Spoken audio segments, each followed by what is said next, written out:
Hello, hello. Welcome in, everyone. Welcome in for coming in.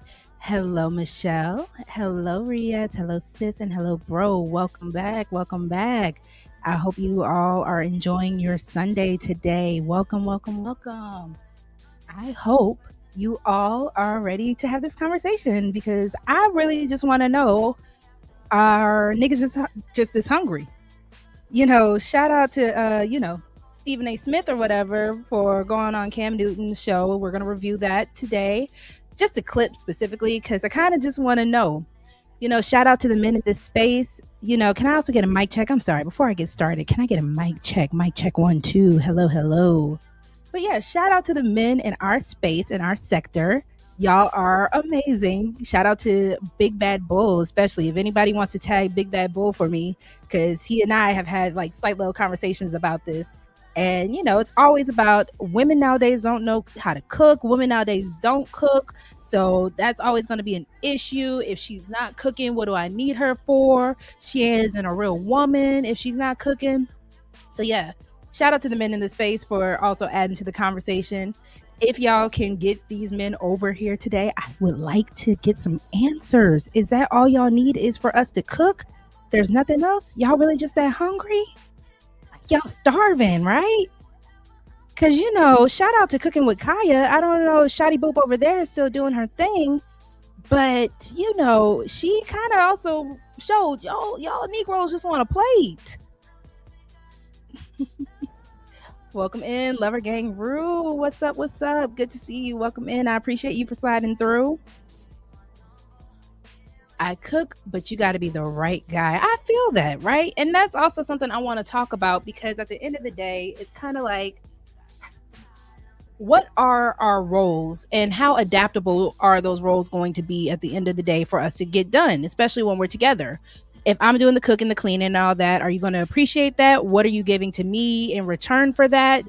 All these things that we hear circulating on these conversations. And I get what the men are wanting, but are the men also willing to understand what we're wanting as women? And then again, vice versa. Are we willing to come down to some sort of alignment with each other so that we can get that done? Give me 1 second, y'all. I have a little tickle in my throat, so we're going to drink a little something warm real quick. While y'all come in, can I please get a mic check, by the way? Please, please, please let me know if the audio is good, if the music is too loud. Talk to me, please.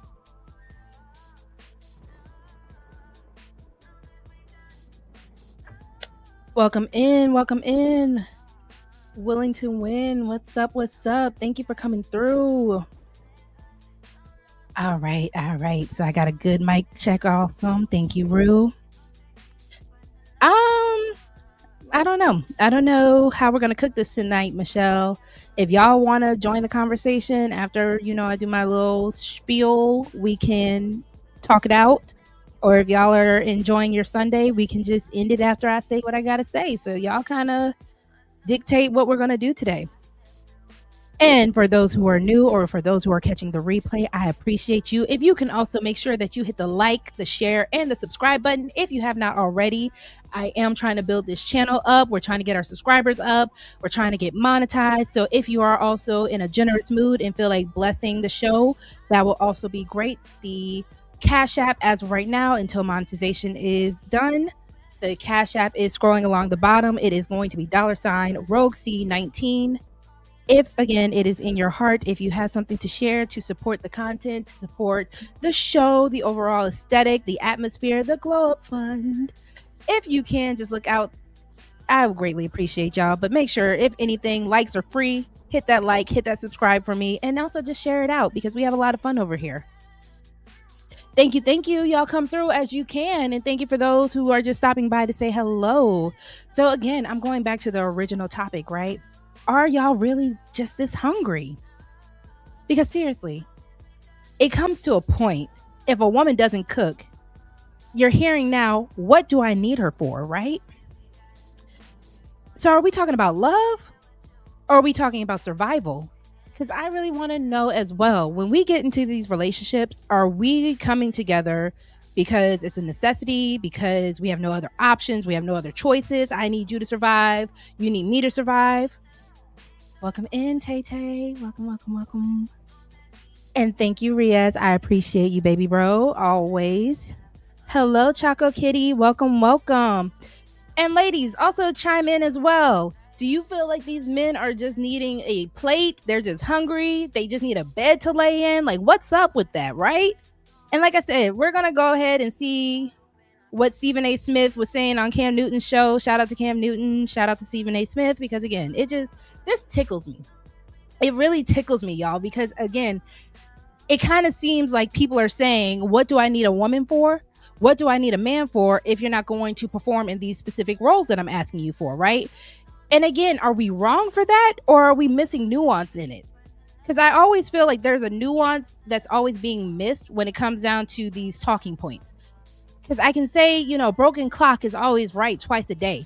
But it's something about these talking points that get so triggering to people that they can't see past what hurt their feelings or made them feel some type of way. And we get stuck on that. Welcome in. Let's see how to pronounce your name. Slide Heed. Welcome in, Slide Heed. I'm doing well. I hope you are. Thank you so much for joining us. If you haven't already, can you make sure to hit the like for your girl? I would greatly appreciate that. Thank you. Thank you. Hello. Welcome in, Drew. Welcome. Welcome. I'm seeing some new faces. I hope y'all stick around. I hope y'all stay. So Riaz is saying truth. So Riaz, and I saw Rue, and I don't know if Sly and Drew, if you are gentlemen folk, if you also want to chime in, are you guys expecting something from the women you deal with, right? Because again, it can't be just one-sided. So are the women in your life also having expectations out of you as far as roles that you need to play? 1 second. So we're going to find out. So this isn't, like I was saying earlier, just about cooking. Thank you, Drew. I hope you do subscribe and like, and I hope you stick around. This is about how men and women both say they want something simple, but somehow love keeps ending up being complicated. And this is the crazy thing, right? If you all seen me before, you see me around this space, you will find out I'm actually very much pro gender roles. I have no issue with the idea that this is where a woman's position is and this is where a man's position is, as long as it's done properly and it makes sense. To me, the only thing that really matters is, do these things make sense? And that is how I like to think about it. So even though I do believe in gender roles, I believe men and women naturally bring different strengths into the relationship. Let's see. I don't believe in, though, reducing someone down to what they can do for you. I feel that is very selfish. I feel that is very controlling. I feel you just wanted a mommy. Or if you want to come from a man's perspective, you just want a daddy. But that's where again this nuance comes from, because it's a matter of when we get together in partnership, and I know that is a triggering word. We might have to do a trigger word part 2. I know how people can feel about that, right? But I need men especially to understand when it comes down to the idea of cooking and cleaning and just being the nurse, the night nurse, the maid, your freak-a-leak when it's time for that time, it's kind of like it gets depleting to a point. Especially if you are kind of just gaining something out of it, but you're not willing to give. I need people to realize that shout out to the little tropical flower in my hair. I need y'all to look at these relationships as like a wave. We're going to give and flow. We're going to give and flow. We're going to rock the boat on some Aaliyah type stuff, right? So at the end of the day, yes, we can do these things for ourselves. We can cook, we can clean, we can do all these things for ourselves, right? So I don't disagree with that, but I do like to believe that the role of the woman and the role of the man is in tandem with each other. I'm supposed to make your life easier and you're supposed to make my life easier. And then somehow we find a beautiful collective connection with each other. And that is what sparks a beautiful relationship. Yes. Can we cook and clean for ourselves? Can we do a lot of things for ourselves? We live in a world of just straight up convenience at this point. You can DoorDash, you can Uber Eat if you're hungry. If you don't need a man to clean your car for you, you could just go through the little drive-through car washes. You call the mechanic, you call AAA. Like, obviously, we live in a very convenient world. We don't even need to go inside the grocery store anymore if we don't want to. Welcome in, Royce. Thank you so much for joining us. Where have you been? Me for you and you for me. Absolutely. Because again, it's a partnership. When you get into a relationship with sorry, I got tongue tied. When you get into a relationship with somebody, it is a give and take, quid pro quo. And I think once we actually start looking at the business side of relationships, we are able to really properly handle them. I think a lot of people are just trying to go in for themselves, and that is where you get messed up. So yeah, thank you. Bryson Tiller Exchange is a really good song. We might have to see if we can get a remix or a copyright free version of that, because that is a really good song for that. I appreciate that. I'm not going to put that on the screen, but yes, we do know that sex is a very important part of things as well. We bring the groceries, y'all cook. And that's fair. I think that is totally fair. If you are funding it, if you are producing it, I have no issue with doing it, because that's what we're always told as women, right? We turn our house into a home. You give us something, we give it back. Shout out to Gucci Mane and Keisha Kaur, because we can hold it down and we can multiply it. That is a beautiful thing about having a woman, a good woman in your corner. They always say behind every successful man is a good woman behind him, right? And I know that can sound like, well, the lady should be in the front, the lady should do. I don't disagree, but I also look at it, if I'm able to make him successful, he should be able to make me successful as well. I can build him up, he can build me up, and we, again, work in tandem with each other. Welcome in, everybody. Let's see. Shout out to 18th Letter. I appreciate you. Welcome in, brother.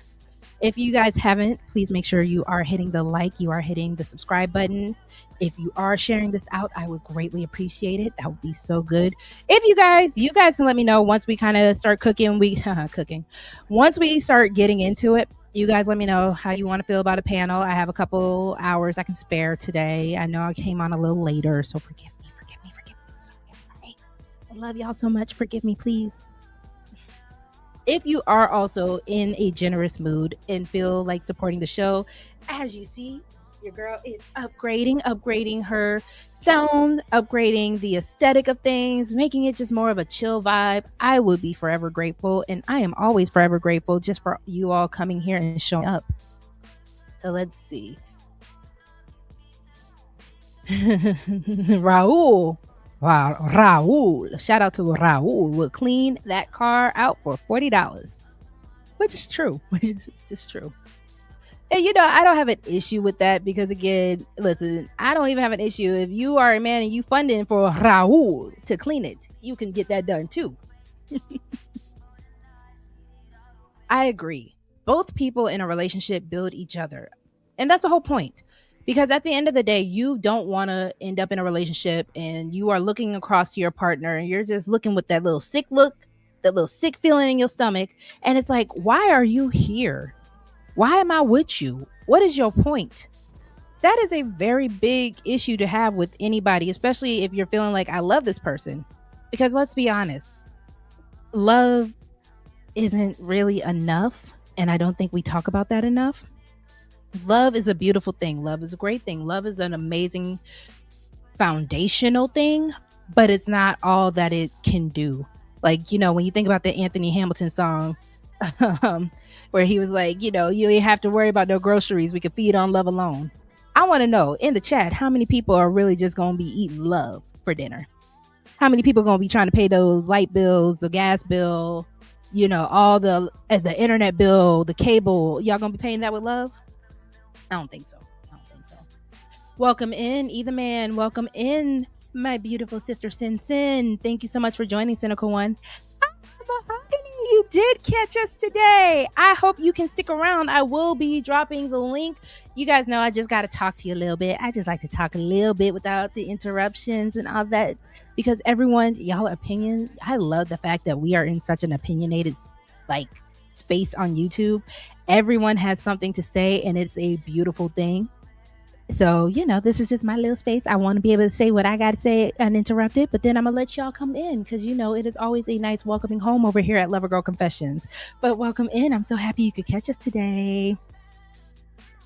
Shout out to the gym. Absolutely, girl. Do that workout. Yes, sis, I did mine today. It was kind of brutal because your girl took a little break off of doing some strength training just because it was finals week, and I went ahead, did a leg day, and I'm a little tender. I'm a little tenderism, okay? But it was a good workout. We got it through. I added a little chest workout in there as well. It was a good time. I enjoyed myself. But definitely, you enjoy the gym, and shout out to all my gym watchers as well. Y'all are great. Keep it up. Keep it up. Keep it up. All right. So I'm going to talk about simple needs versus complicated reality. Men say, I just want peace. I just want a woman who cooks. Women say, I just want consistency. I just want effort. That sounds simple, right? Simple enough, easy, can do that. No worries. So why does it feel so hard to experience? Why do people feel so inexperienced where it comes down to these basic traits and basic needs that we should be able to do not only for each other, but for ourselves? But somehow when you throw a man and a woman together, we can't make it fit some way. I'm throwing up gang signs. I don't know what I'm doing. I just want y'all to see my nails. I'm not gonna lie. The nails are cute. I like the nails. The problem isn't what we're asking for. It's what happens when two people try to live it out. And that's what I was saying earlier. For some reason, it's a lack of nuance. It's a lack of understanding. And it seems harder than what it really should be. So, if you feel like it, you could drop a heart in the chat for me real quick. If you feel your needs are simple, I kind of want to just see, do you think you're a simple person? If you feel like you if you are a little complicated or whatever, I don't know. Drop me the little whirlwind emoji, the little emoji real quick. But if you think you're simple, I just want my purple heart, my little pink hearts. For the fellas, you can do a blue heart. I just want to see who thinks they're simple, who thinks they're complicated. I'm a complicated girl. I will admit that. I am emotional and I am complicated, but I make it worth your while. I do. But I'm complicated, and I think that's okay. I think once you can establish who you are and what you are, things go a little easier in life, period. While y'all are doing that, if y'all will do that for me, let's see what y'all are saying. Hold on. Y'all are saying hello with each other. I love my lover gang. Y'all are so kind to one another, as we should be. Too much of a good thing can be bad. Absolutely. Especially if you're doing good things for bad reasoning. I do agree with that as well.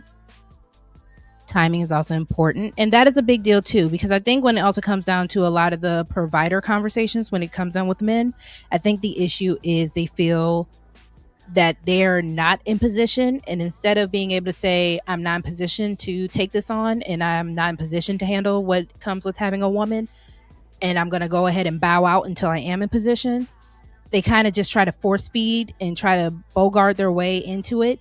And that's why I think a lot of things go wrong. And the same thing goes for women. When a lot of women are like, I don't think I'm in position or I'm ready to be somebody's girl, somebody's wife, we get into this codependency kind of situation, this desperation kind of situation, this lack. We get into all these kind of just bad situations with good intentions, right? And that's why it never works out.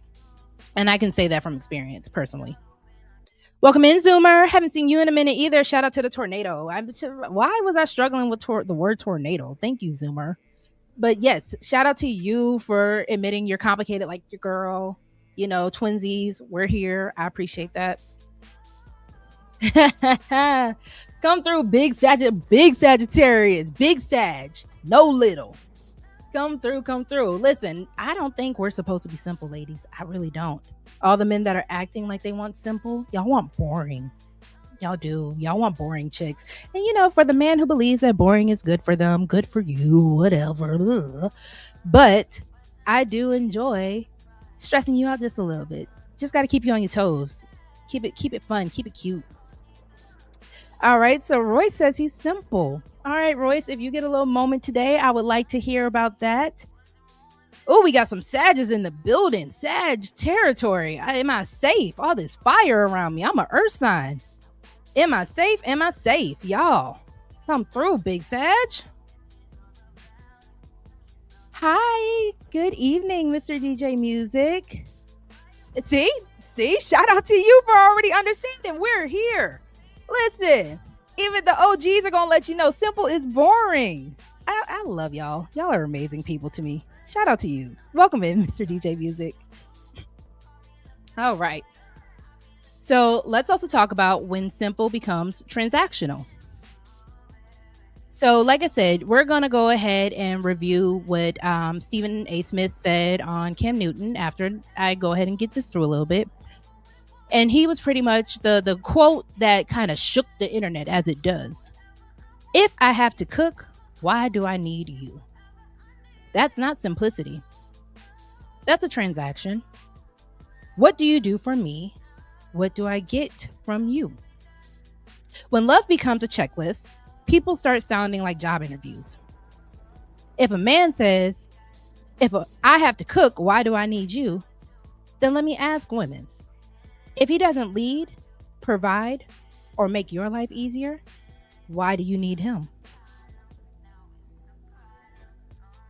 All right, we're not going to do any Sagittarius slander over here. Shout out to the Sages. Y'all are great. All the fire. We love the warmth. We do. And you see how fast that changes the conversation? Because again, we do have a lot of issues with the idea of provision. And again, I will admit the nuance can be lacking, but it is fair. And I don't think we really want fair in relationships. I think the end goal for a lot of people is how much can I get out without putting much in? Y'all are fighting. No fighting. This is lover game. No fighting in lover game. So like I said earlier, right? I do believe in gender roles. But people are confusing a person with a role. Cook, provider, nurturer, leader. A role is something you perform. A person is someone you connect with. What happens when the role is fulfilled, but the connection is missing? And again, I do think we are lacking the connection side of things. Because again, a lot of people, like, I'm going to keep repeating this because I just want to drill it for the people who are finding themselves kind of struggling with relationships. If you're going in wondering how much you can get out of it, what you can get out of it without realizing that it is a give and take, you are going to have those issues. When you feel like you can just do the role without having a connection with a person, you are going to have issues because you could do the role and you might not even do it the way the person wants you to do it, and vice versa. It is still going to be a headache no matter how hard you try to make it work, because if you guys are not connected and understanding of what you want done, you guys don't have a goal in mind, you guys don't really have a plan for the relationship, it's not going to work. And that's just point blank period. So let me go ahead and let y'all talk real quick. I'm going to go ahead and pull up the Stephen A. Smith. I'm going to try to get that clip. Give me 1 second. Go to YouTube. I should have had it queued up. I do apologize, y'all. Like I said, I wasn't really on my rocker. I had some issues come up, and hold on, let me copy and paste that link. Just life comes up, and we just got to make sure that I do my content for y'all. And this was more so much a little bit of a kiki. This isn't really a serious topic, but it can be. We'll see what it's. Hold on, Amazon commercial. 1 second, y'all. All right, so let's get the share screen and the fair use banner up. And again, shout out to Cam Newton, shout out to Stephen A. Smith, shout out to the fact that we can review these kind of conversations. I think that is also great, because people don't understand how just a little side off conversation can turn into something bigger, or just something that you can, really have a conversation about in passing or just on the internet. I do appreciate that. So let's do that. Let me go ahead and get through this ad real quick. 1 second.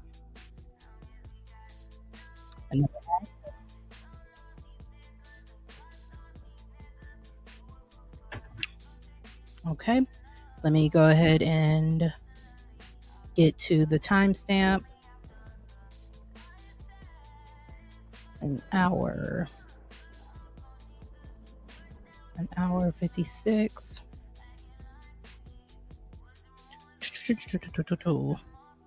It was pretty much near the end of the conversation, but I do find it funny that shout out to the person that I kind of saw this post with, just to see, that was something that stood out.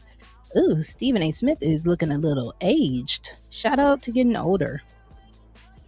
Hold on. Share screen. Let's see. Is it that one? No. Hold on, y'all. I'm sorry.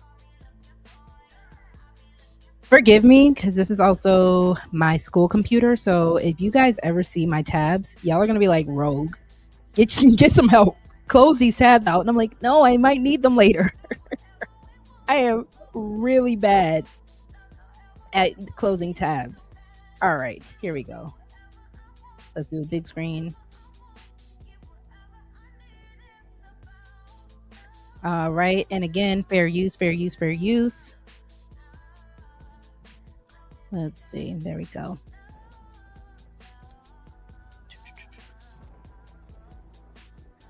Absolutely not. I'm not that dude. I can deal with it, because I don't want that on my soul. Now, I don't know what he was going to do, but he did ask. So I assume, maybe, who knows? That's not the first time that's happened for me in this industry. That's not the second time. It's not the 10th time. I've seen people who remain nameless that you've spoken to. Chirping away. And executives come to me. You see what that person said? So what you gonna do about it, Stephen? What you want us to do about it, Stephen? It's like they don't understand. They don't get it. They're lucky I'm not that guy. Because I don't want to do it. I will never do that to another person. But it's like you will forever be connected with the Carolina Panthers. Mm-hmm. I totally understand that there are talent is talent that rules the day. But considering all things are equal, if Cam Newton got a problem with somebody that's within the Carolina Panthers organization, is that not a problem? Yeah. Yeah. Why? Because you can, and it's Carolina Panthers. And the connection is the connection. See, we speak, but we don't really inhale and absorb what power truly is. I'm following. And how you can fuck your own self up. And so I just leave it at that, and I let people be who they are. Say that. I got you. Yeah, I know you do. I know you do. That's why you left. I swear it just hit me. Yeah. All right, cool. I don't know if anybody, it's been super serious, like more than I would like it. But I've been enjoying this interview. Funky Friday. It's definitely It ain't got fun. to be fun, it's funky. It's funky. It's been funky. But you can't spell funky without fun. That's true. Okay. Fun question. Sure. I saw a clip of your daughter, Samantha. Oh, God. Oh, my God. She said she had a crush on Bryce.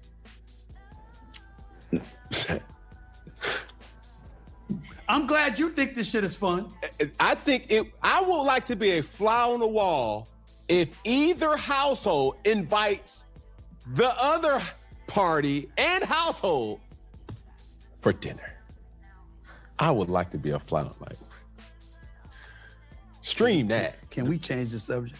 What's so contentious about that, though? Nah, I wasn't. Were you surprised? Yeah, I was.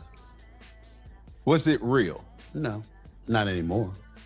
Not anymore. They're kids. They changed their mind with the wind. You see what I'm saying? Now it's Michael B. Jordan.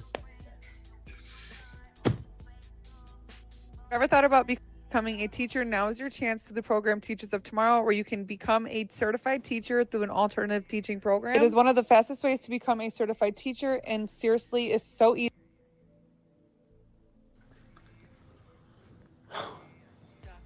Okay. Moving right along. I also saw a clip where you told your nephew Josh. Yeah. It's my dog. Where you told your nephew Josh that women do not want a man who is broke.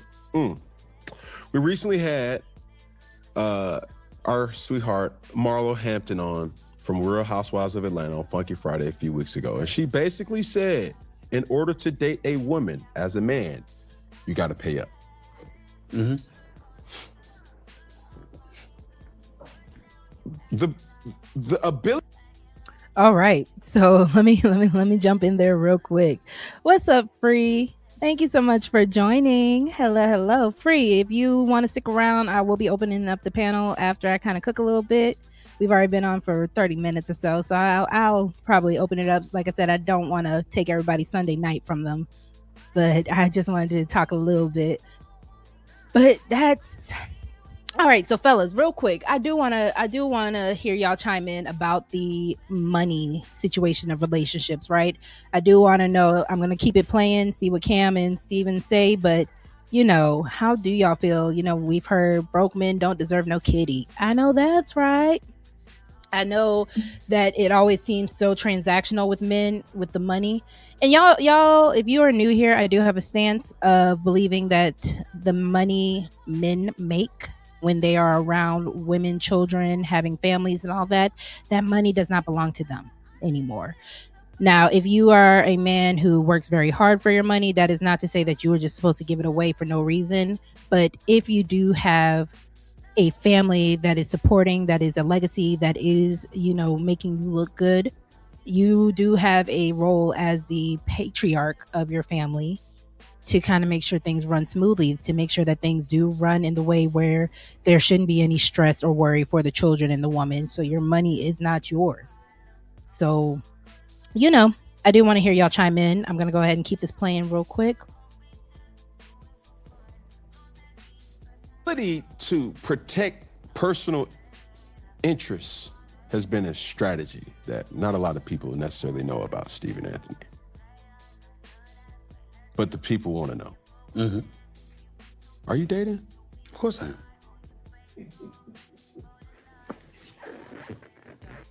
Do you spend money on women to gain an advantage? No.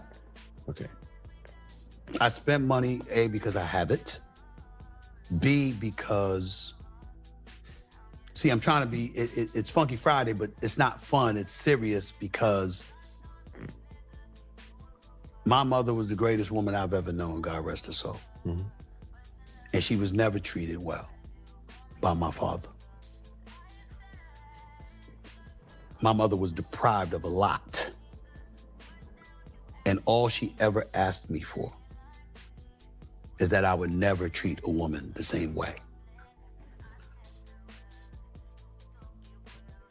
That's a word right there. I don't know if y'all heard that. Wow. Because I don't think a lot of men understand that. And I guess it's because of the experience that Steven saw. Yes, depriving a woman, especially in front of your kids, fellas, that is not a good look. If you are just making it so hard for that woman to be a woman around you, it is not going to work in your favor, especially for your offspring and your legacy.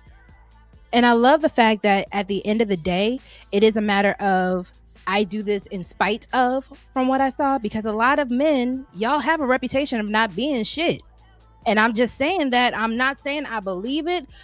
But when I do have men who come on my panel who say they don't understand the reasoning of, if I have a woman and I don't know, why do I need to take care of her nails? Why do I need to take care of her hair? Why do I need to take care of these things? It is frustrating because you don't see the full-blown repercussions. Y'all can't see just beyond today, and y'all can't see what goes on after the fact. So I appreciate Stephen A. Smith for saying that, because again, do you as a man want your children to also associate the fact that their mother was deprived? That is a hard word. That is a strong word.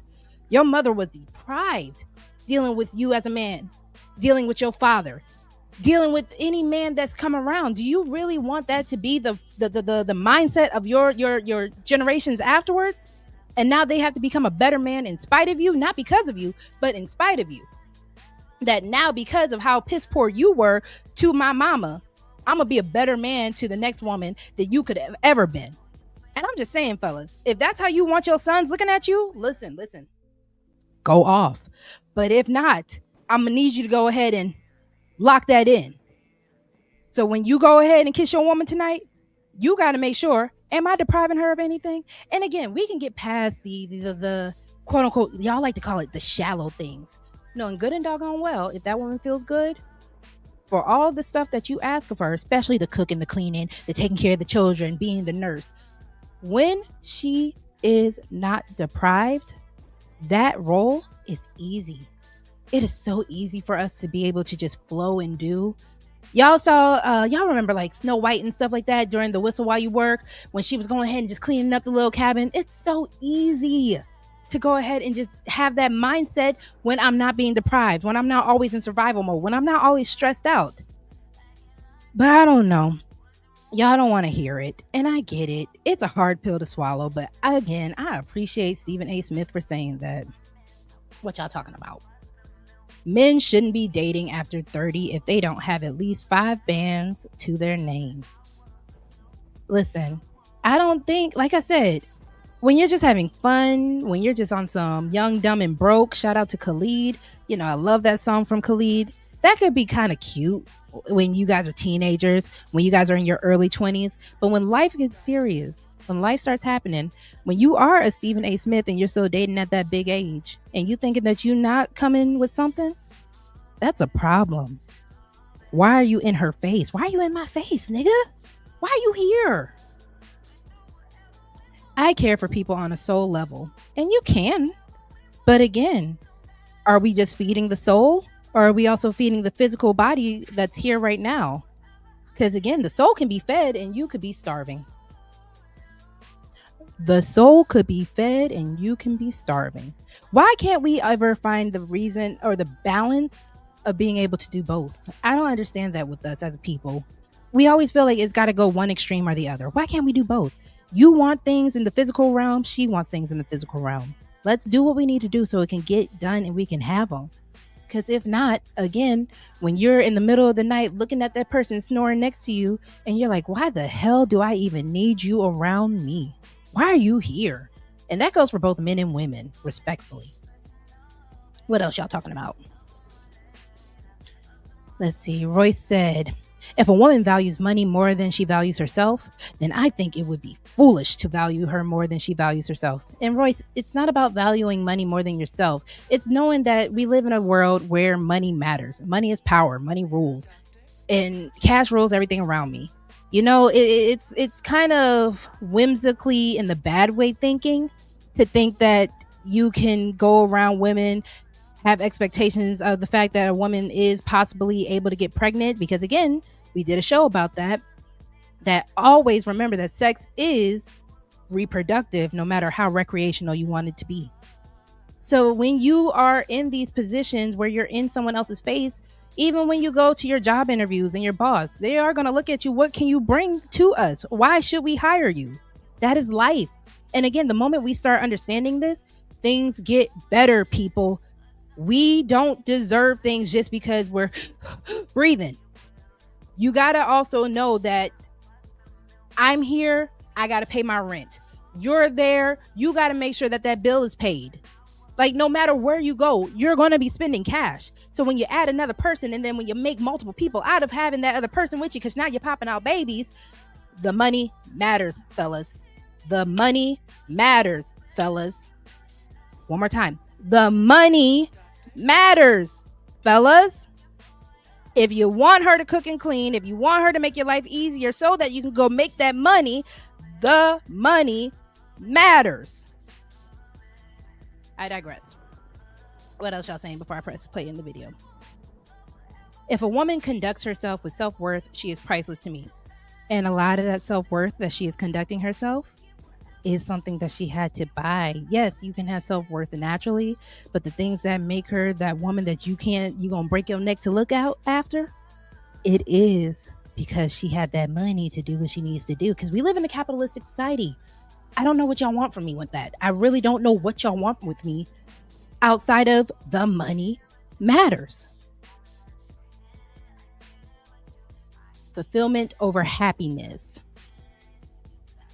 So is that a son redeeming his piss poor father's name when he treats his woman better in spite of his father? Absolutely. Because again, it's a legacy situation at that point. You as someone's son, as someone's daughter, you become what you are either because of or in spite of. Shout out to my mama. She was the one that kind of put that in my brain. And that is a real talk. So if I become a better mother in spite of my mother, and I don't feel that way about my mommy is great. She is the reason why I'm a good mommy. But let's say in spite of my mother, I become a better mother, or I could follow her footsteps. Somebody's going to break that pattern. Someone's going to break that generational curse. So what Stephen A. Smith is saying is he broke the curse of being a piss poor man to women. And, you know, we can talk about his dating history. You know, we could talk about whatever. But at the end of the day, that is a mindset. That is a code that I do appreciate a man for having, even if you can't get it right all the time. The fact that a man with a code is going to try to say, this is what I'm going to be in spite of. It's a win. It's a win. So hopefully he can make it work. It's a win to me. Fulfillment is permanent. Happiness is fleeting. I agree, but again, how do you fulfill, and how do you want to just live fulfilled? You don't want any moments of happiness. You don't want any moments of joy. I think that is also not really realistic to kind of think of, because if that's the case, a lot of us would just be living in boxes on the street and just being fulfilled, spiritually fulfilled. Your stomach starving. Spiritually fulfilled. It's raining outside. You have no way of being dry. Spiritually fulfilled, your clothes are funky. I don't know.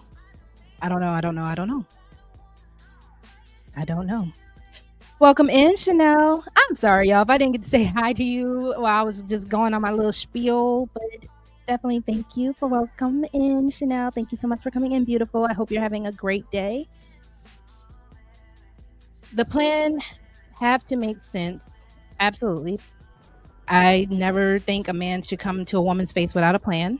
The plan has to make sense, be beneficial for her in order for her to follow it. Absolutely. Because at the end of the day, if you men who claim that you guys are leaders want us to follow, you got to give us something to follow. You got to give us something to really work with, because women, I said this earlier, we will take a house, turn it into a home. We are the amplifiers of your life. When you actually have a real woman, a good woman, I will amplify everything that you bring to me. I will double it, triple it, whatever you need done to it. I will make it sparkle. I'll make it amazing. But that's only if you give me clear-cut ways to make sure that that happens. Don't just leave me in the dark. A lot of men just want to leave women in the dark looking stupid. And I can't rock with that, fellas. I can't. Oh, thank you. Thank you so much, Chanel. I appreciate you. You are beautiful as well. I hope you are doing well. The more me and her are on the same terms, the more I can prioritize her. Right.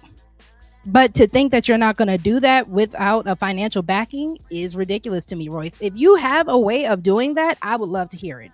Like I said, after we get past this, let me see how many segments I got for y'all today, because I can definitely open up the panel. So I'm almost halfway through the show with my segments. I had another video that I also wanted to play, but I can do that with you all as long as y'all behave. Please behave when I drop this link.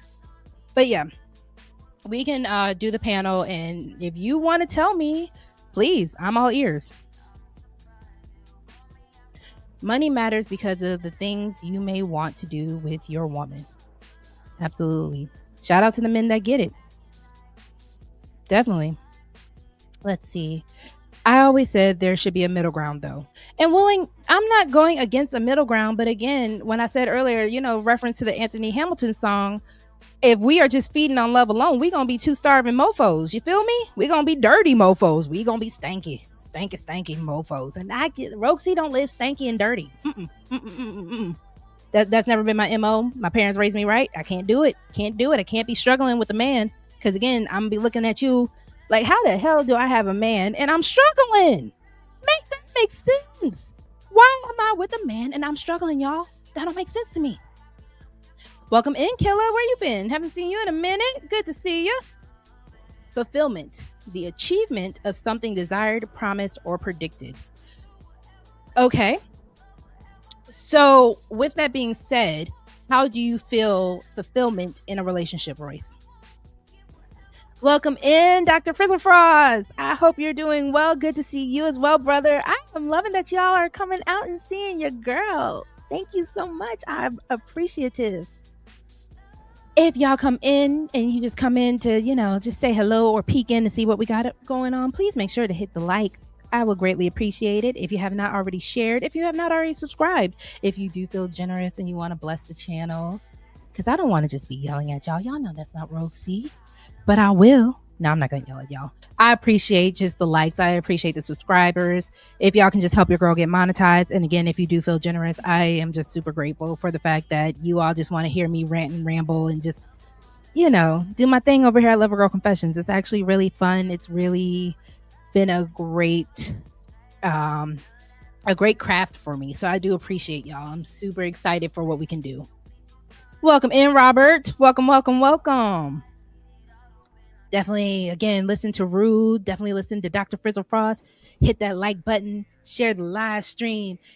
Get me some subscribers. I don't know what I'm doing, but I'm just so happy. I'm giddy today. I'm very excited. I don't know what's going on. Mind you, I haven't had any caffeine. Now, eat a man. You and these eyes. What you seeing? What you peeping? Because I'm trying to peep with you. What you trying to see? Part of being fulfilled is achieving something desired, meaning you have reason to be happy, not celebrating because you can. But I mean, it's also great to celebrate the journey. I will say that the journey is great to celebrate. Let's see. I don't make fear-based decisions. That's lack mentality. I agree. But again, it's also a matter of making sure when you get with somebody, you're not lacking either. Again, I think we're saying the same thing, Royce. Y'all just might not like how I have to say it. But again, I'm hoping that the people who come around are coming around because they want a woman's perspective. Because I'm not going to BS y'all. I'm also not going to sugarcoat things, but I'm also not going to just play the blame game either. But I do want us to start getting the nuances when it comes down to our love lives and our relationship lives because it matters. Oh, drop the Cash App link. Let me find the link for y'all. Hold on for me. While I find my Cash App link, I'm going to go ahead and let Stephen A. Smith say what he got to say. Hold on. So the same mentality that I have with my daughters is the same mentality that I've always maintained with any woman. If they hungry, it's because I'm starving.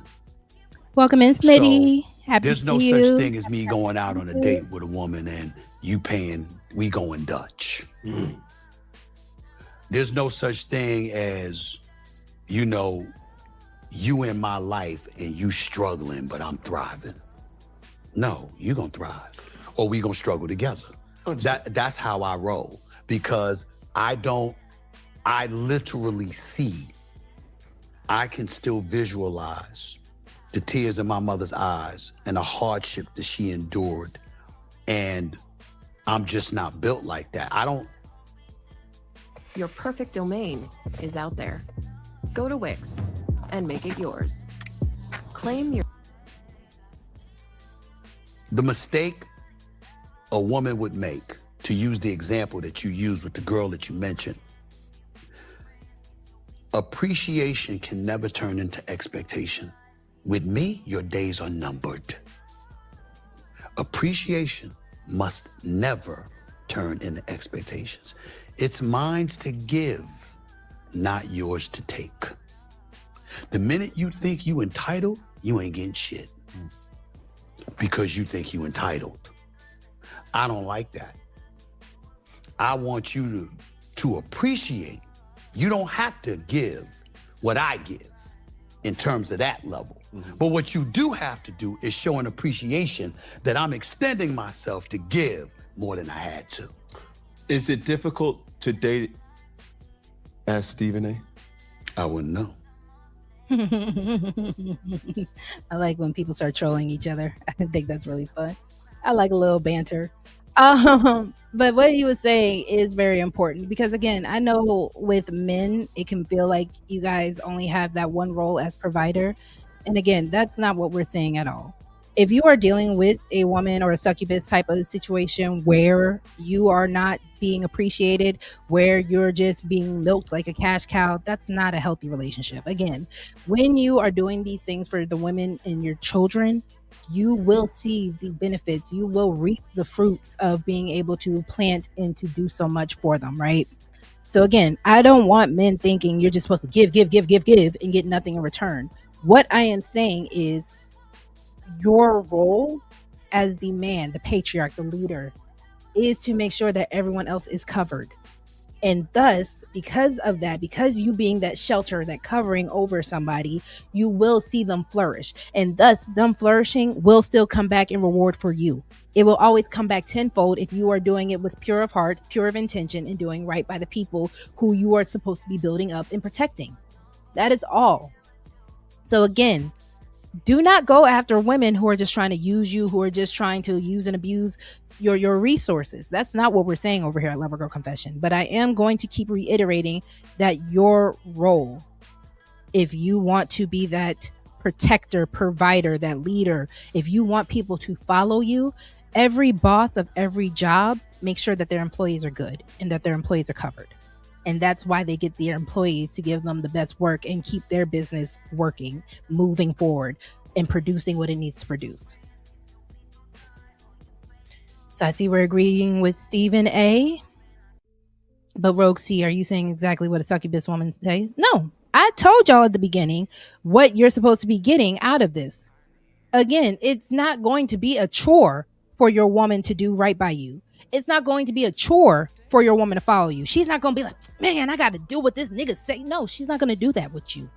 She's going to say, you know what? This man is making my life so easy. What can I do to make it easy for him?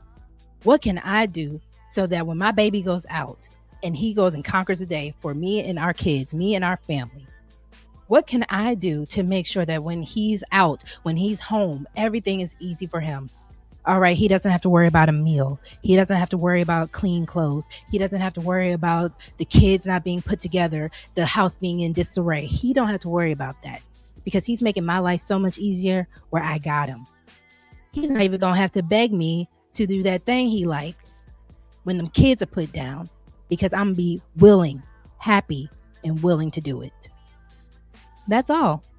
We have roles, people. You give, I take, I give, you take.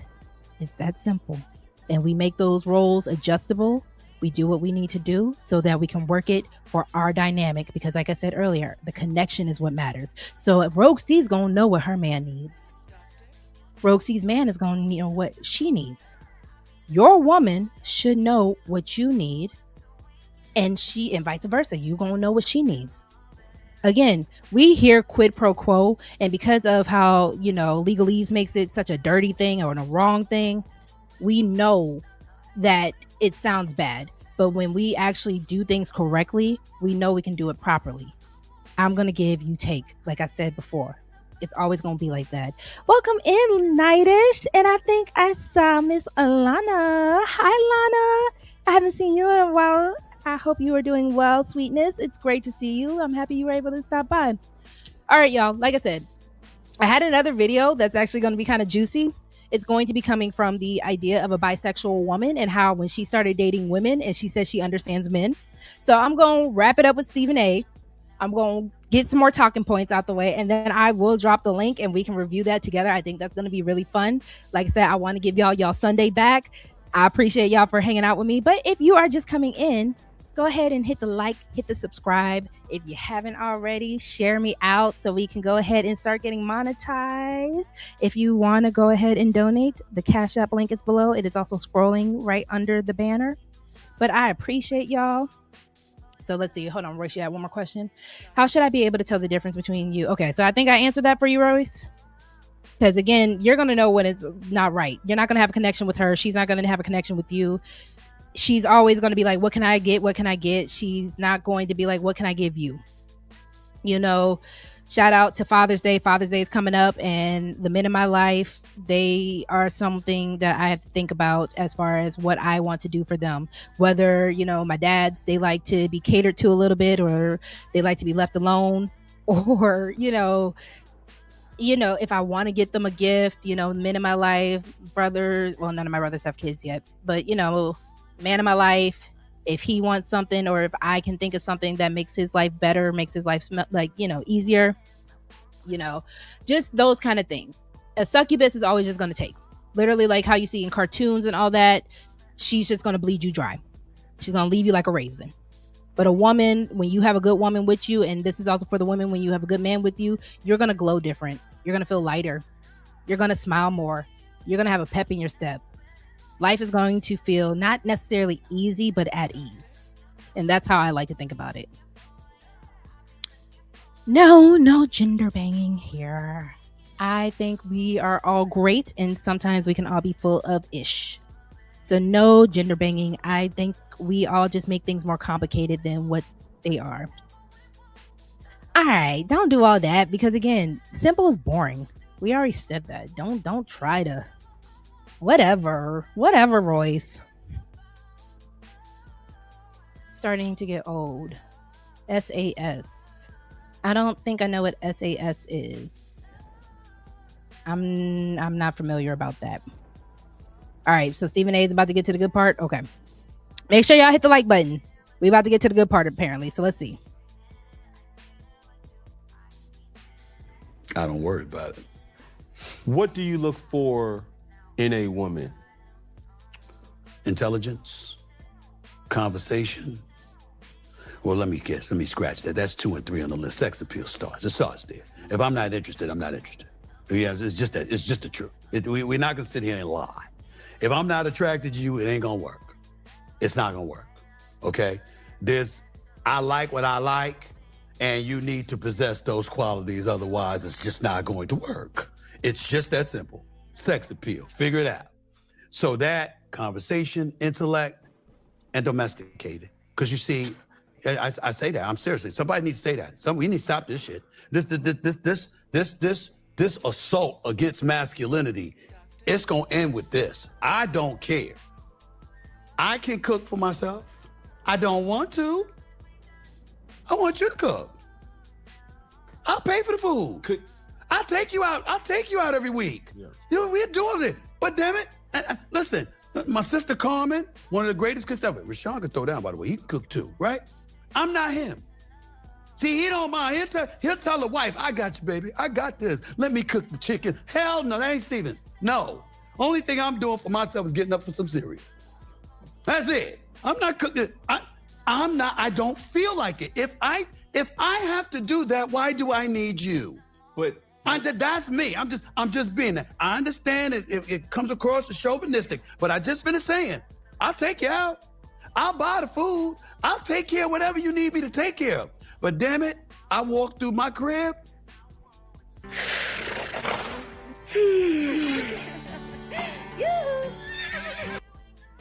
And you there? I better not smell pine sol. There's a problem. If I'm smelling pine sol, why are you there? Why? My sister has her own family. If my sister knows I'm coming, the minute I walk through the door, I'm smelling food. She knows that. She's my sister. You the woman in my life and I'm smelling pine sol, that ain't gonna last. I assure you that. Go get the brother that don't mind. I hope he can offer you what I'm offering, because it ain't gonna last. I'm just telling you my flavor. Yeah. That's me. Ain't gonna change. So, does she work? Yeah. Steven. Oh, yes. Why? Because I don't want you home all day long thinking about what I'm doing. But Stephen A. Smith ain't shit. Okay. Does Rogue see? Was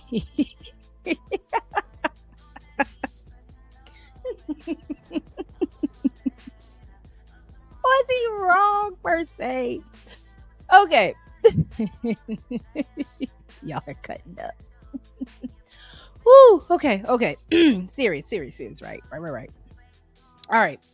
So with that being said, I don't believe he was wrong per se, especially because that is A, his preference and what he wants, and B, he already said this is what I will give in return for it. So I don't think he's wrong. I think it's a matter of, if you are not that woman who doesn't want to do that, you don't need to be dating a Stephen A. Smith. And that's totally fine. We all have types, we all have preferences. I do love the idea that he wants his woman to work, not because she has to go 50-50 with him, not because she has to provide anything for him, but he does not want her bored and thinking about the stuff that he might be up to.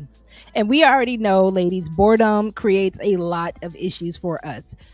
Boredom in a lot of situations, you know, having idle mind, idle hands, it can, you know, create a playfield. You know how the old folks say, devil's playfield, right? And I think, you know, when you are bored as a woman, it is easier to try to go and seek that excitement instead of just doing things that are exciting. If you don't want to necessarily work, if Stephen A. Smith is not saying you have to work, or if a man is saying you don't have to work because he wants you to help provide on some 50-50 type of stuff, if he's just saying, I don't, thank you, Taylor, and I don't mind, is the devil's playground. Thank you. So if he doesn't want you to just be in the house all day after everything is said and done, or you have nothing else to do because he doesn't want you A, in his business all the time, and then B, also just getting up to no good, I think women, we do need to kind of go and do more things. Have friends, have a hobby, you know, learn something new, especially for the women who are promoting this quote unquote sprinkle lifestyle, where they want to be the stay-at-home wives and all that kind of stuff, the don't worry darling situations. You can't be a bored woman. It's also going to make you boring to a man, because if he's coming home and he's asking you about your day and you're like, oh, I was just waiting for you to get back, that's not it either. So I'm not mad at him for what he says. If you just don't agree with it, he's just not the man for you. And that's, again, totally fine. And if a woman is saying that she doesn't want to do all that kind of stuff, she's not the woman for you. And that's totally fine. I don't think any of this was wrong, respectfully. Nah, I'm going to be in the business. His business is my business. Yes, as long as the man is doing right, I really don't care what you do. I kind of got my own stuff that I like to do that might not also be with you. And then when we have our couple time, then we can do what we do. But, you know, y'all, if y'all have not tried any of the orange scented Fabulosos, either the orange or the peach one, A1. Those are amazing. But purple is always, listen, purple and lemon, those are always really good. Those are always a staple. I'm not going to lie. But I don't see the issue. Listen, if you come home and you smell the Fabuloso or the Pine Sol first, I just cleaned up, Negro. Hold up. That might just mean I'm going to cook in a minute. Let me clean up first. Let me get the space. Woosah. Let me light my candles and my incense so I could just play my Anita Baker, get in my little mode of how I want to be this little doting housewife. Don't rush me, man, because the meal going to come. Don't you rush me. Get you a snack. We got some peanut butter crackers or something. Get you a snack real quick, and then I'm going to get you right, okay? But if I just cleaned up this house, respectfully, we might have to wait a little bit, just a little bit before dinner go ahead and get done, okay? So don't do too much. It's not too much now. So let's see. If I get the groceries, she got to throw down. That's fair. That's fair. That's very fair. I definitely agree with that. Because, again, if you are providing something, listen, I ain't got no issue with it. Help run the business. Let's try that. See, Robert, you always want to try to come in and say things that Rogue C already said. I done already used my example about how when you are a good boss, your employees are covered. They going to work real good for you. Don't y'all start. I'm kidding, Robert. Hi, Robert. Thank you for that. I agree that it is a business type of situations. And I actually have another show for y'all that I kind of want to get into that mindset with you all. But I agree, Robert. It is supposed to be how we can make this ship move, sail smoothly, and how we can keep things running. There's no clogs in the I don't know. I don't do any manual labor like that, y'all. So I don't know. Clogs in the machines. I don't know. Listen. I told you I'm pro gender role. Y'all ain't ever gonna see Rogue C do something where she can have nails and all that. I'm sorry. I don't like getting down and dirty. Been there, done that, never gonna do it again. Sorry. I like being soft. I like being clean. I don't like calluses on my hand. That is not a fun time. So I don't know. Here we go. Have an appetizer ready at least before you start cleaning. Like I said, you got some peanut butter crackers? No, I'm playing. Listen, if the appetizers are something that you got and you gonna bring, then I guess I can make you a little what you want, a jalapeno popper? I can make some jalapeno poppers. We could do that. We could do something. What's another good appetizer? Because I'm not gonna try to make men act like children. You want some chicken wings? You want me to make some chicken wings real quick? I can put some in the oven real quick and have that. But what if we having chicken wings for dinner? I don't know. Listen, you tell me what you want and it can get done. But again, if I just cleaned up that kitchen, everybody knows. I know you can go back to when your mama cleaned that kitchen. She turned that light off and she went ahead and put that little microwave light on. And that meant the kitchen was closed, baby. The dishes were washed. The floor was mopped, swept, clean, refrigerator cleaned out, microwave cleaned out because y'all let little spaghetti splashes all up in the microwave. Don't come in my kitchen. No, I'm playing. Okay, we can do deviled eggs. Deviled eggs and tater skins. So y'all want me to just do a TGI Fridays in my house? Is that what I'm supposed to do? Is that what keeps my man happy? If I just treat my house like a TGI Fridays? Okay. I guess. Lesson learned. We gonna do it. Cool.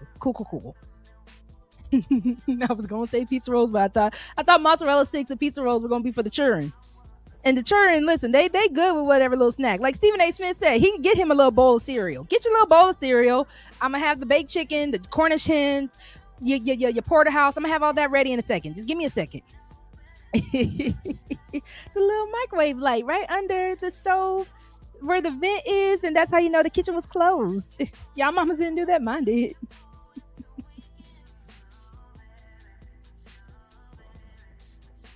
I need you preoccupied. I need you preoccupied with life. Do you? Listen, man, I don't require much. It doesn't matter. If you in my life, especially now, if you in my life, you good. You good.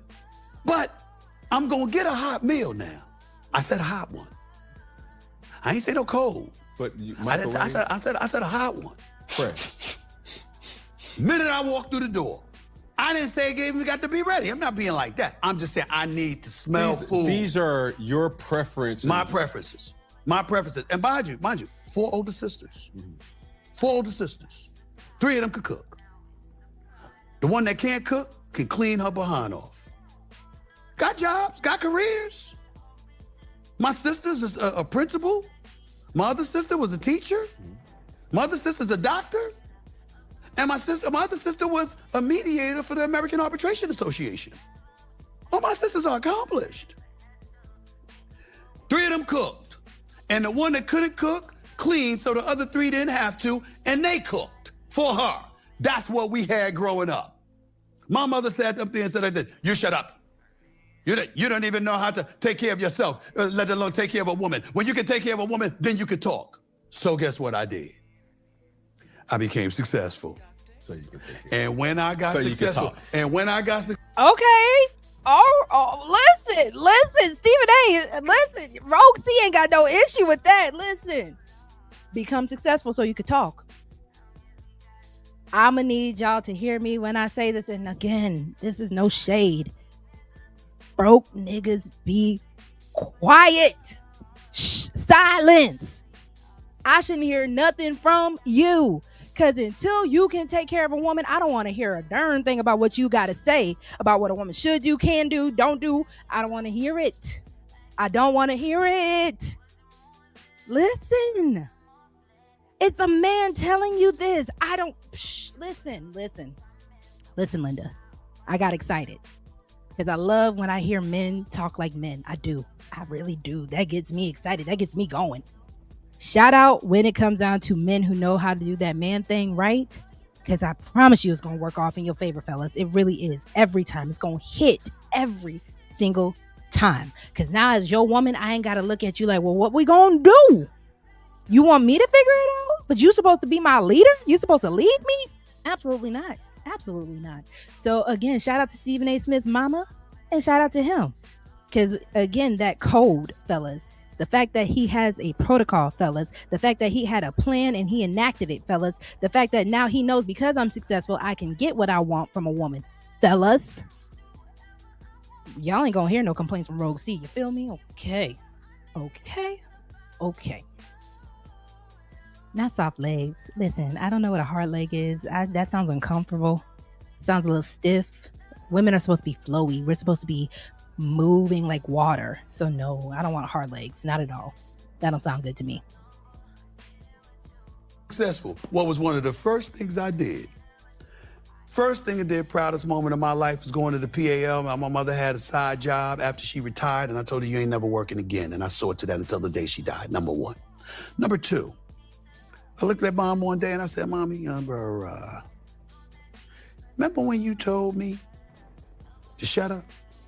That I couldn't say anything because I can't even take care of myself, let alone a woman?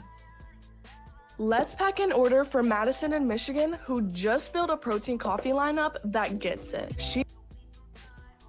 I said, well, not only am I taking care of myself, I take care of you. So obviously, I can take care of a woman. Do I have the license to say something now? Very, very simple. I will always give more than I get, but I'm gonna get, or else. And I ain't apologizing for that for a damn soul. I better not come home and smell pine sol all the time. You might have days where, a day here, there, that happens. I'm not like that. But I better not come home on a regular. If you in my life and I smell pine sol, you won't be there. And I will be unapologetic about it. Food is important. Understood. And I want to eat. Period. You got these women walking around here, in this day and age, not. I told y'all just hungry. I think y'all really just hungry.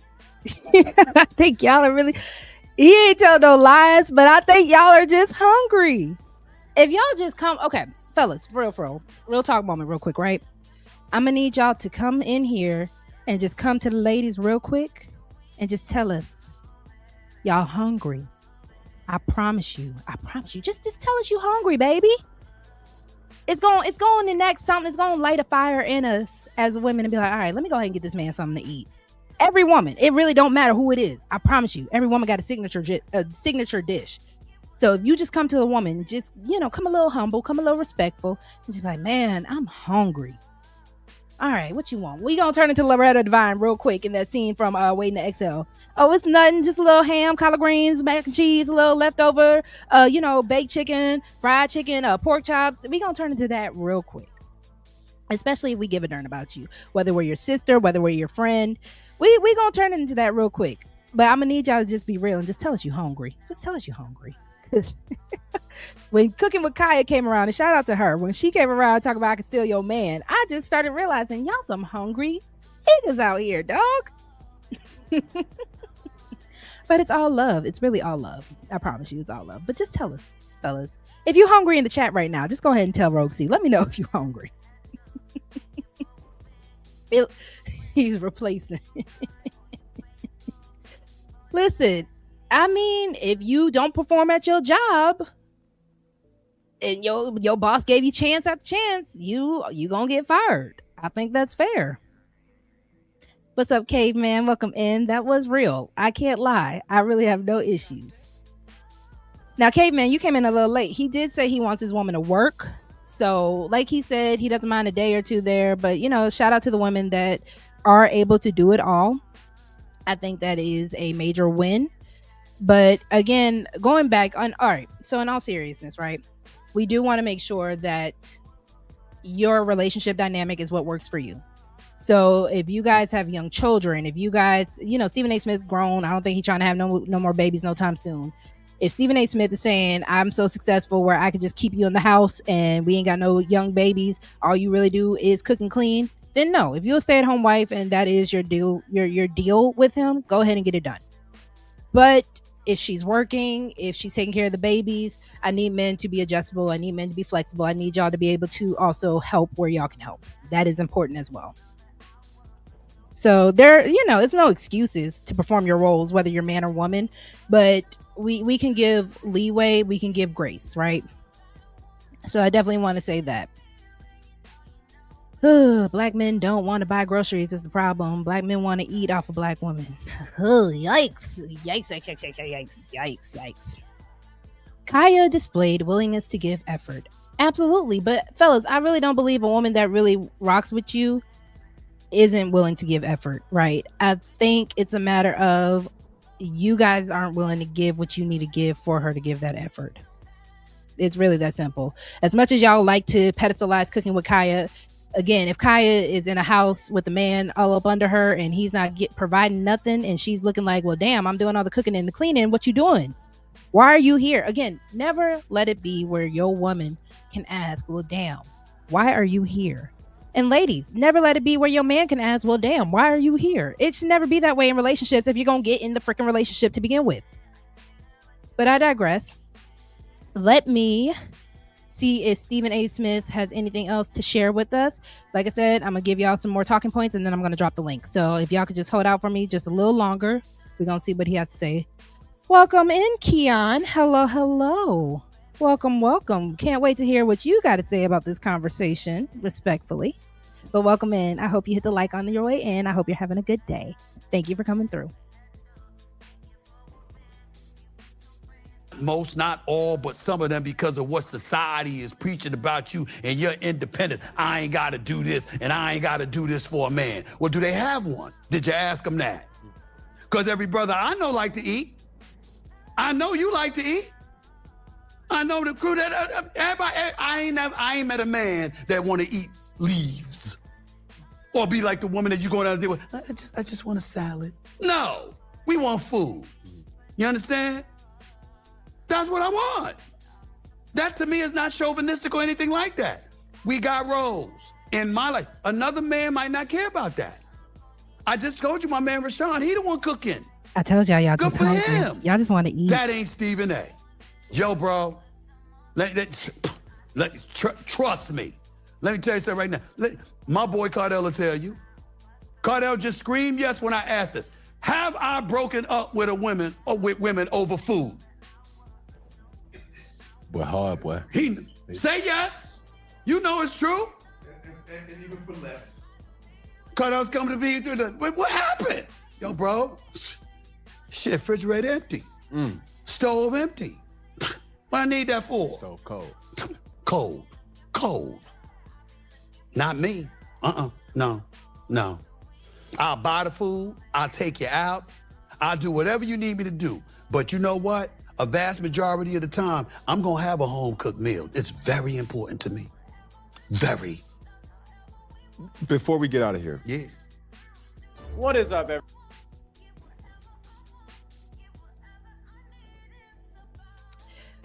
Well, that answered some things for me. I don't know if it did for y'all, but again, I don't have an issue with what he said respectfully. He said what he's willing to bring with it. It doesn't seem like Stephen A is saying, the traditional, to answer Caveman, who was asking about the 50-50 relationship. No, it's not 50-50 in the way that the space and the internet will make you think about it. Again, I said it earlier, it is quid pro quo when you're in a relationship with somebody.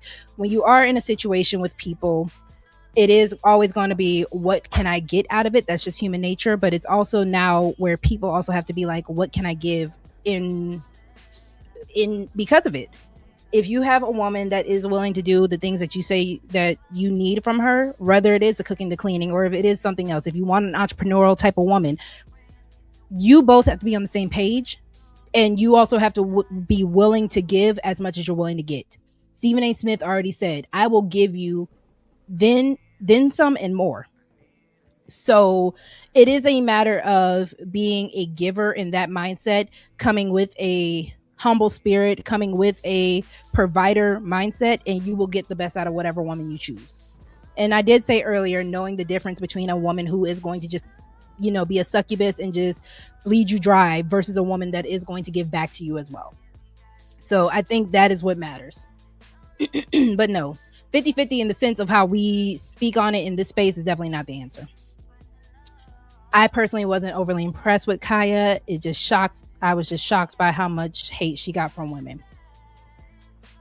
People don't like pretty women. People don't like women that go against, I guess, what they deem is setting them back. And I need us to understand that we are not a monolith. We are not all the same. We're not going to have the same goals and aspirations. And I need us to stop trying to other each other and just realize that we are different, and that's okay, because we're not living the same lives and we're never going to be. I think women are very protective of the roles that they are wanting for themselves, that they don't understand they are hurting other women that want a different lifestyle or a different role. And I think that's the issue. And I'm not going to lie. Women love to say that they're not competing against other women. But when they see a woman that is coming around that has stepped their game up and is not trying to live a mediocre lifestyle, it is a slap in the face of saying, well, damn, now I got to step my game up and I didn't want to. And I think that is what a lot of women also who find it unfair, where they feel like they should be able to play the same mediocre game and get the same prizes. And, you know, that is just what it is when it comes down to men and women. Everybody wants to give as little as they can and get the best benefits. And that's not how life works, ever. Ever. All right. So I did have a couple more talking points, and then I'm going to drop the link. And then we're going to review what Shadi said about dating women and how she is now agreeing with men. So let's do that. Hold on. Where did I leave off with my notes? All right. So my next segment was wifey energy versus access energy. Women are not incapable of nurturing. We just don't give that to everybody. So when you hear about, I think Royce or somebody said, you know, even men with girlfriends were impressed by cooking with Kaya. I'm gonna need y'all to understand there's a difference between being your girlfriend and being your wife. Because if that's the case, why do I need to be a wife if I'm going to do everything as your girlfriend? Being your girlfriend is the introduction stage of things, where I am supposed to be, you know, doing the things that we do, getting to know each other, getting to know you, getting to know what you like. So then when I do eventually become your wife, I can make sure that all those things come into play. I'm not supposed to be giving you wifey treatment as your girlfriend. Ever. And that's fine if you want to come back and say, well, Rogue, see, I shouldn't be giving you husband treatment as your boyfriend. That's fine. That's totally fine. But if you are not trying to make yourself a proper candidate for the fact, or you're not trying to make the proper move so that we can move towards that level of things with each other, we don't need to be in each other's faces. Because that just means you're looking for a good time. You're looking for some fun. You're not trying to take things serious. And I do have an issue thinking that men have an issue taking things serious. But I digress. That's a show for another day. I appreciate that. So husband chosen men are the ones who get the nurturing, the cooking, the pouring into him. Random temporary access gets limited effort, not overgiving, and no structure. Wife treatment is not a free trial. Some of y'all aren't lacking a nurturing woman. You're lacking the position that brings it out of her. So then I also want to talk about how roles without context fail. Again, I'm going to keep repeating this. I do believe in gender roles. Welcome in, Lord ADS. It is a pleasure. I hope you're having a good Sunday. Welcome, welcome. Thank you for joining us. So again, I do believe in gender roles, right? But again, these roles require context. If you want a homemaker, can you be a provider? If you want a provider, are you able to create a home? You can't want the benefits of a role without carrying the responsibility of it. I'm going to say that again. You can't want the benefits of a role without carrying the responsibility of it. You can't be the boss without paying the cost. It's just really that simple. We're trying to apply traditional expectations in a non-traditional reality. And then, like I said, before I drop the link, I just also want to let it be known how roles require adaptability. Even when roles are aligned, life still happens. Like I said earlier, job loss, stress, growth, they're just normal life transitions. If you can only love someone in one version of themselves, you don't really love them. You just love their role. You love the position that they're playing. And again, if that's just your role as well as that, if that's how you move, that's fine if you let it be known beforehand. But if you are not going to go with the whole idea of sickness can happen, things can happen, because I have no issue with you being sick, with things happening, as long as you have a plan on how we bounce back. And that means also I have to have a plan on how we bounce back. So it's not an issue of trading roles when it's needed, as long as we can try to get back to whatever our normal was, or we can just adapt to what our new normal is. But there has to be a plan. You are going to hear from me all the time.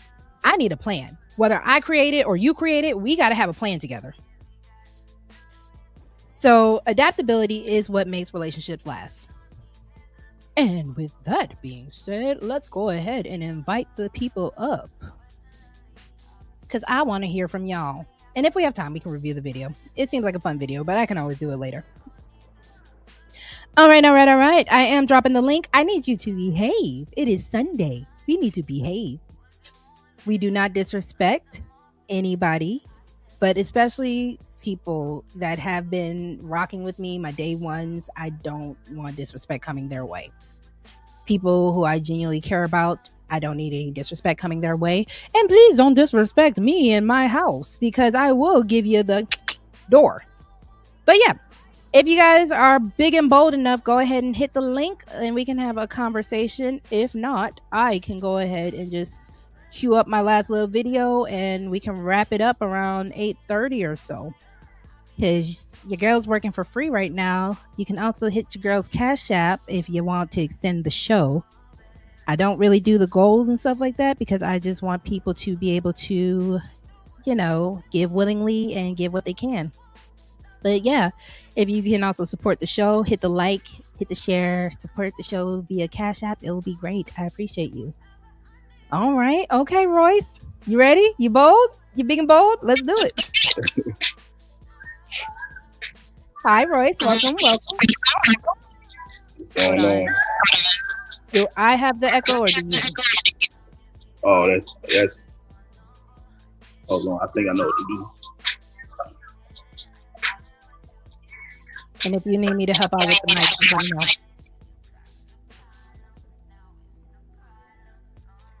All right. If I need to mute up when you talk, I can. So I'm going to go ahead and give you the floor and you can go ahead and rock out on what you got to say real quick.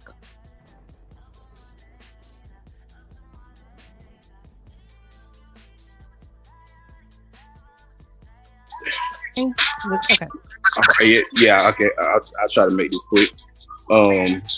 What I meant by being simple is when I say, I wish I would have wrote this stuff down. So when I say that, I'm trying to think of some of these talking points. Okay, when I say that I want you to cook, I'm just start with the first one. Hopefully, I remember the rest of them. When I say I want you to cook, I don't mean that I want you to be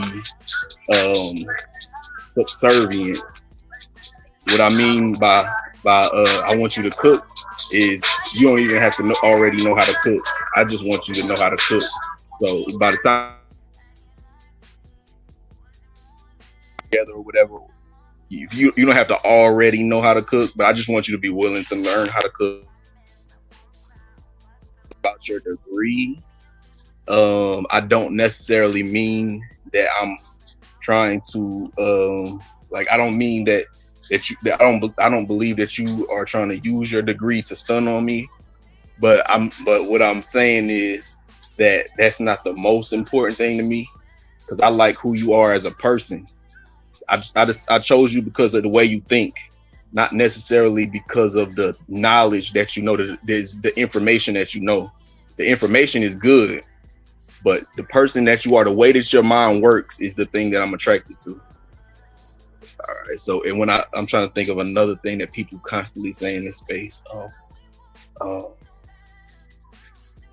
Dang, man, I forgot all my talking points. I was thinking too hard. No, it's a cool. Can you name some of the talking points that women are like they don't like to hear and dudes are always saying it? Yeah, I can. Yeah, I can. Is it also for what you said? All right.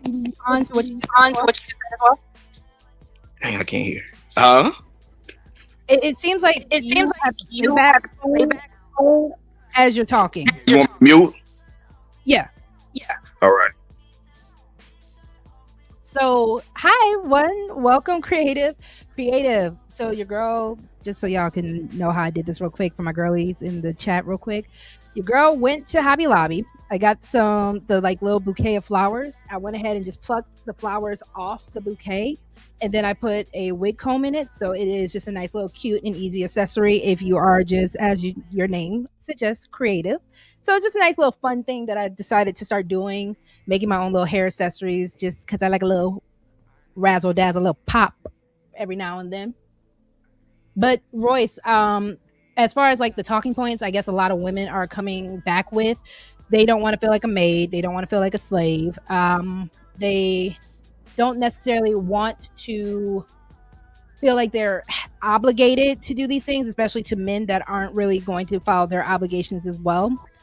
And then also to just your point of how we can be simple with each other. That is something that is based in the dating stages of things, where you are supposed to get to know what each other wants out of the relationship and see if it matches with what you want. Welcome in, Chanel. How are you, Courtney? Hey, boo. Hey, boo. Hey. How are you? You look gorgeous. You're glowing. I was like, she looks so pretty. I appreciate you. How are you? How have you been? I'm good. I know you're probably thinking about when I was in the hospital or whatever. But you had me a little shook. You had me scared. Yes. That was definitely scary. But but I'm definitely much better. But my doctors told me that it's like your body's been in such a trauma. Yeah. That it takes a while to kind of like get your footing back. So, but I'm just over here, you know what I'm saying, relaxing and sending my husband to do stuff. Yeah. Hello. And see, I'm happy you said that, because that is part of the adaptability that I was talking about earlier. So I'm happy you said that. I'm happy that you're recovering well. Continue to take your time to recover. And I'm happy that your husband is able to adapt to the new normal and to have a plan to get back to where we need to get to. So that is awesome. Welcome in, Creative. Chanel, I'm going to let you go ahead and say what you want to say, and then I'm going to give it to Creative, and then Royce, I can give it back to you, okay? No, you can go first, because I just came in here, so. Oh, well, thank you for coming through. I'm happy that you came up here. Creative, my love, what would you like to add? How are you doing today on this wonderful Sunday evening? I'm great. I'm going to say yes. Well, he's giving me hair, beauty, face. Yes. She is. But yeah, I've been complaining about this shit all the time and all these panels. God, I hear me. Yeah, for those who are just coming in. But yeah, I just hate it that when they refer to women, they always talk about how she cooked and she cleaned, and they don't talk about any other traits. And then they just be like, "Oh, I had this woman, and she only cooked a little bit, and then this other woman I had, she mainly clean." And it's like, dude, like, do you have anything else to add except for that? Like, what the fuck? Like, do you know that a woman is a human just like you are? Mm-hmm. Who is smart, who has thoughts, who has ambitions, you know, who's going through the same things that you're going through. It's just that we probably have, our hormones are a little bit different. Mm-hmm. And that's the shit that is just baffling to me. It's just that, how can you refer to a woman as a commodity, as most of these men be doing in these spaces? So you know what's actually funny? I actually don't have an issue with being quote unquote seen as a commodity or objectified with men.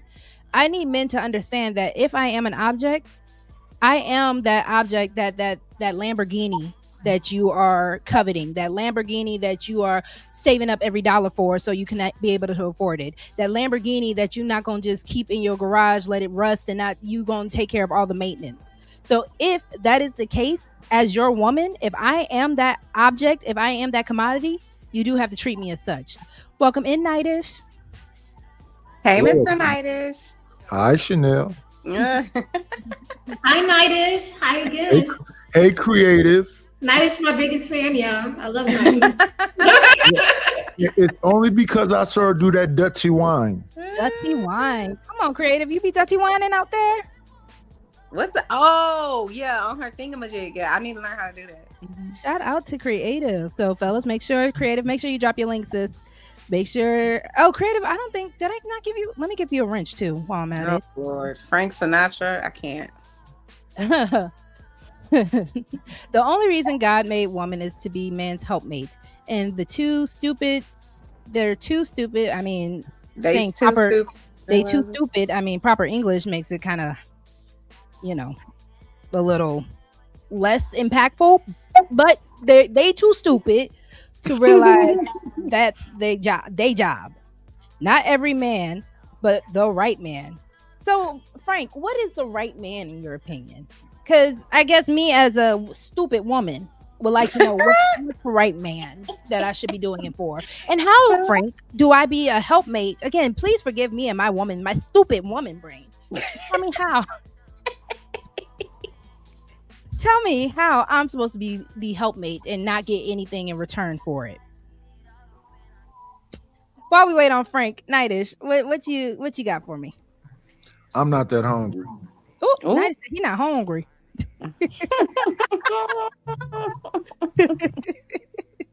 Nightish, what you thinking about my thumbnails? I'm trying to be a little more creative with them. I know you the AI guy around here, so what you thinking? Hey, listen, you working? It looks well. It's working. Thank you so much. And I love the little girl background. It's so cute. Yo, I'm still learning how to creative. I'm about to give you your wrench. Chanel, do you have one? Oh, I don't know. Maybe. Can you say something in the chat real quick so I can also? Oh, okay. Hold on. But you guys want to see? I'm just learning how to do all this YouTube stuff, the AI stuff. So I appreciate y'all. I try to make it look nice for you all to come through. No, it's good because I'm still learning too. We all learning. So Nightish, what is your opinion? And then Royce, I'm gonna give it back to you. Frank said, don't shoot the messenger. You got to ask God. He said it, not me. God also said that you are supposed to provide for your woman. But listen, I'm not trying to get super into the biblical side of things with you right now, Frank. But I understand. But yeah, Nightish. So did you have anything you wanted to say about what Stephen A was saying? Anything on the topic? I know you said you're not. I didn't hear what Stephen A said. I left. No worries. But he was saying something about a woman cooking and cleaning. Pretty much that is the role that he wants his woman to have. If not, what do I need you for? So Stephen A is pretty much saying, I'm successful enough. I did the things that I need to do as a man, and I will do the things that I need to do as a man. But this is what I require out of you. So if he's going to pay Lamborghini prices, why not just go along and get along? I don't disagree. I don't have any disagree with that. What'd you say, Chanel? I'm not that girl. I can't do that. I really can't. I can't. I can't fake the funk at all. Period. Point blank in the story. I'm bad at that. Yeah, I'm like, I have a brain too, and I'm not a person that I'm not your child, because that's how you treat your child. How much do what I tell you to do. How much time does it take to do that though? No, I don't care about none of that. In modern society, now my grandmother cooked everything from scratch, washed stuff in a bucket with a scrub board. That was hard work. You got dishwashers and washing machines and dryers, and how much time could cooking and cleaning take? It doesn't matter. However much time it take him to cook and clean. No, exactly. If it's so little bit of a task, why can't y'all you do say that y'all want the soft life, right? And yeah, but I can create my own life. And a man that could provide that for you, right? No, I don't need nobody to provide for me. No, not you. The conversation in general. Y'all have to stop personalizing these things. The like y'all say, men is always talking about somebody cooking and cleaning, right? Being in the kitchen.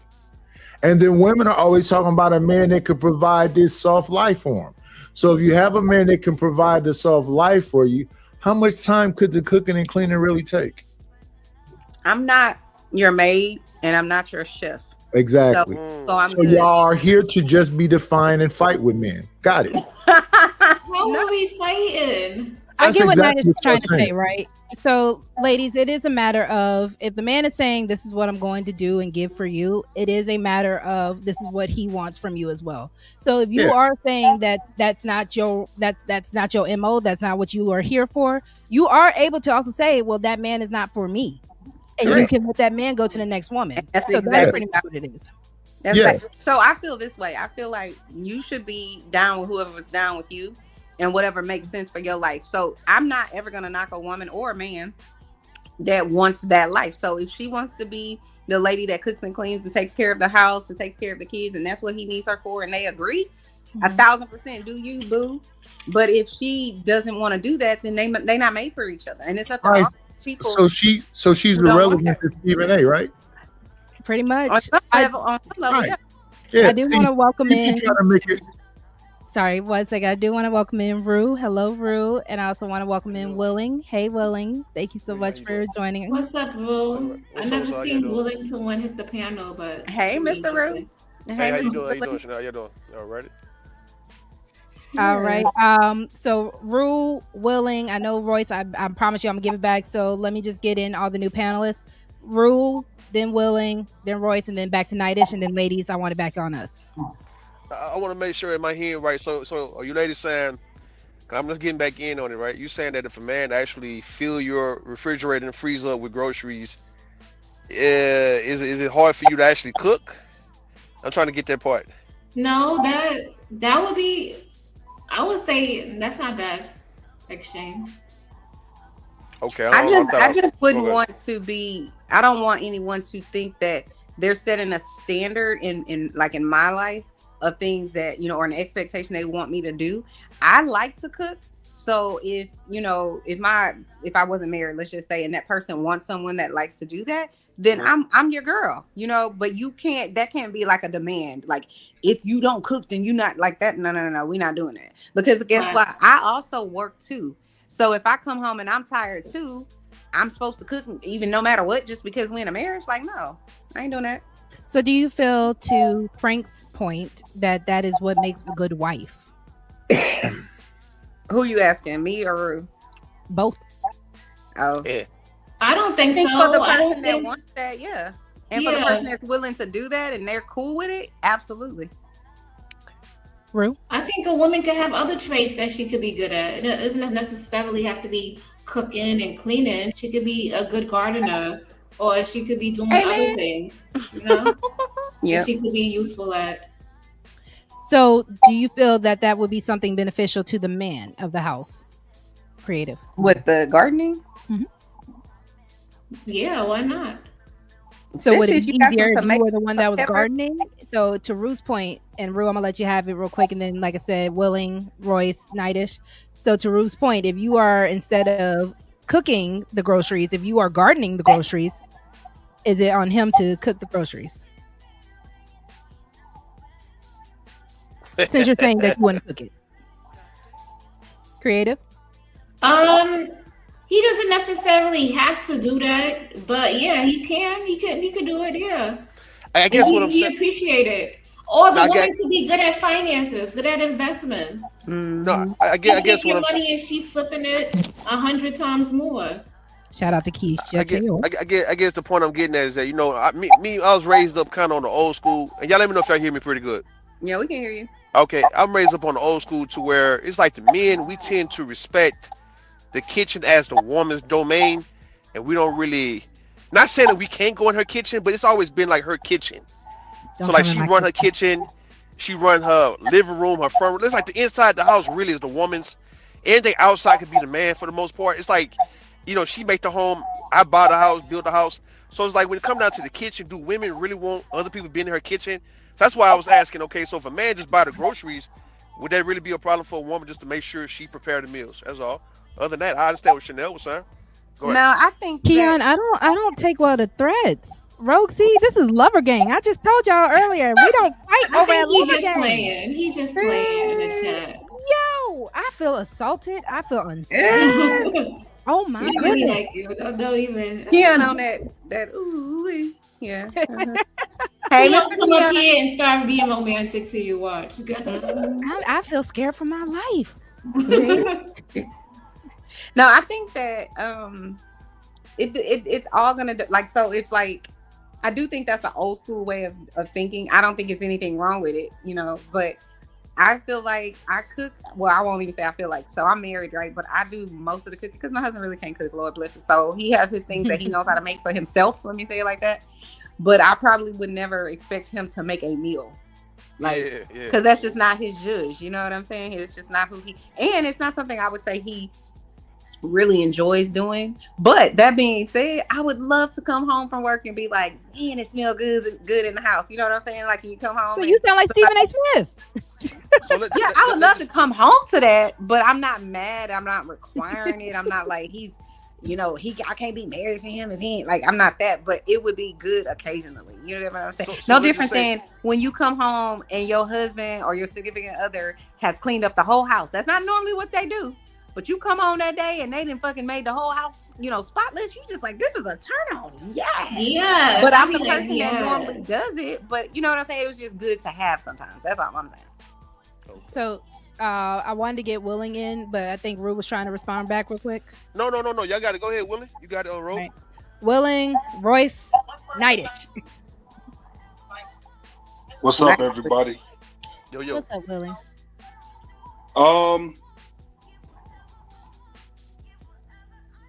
I think most men should be able to get their woman groceries or their family groceries, but they don't really do that now. I think that we could take turns cooking. Maybe if your woman's working, and then maybe, hey, I'll cook. Like, we could take turns cooking or different stuff, like around the house or whatever, instead of just like the woman doing everything around the house. Maybe you could help her do some stuff, you know what I mean? Instead of just, you just sitting around and all that. So I agree to that. I do. I agree. I love that. I do agree with that, Willing, because I think it's also a matter of how do we all play our roles, right? And I think a lot of times we find issue with the fact of we want so much, but we're not trying to give enough. And I said this earlier, and I appreciate you for reiterating it. We need to, in the dating phase, find what we both want. How do we get it? Agree, compromise, whatever has to happen, and then just play it how it needs to be played out. Exactly. Just, balance each other out, basically. Mm-hmm. Don't let, one person do all the other work and then, just balance each other out, basically what I'm saying. I agree. Just because you can do something all on your own doesn't mean you want to do it all on your own. Exactly. All right, Nightish. Well, did I say Royce? I'm sorry. I can't remember my own order.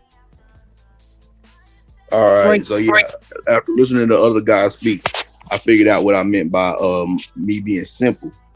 It's not necessarily that I don't put like thought into my role. It's more that I spent so much time thinking about the why, the reason behind, because I'm traditional with my values.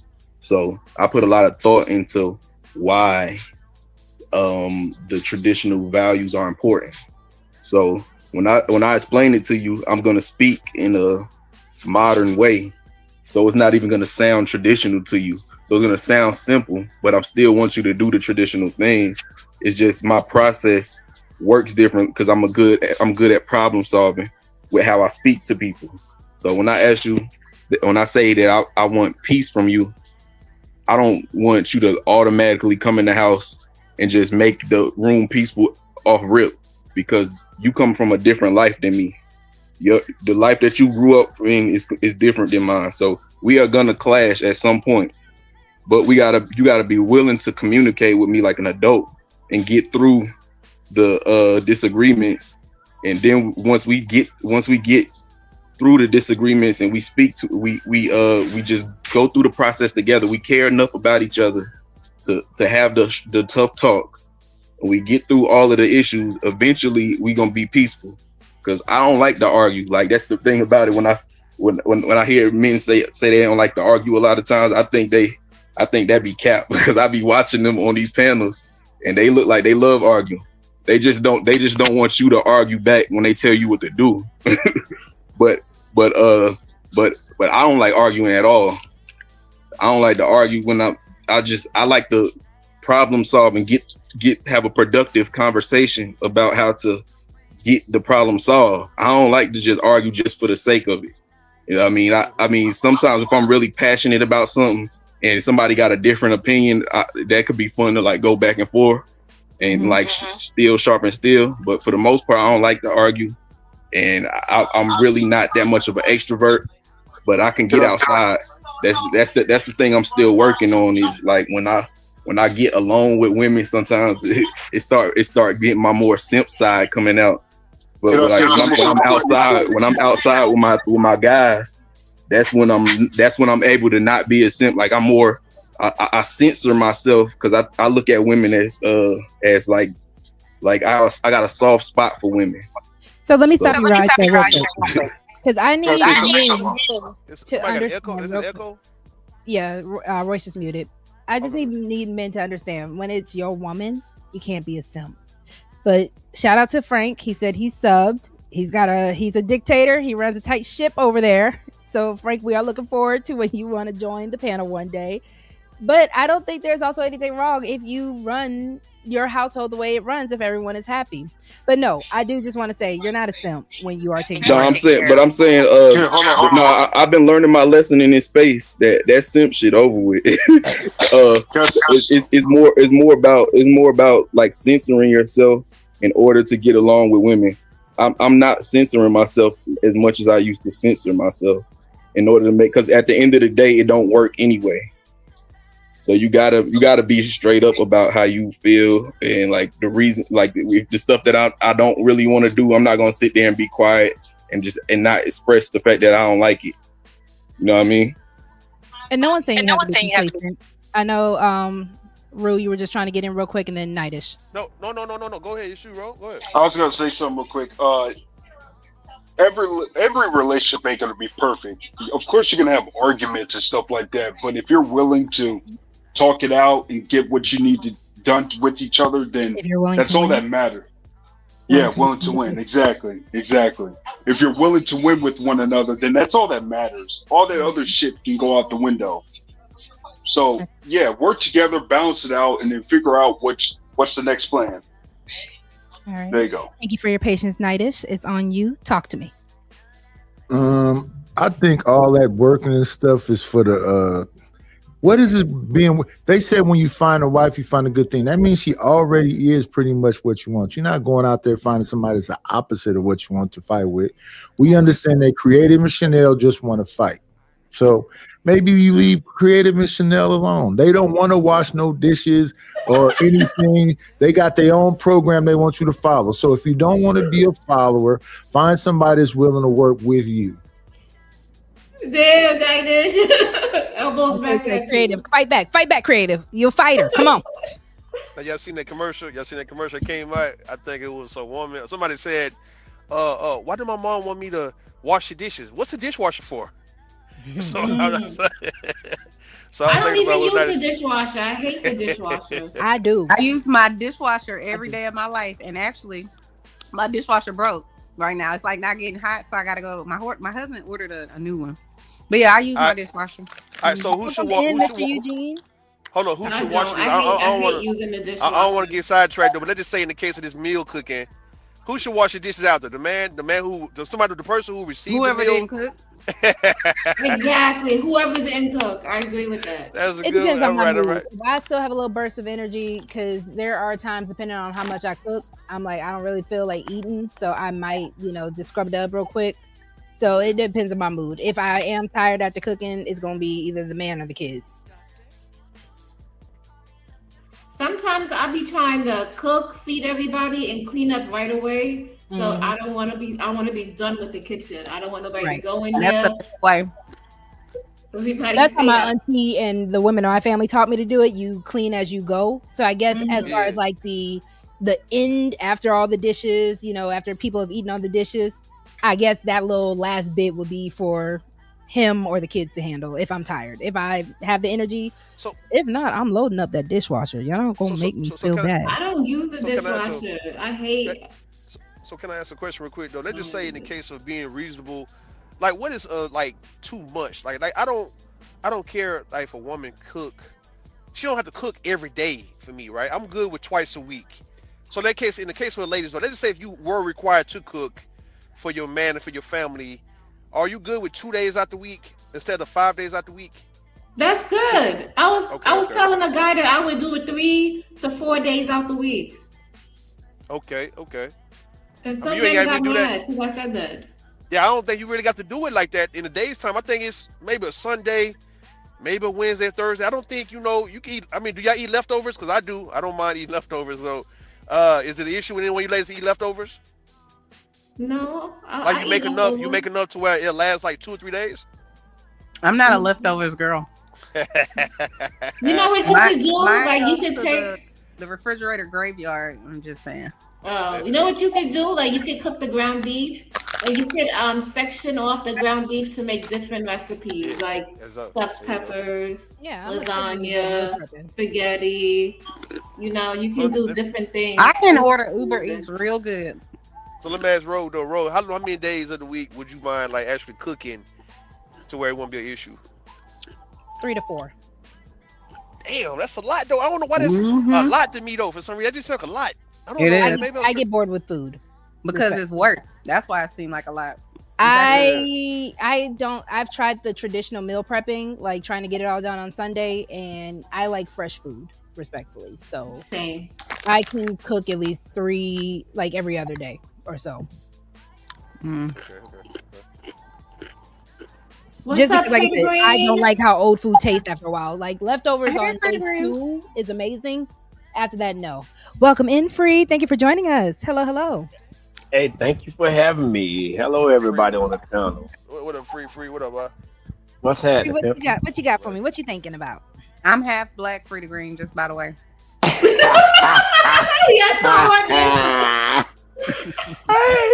Hey, Ruby said she busted the shots at me already. Chanel though, she my homie though. Straight up. Now, Free. We asking you get a woman. You want your woman cooking? Do you want to cook? Do you want to cooking all day, every day? How you want this shit, Free? Well, since I haven't experienced her cooking all day, every day. We kind of share that. And I'm gonna say most of the time I did a lot of the cooking because my wife has always been in school, so she studied a lot and stuff like that. So I used to try to take some of that pressure off of her. And see, we can appreciate that because, like I said, it's all about adaptability. And when life happens, I want to know why Eugene's ground beef take 4 days to thaw out. Now, if you would have said spaghetti for 3 to 4 days, that's traditional Black people stuff. But why? What kind of ground beef? What kind of freezer you got where it got to take 4 days for it to thaw out? I'm confused. But shout out to Eugene. I appreciate. And you gotta be cooking. Is the ground beef still red when you like? When it turns brown, don't eat it. Don't even cook it. You watch it. Right. And it's a little gray. Not look cooked and it ain't cooked. Like what we doing? Chanel, how them empanadas came out? It was Shout so out to good. the empanadas. Come on, Chanel. I made some. Chanel, you be cooking all the time, talking about you don't like to cook. I just realized you're trolling me right now. No. For real, Rose. I just realized Chanel is trolling. No, see, this is the thing. I like to do what I like to do, but I don't want to be forced, and then I want an expectation to be put on me. Because this is the thing about expectations. The moment you make one is you're gonna get disappointed. So if I tell you I'm gonna be cooking 3-4 days a week, I'm probably gonna disappoint you. But if you let me just cook, then you're gonna get, you know what I'm saying, a good meal. You know, let me be great. Don't just be trying to tell me I need to do it because I just can't be told what to do. I get my spurts where I'm like, I can cook for every day of the week if I'm really just in that cooking zone. But I get you. I hate the idea of taking someone's choice away. So I'm with you on that, where it comes down to don't make an expectation, just let it ride. But I think that's the whole point of what I was saying earlier about the dating situation, right? We find out what we do and what we like about each other in that dating phase. So if I'm just naturally cooking like that, you're going to see that and you're going to know what to expect. So you can either stick around, or if I'm not doing it enough or I'm not doing it to your liking, you can bounce. Why y'all make it seem like it's so easy to bounce? Come on, Ro, what's up? Nah.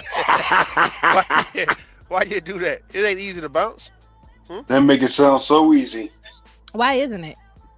Because all right. Cause we talking about feelings now. You talking about love. All right? How can a person just bounce after being with you 5 years, 6 years? We're not dating after 5-6 years, though. Okay. We're together. I'm talking about in the introduction stage. Months. All right, 6 months to a year then. All right? Can he just bounce? Or would y'all be willing to adjust though? Like, that's the whole point of. I thought it was like adjusting. Like, okay, well, All right, we figure it out. So instead of me bouncing, can we talk about it? I mean, of Well, course, that's the thing. if we're not finding the adaptability or if we're not able to adjust, I'm saying it in the sense of if there's just no give after that point, yeah, just go. It's not going to take you 5 years to realize there's something you're not willing to do. Right. Or something that, it's just like, this is not for me. She's not good at it. He not good at it, whatever. So you work those out in the beginning, in my opinion. Right? I don't know, Taylor. This is crazy. This is insanity. Rude talking about love. We don't know. Are y'all saying that this is all right? The relationship are y'all talking about? Are y'all talking about like a housewife or she works and they both work? Whatever the situation would be, like Stephen A. Smith was pretty much saying how successful he is, right? Where he can pretty much provide that stay-at-home wife lifestyle. Just don't be all up in his business. He don't want you in the house all day. So either go get a job or go do something. Because don't be minding his business. His business is his. But, we're talking about just any situation a man might find himself in. Now, I did kind of cuss out the men a little bit because I did say if you broke, because Stephen A. Smith said it. So let me disclaimer right there. If you broke, you can't say nothing. So men, how you feel about that? How y'all feel? You can say something if you broke. No, you absolutely can, and let me tell you why. What can you say, Chanel? So if you in a relationship and you going strong or whatever the case may be, and then you lose your job, so then you lose all your privileges because you lost your job. You're not allowed to say or have an opinion because you lost your job. Like no, Chanel. But again, that's not going broke. You losing your job. I'm hoping to damn sure you go and get another one.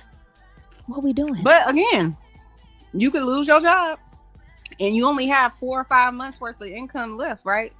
So it might got be good 4 or 5 months to go find another job. That's right, but sometimes it don't work out like that. So I'm just saying I don't think it's fair to say to the person that they don't have no rights. They can't say shit. They not allowed to. No, I can still say something. In my opinion. Because if a woman broke, can she say something?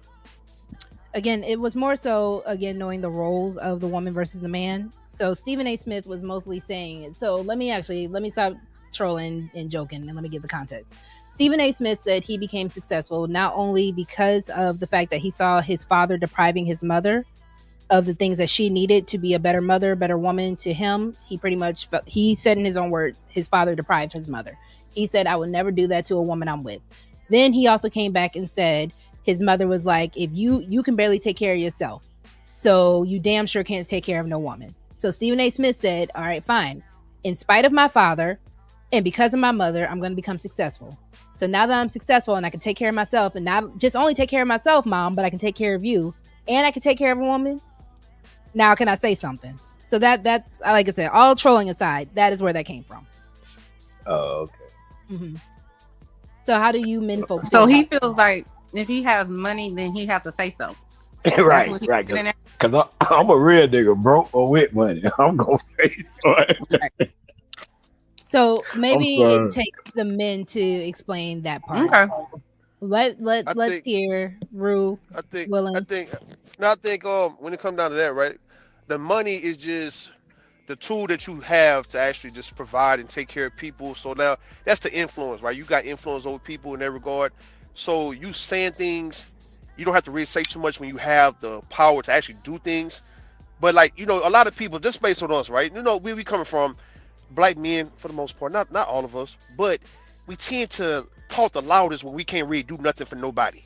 So I understood what he was saying, what his mother is telling him. Okay, don't be one of these men out here talking the hardest, but now when somebody come to you, we need to come to you for something, you don't have no solution, you have nothing for us, and now you had us believing that you really could take care of things, but you couldn't. So I was like, all right, in the meantime, how about you just be quiet then? Don't say nothing until you become a powerful person. Now you come in and sit us all down. So I think black men need to kind of adopt that, right? When it comes to dealing with women, respectfully, I mean, I don't agree with dating women if you don't have nothing to take care of her with, let alone take care of yourself. But I know a lot of black men actually they still gonna do it anyway. But I feel like those men need to work on becoming powerful also if they happen to get a woman, to give them a chance knowing that she's not in the best financial state. So like, this is what Royce was saying. I look at what Royce was saying earlier. Money is a mean to the end or whatnot, whatever it may be, right? Like, it's more than just money. I understand that. I agree with that. But I do feel like that is a tool that a man should have. I feel men should be the ones with money. That goes with a man though. It's like with a man, you got money. Therefore, you can kind of like run it the way you like to run it, to where people have to acquiesce to you.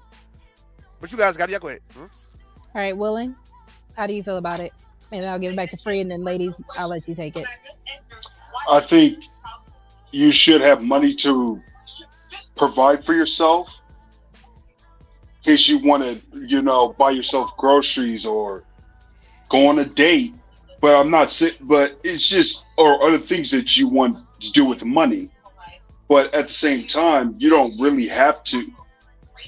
I don't know. It's just, you don't really, I guess you can be broke, but you don't really have to say it out loud, really.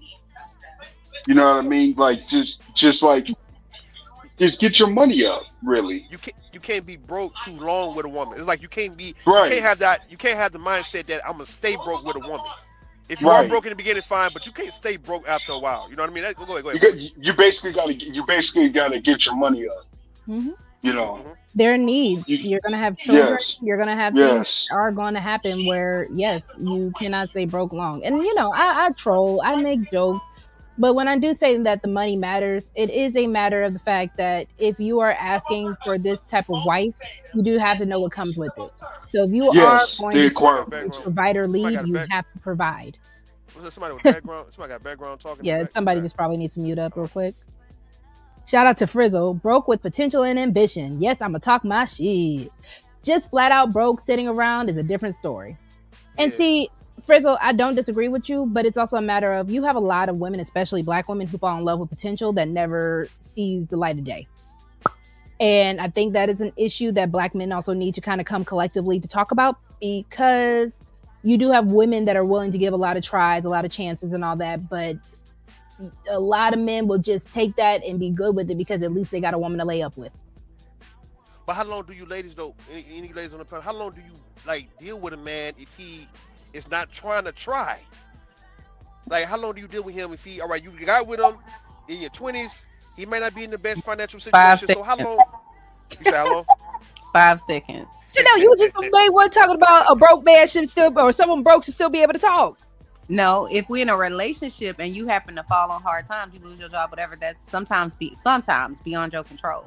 But that's not so. broke I'm not gonna make you like you don't matter. You nothing to me because you lost your job. But if you ain't doing shit from the beginning, you gotta at least have what I have. But see, that's not broke to me. Shout out to Eugene. Eugene said the man should always make sure he is established financially and, more importantly, mentally before getting into a relationship.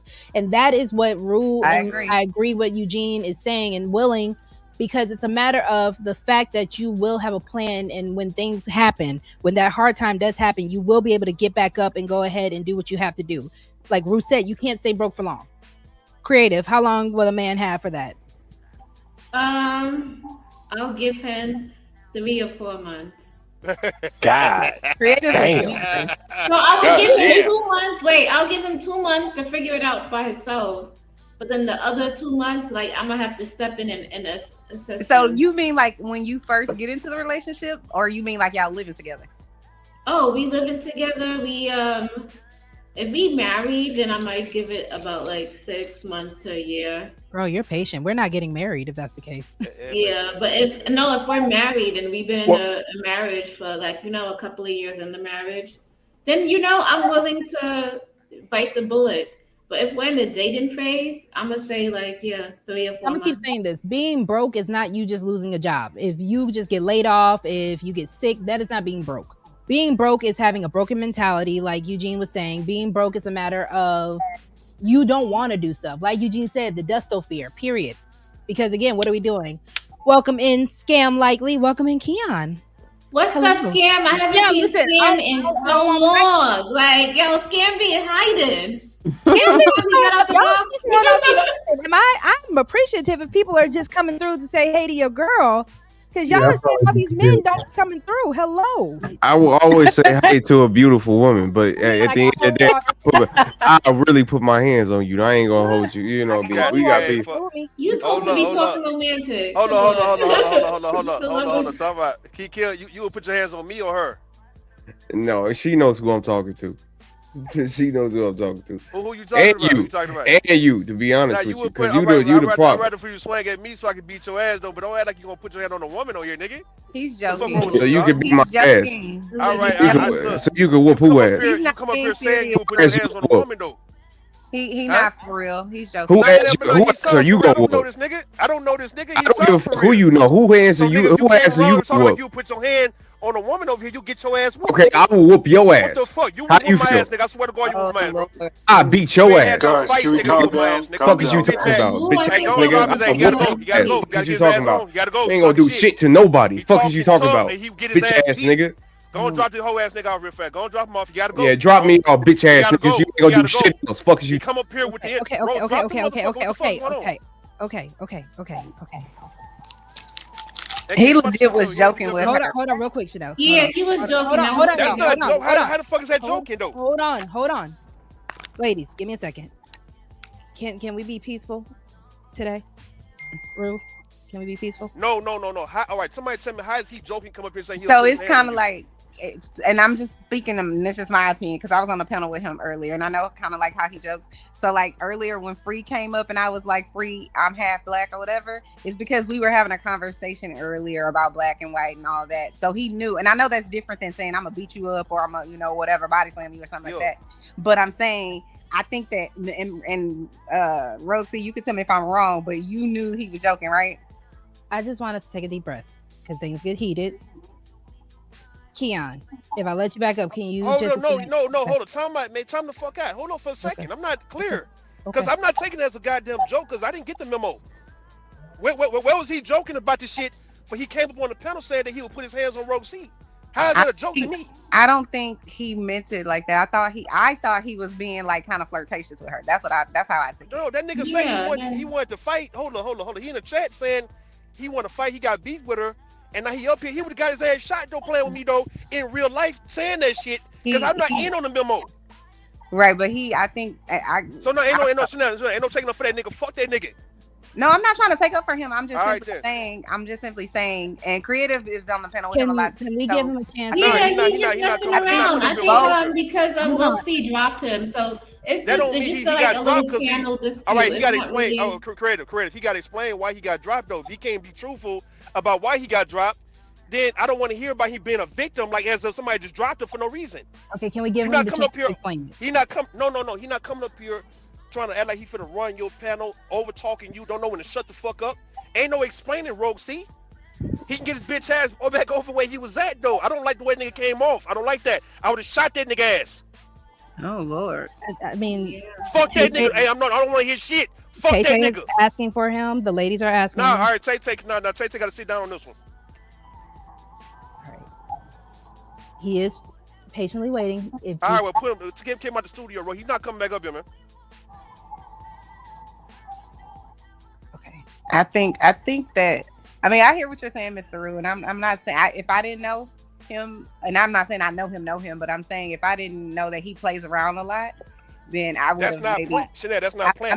I'm saying I understand what you're saying. I fully understand. I'm not arguing with you at all. I'm just saying if I didn't like converse with him a lot, then I fully understand why you would think that he would, would have been being honest or being real. But I don't think he would. I don't want to play.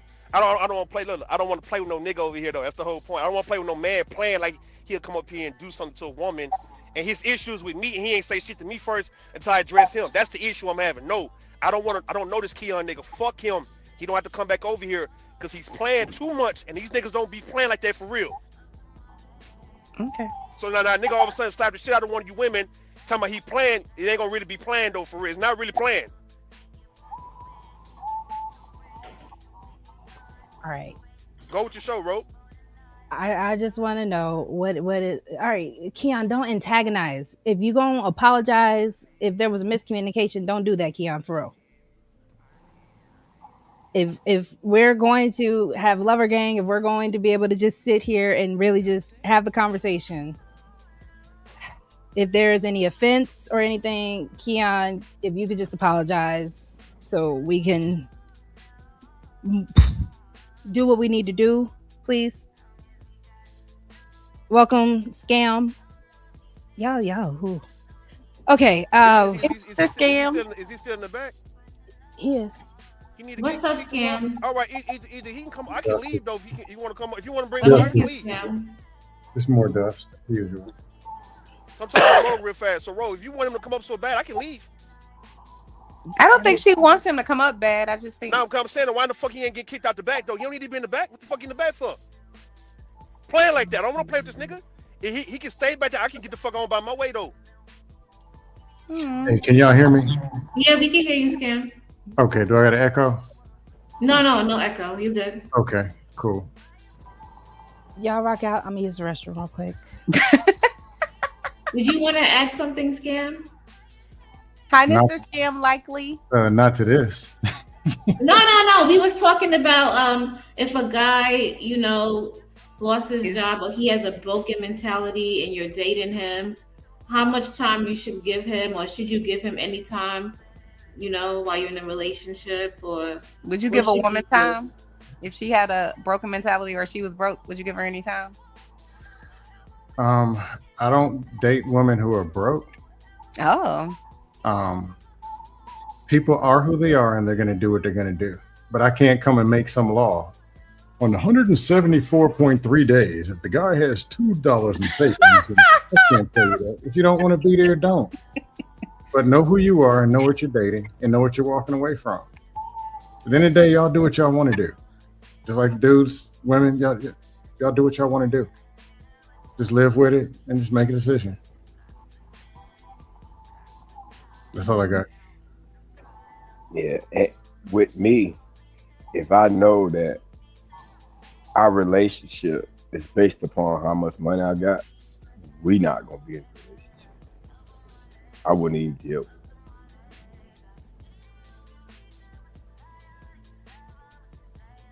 That's understandable.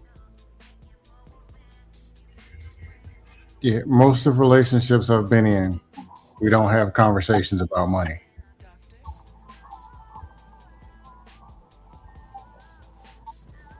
So, Mr. Scam Likely, what's your definition of broke? Because I know you say you don't date broke women. What would you consider broke? They don't have any money. So, like, you mean like in a savings account? What you mean? There's no means. The number Don't even have a job. That's what you mean by broke? Well, broke can be temporary. I won't date poor. Okay, that's a better analogy. But I don't do because in life, people lose positions, stuff goes up and down. That's called reality. Correct. I live in reality. The internet, they don't. If you like the person and that's your person, then you stick it out and you work it out. Or you don't, because one day something happened, then the rest of your life you're going to have to live with that one day decision that you made. I agree. You put it like that.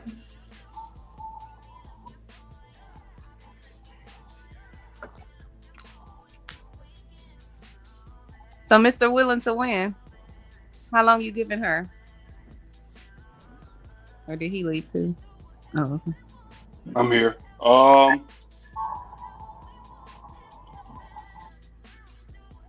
Just like in a marriage?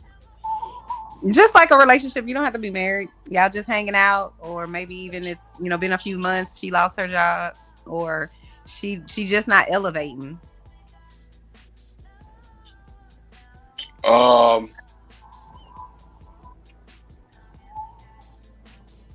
I'll give her like a couple months. God damn. Y'all tough, boy. Like I'm generous. That's why. I'm being generous. So I mean, y'all experience with getting jobs, is it that, like, do you feel like right now you can quit your job and get a new one like in a couple of months? Oh no. But that's what's confusing to me. Like, well, I don't really know because it's temporary. So I mean, it depends if the person's motivated to get the job. You know what I mean? If like my wife loses her job, right, and because we both pay bills. You know what I'm saying? It's not like I pay all the bills and I don't need her money. I'll be telling the goddamn lie if I say that. So we both pay bills and shit. And if she lost her job, and because she lost her job and she haven't found a job fast enough, and we're about to lose our house, we're gonna have to sleep in the car. You know, I'm not in the. I just also want to welcome in real quick. Hello, H&M. Welcome. Hey, Mr. Huscular Muscular. It's good hustling. I got a question. Didn't see who was speaking. I wasn't paying attention. That was who was talking? Was it Free to Green? I think Free. I think he dropped down. Free. If he coming back, just let me know. Question is, if this woman is a marriage or a long-term relationship, and if she loses her job, she got 60 days or you're gone. Shouldn't she be more committed to the job than you? What? Okay. If I'm got a family or whatever it is, and if I lose my job, 60 days everything falls apart and they all leave, I'm gonna be more committed to the job than the family. So I'm wondering, what do I need the family for? Yeah. I might as well just marry the job. Yeah, I see what you're saying. Well, listen, I've been married. I'm the old married lady. I've been married for 20 years, and I've lost so many jobs over the years. But I have a very loving, supportive husband, so he ain't never been like, why you don't have a job? Like, it was just like, as long as you don't keep spending like you got a job, you know, type of thing, then we good. I got you. You know what I'm saying? So it's never been like no issue of, oh, you only have this certain amount of time and, you know, that type of thing. So I just think it's about the relationship and the commitment, because I feel like all the other stuff money is always going to come. If you have, you know, if you treat each other with dignity and respect and you communicate and love and all of that, then you're good. The money stuff to me is like he was saying earlier, it's temporary. Anything can happen. Look at how many people, all them people at Spirit, you know, work for Spirit, lost their job. So now we can't be in a relationship because you lost your job. That's crazy.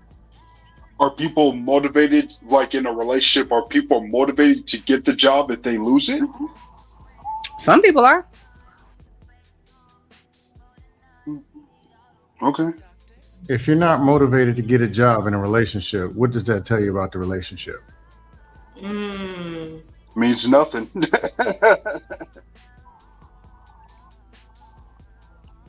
I don't know if that's always true, because sometimes people get depressed. Sometimes people aren't motivated. You know, have you ever been in a situation where you weren't motivated to do something? You know, and it sounds good to be like, well, if you really love your kids, you really love your wife, you're not gonna let them da-da-da. And that's great. And on some level, that's absolutely 100% true. But sometimes you're not motivated. Like some days, my ass is not motivated to cook or go to work at all. That's true. That's true. I have to go. Temporary and permanent. How can I say it? Temporary motivation, for example, you got a lot of money saved and stashed and you're just tired. You can be not motivated because you got money stashed, because you were motivated when you needed to be. Or if you're in school, or if you got an injury, or you're working hard on something else, or you're burnt out. But something connected to the long-term picture, meaning it's just a down season for some reason. But if you're in life, you're not motivated, then it's a problem. You're an actual unmotivated person.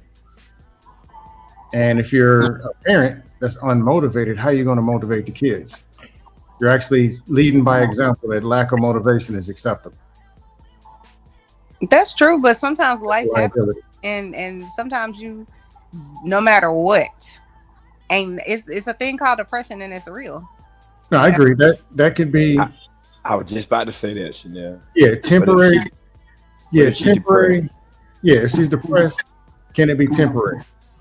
Like, okay, she's going like burnout or like depression. Okay, this is a season. He may have to step up and do something, and we got to work through this actual depression. Why is she depressed? Or if it's diagnosis, okay, that's a whole nother shift. Now you have to take care of this person. This person is unable, working with what they're able to do. But just clicking the unmotivated button and I just don't want to do nothing, Not in it. No. Yeah, that's real different though. She just, well, I ain't get no job. I'm tired. And oh no, that's different. If But you're she tired, lost- be tired of something, like Right, a burnt but out nurse, a burnt out teacher, a burnt out salesperson. They're tired, but there's 60 grand stashed in the bank. They're tired, but they were putting in, more than their share.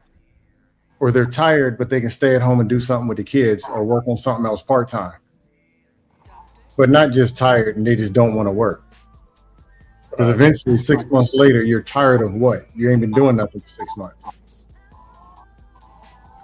and the reason why I think the way I think, because I got family. Like I say, if she lost her job and I couldn't maintain, because even if I got a second job for whatever reason, we're about to lose the house. I would lose that house before I just let her go. Especially if she was trying, we can go stay at my mama or somebody. You know what I'm saying? Somebody gonna open the door. But I'm not gonna just give up on her because she ain't got no money or we can't make it like that. I would. Second, y'all. I just wanted to say hello. I had to go make me some tea real quick. I have a little, like I said earlier, I have a little tickle in my throat. I just wanted to say hello to Mo Love and Miss Joy. Good evening, ladies. Thank you so much for joining us. And I also see Demi Bum. Welcome in. Hello as well.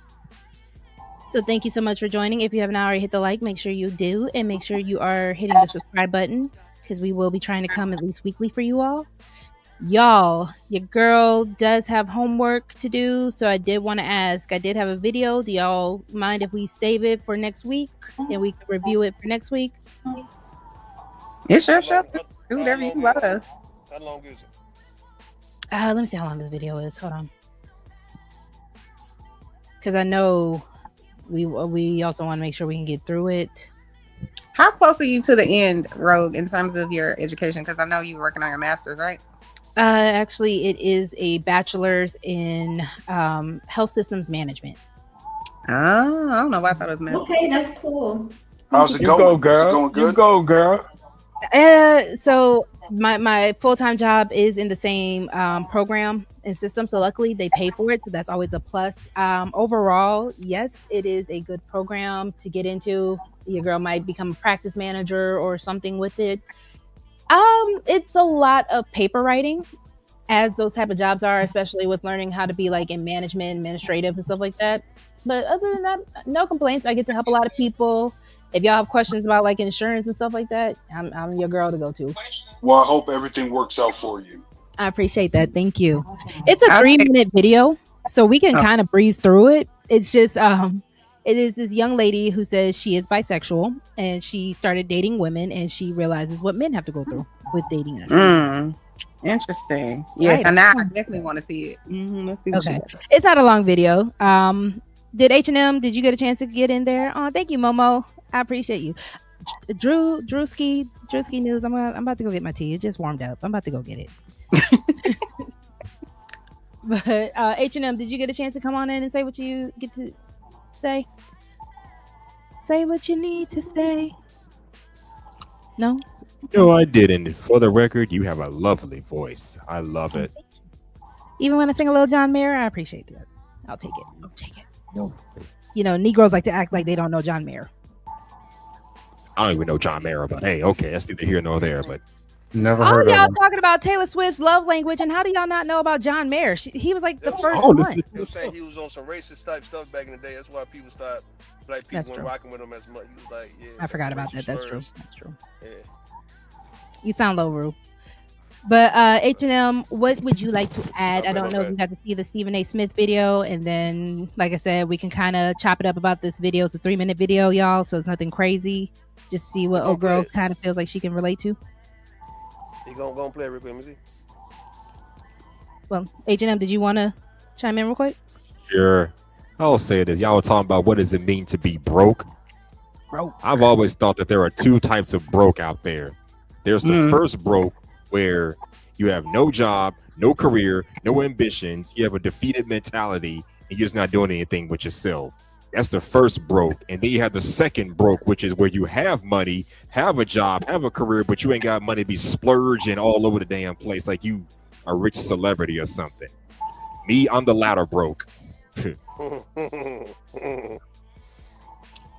Yeah, I'm with you on that one too. I'm that broke too.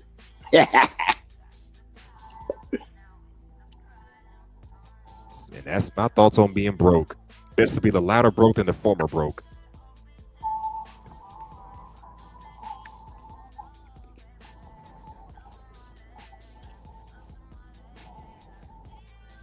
Sorry, I'm here. Okay, so with that being said, H&M, do you feel like broke men should be in women's faces? Do you feel like a broke man has something that he can provide for a woman? Oh, that tea was hot. If he's the second broke, then he should have enough to provide. I mean, why do we have to go into the interaction already financially set? We don't usually reach that plateau until we're damn near 30, 40 years old, as long as you got something going for yourself. As long as you ain't broke, So as should in we no not job, be no dating career, until no we're 30, ambitions. 40 years old? Excuse me? Should we not be dating until we're 30, 40 years old? Oh, that was hot, y'all. I don't know. I knew people that was hooking up in high school. Come on, high school, college, you got to start young. By the time you get 30, shit won't change. I think at You those already see ages, that. you should be dating to understand what you are wanting as you are establishing yourself. I don't think you should be settling down at those ages because you're still learning about yourself, learning about the world, learning how to adapt to when highs and lows happen, which is why a lot of us are broker at that age because we're not really in a stable and ongoing situation. Which is why I don't believe when it comes down to the idea of marriage and long-term dating, you should be doing the stable situation type of dating if you're not stable and situated. I partially disagree. Talk to me. How much money does it cost to be single? And then how much money does it cost to be in a relationship? It costs more. That's already a What statistic costs more? to be in a relationship. It costs more to be single. Mm-mm. Oh no. I don't know No, about that's that. You not. got some single people out here that be splurging and spending money left and right. So hey, Are you saying like You want to because go you're- based off taxes and stuff like because you're that, you have paying less bills- tax Hmm? breaks. So yeah, you but saying- no. Are you How saying can it because cost of- more money to be in a relationship? Your light Can it- bill and gas bill go up by itself. Somebody's home all the time. You have children. All those expensive come with being in a relationship. How did children appear yet? But okay, single. As one a apart- singular person, it's much cheaper. As a 1-bedroom apartment, 1 bathroom, your water bill is cheaper. Your grocery bill is cheaper. All that is much cheaper. Yes. I'm gonna say absolutely not. By the numbers, that's not close to true. 2 mouths are less than 1. Okay. Nah, but I get what he's saying. Hold on. If it's 2 single I people, get what how he's many saying, miles too. are they feeding? The same 2. Now they're just doing it in 2 different places instead of 1. So it's 2 sets of rent versus 1 mortgage. So is he talking about, you talking about the 50-50 concept? Like both No, people? I'm saying Okay. John is over here, single, Yo. 28, or however old he is. He has to pay 100% of his own expenses. Jane is over there. She pays 100% of hers. If they get married, they cut said somewhere in the 50-50? middle because they're paying said 1 mortgage. They can even share a car if they want to. Yes, that's 50-50. 2 different So incomes. you said 50-50, right? Yes. Even You if it's said no. 70, no, even if it's 70, 30, 60, 40, whatever. It's still like the 50-50. I don't know. I hear what you're. It's still But like we the can say 50-50 concept. 50-50. Yeah, But it's like the 50-50 concept. Yeah, it average out to 50-50. Go you, ahead. you can afford more, you can save more, and it's 1 electric bill, 1 internet bill with 2 people So, versus them 2 people in 2 different places, 2 car notes, 2 internet bills, 2 cell phones on a separate plan versus combined, 2 different whole places to live, 2 apartments. But that's still not cheaper. That still does not add up to being in a relationship is cheaper. Yes, The only it's- thing that makes the relationship cheaper is when you have the tax breaks. Outside of that, you really don't. Like you said, it's still 2 car notes. Yeah, I guess you could say, but what happens if Jane is only working part-time, but she was able to make her car note because she was part-time? It's kind of like when you have a bunch of friends go out to dinner and then they're like, yeah, we'll just split it evenly. And Jane's like, I just got a salad. I don't think he's talking Well, about, bro. I don't think he's if talking she's from what I'm single hearing. working part-time, Are you talking you gotta about figure people it out. having? Are you talking about they having two different things, or they sharing one thing? Everything across the board. Okay, if this were true, why don't people get married and then live in two different households so they can save money? If that was true, But that doesn't make the household cheaper. You just now strategically made the bill even out. Because again, my household, my rent and your rent might have been the same thing. So if I pay $15,000 in rent, you pay $15,000 in rent, but now we have a $2,000 mortgage. But now because we have two individuals living in the same house, using as much water, using all the appliances and resources, now we're just paying it off in the appliance bill. let's use the example you just did.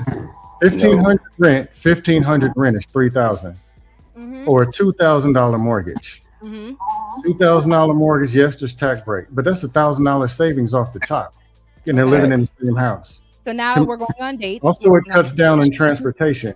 We're going for a car. Now it still evens out. There's nothing. Hold on, Let me say it real fast. Hold on. What I'm saying. Hold on 1 second. Let me say it real fast. Ro, I don't think he's not talking about the expenses, the luxury that he would do for you, what you're supposed to do outside. He's talking about strictly living situation. He's saying you guys sharing the same thing, so therefore it'll be cheaper. He's not talking about everybody having fun. So I'm asking the guy, are you saying whoever I'm speaking to, I don't know who I'm speaking to, are you saying, or scam likely? You saying that, all right, you get with a woman, y'all supposed to have one car, one house, one set of bills. It's not supposed to be, okay, go ahead. No, I'll explain it. Okay. If it made more sense that when you get married, it costs more, then people would just get married and live in two different places. Why don't they do that then? I'm not disagreeing with you. I'm not disagreeing. When you get married, you cut down expenses. Sounds better than one. Shit. No. What'd you say, H&M? Instead of $1,500 apartments, you can get a $2,000 mortgage. That's $1,000 off the top. Right. Your electric bill is all in one house, so it doesn't double. It might go up 50, 60, or 70%, but it's better than it being 200. Right, which is why I was from 100 to 140. The internet, same thing. You may use more internet or need a faster speed because more people, but it goes up maybe 50 or 60%. Right. One cable bill.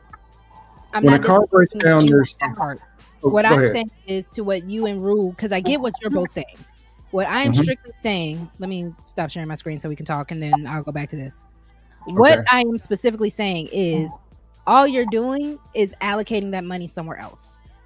Versus a single person can literally, as much as you might want to say that their bills or whatever it is, that single person can stay in that apartment all day, every day for 3 months and be cool. They have everything that they need. Versus when you start dating, when you have a family, you are going to start spending more money. So I get it's luxuries, but 9 times out of 10, who is really in these relationships not trying to do the dating, the luxury stuff? So that's why I'm saying it's technically cheaper to be single. Welcome, Miss Polly. Hey, Miss Polly. I haven't seen her in a minute. I know. What's up, Miss Polly? Busy. Miss Polly gone superstar on us, y'all. Y'all didn't know? Yeah. Rosie, are you saying cheaper as a whole?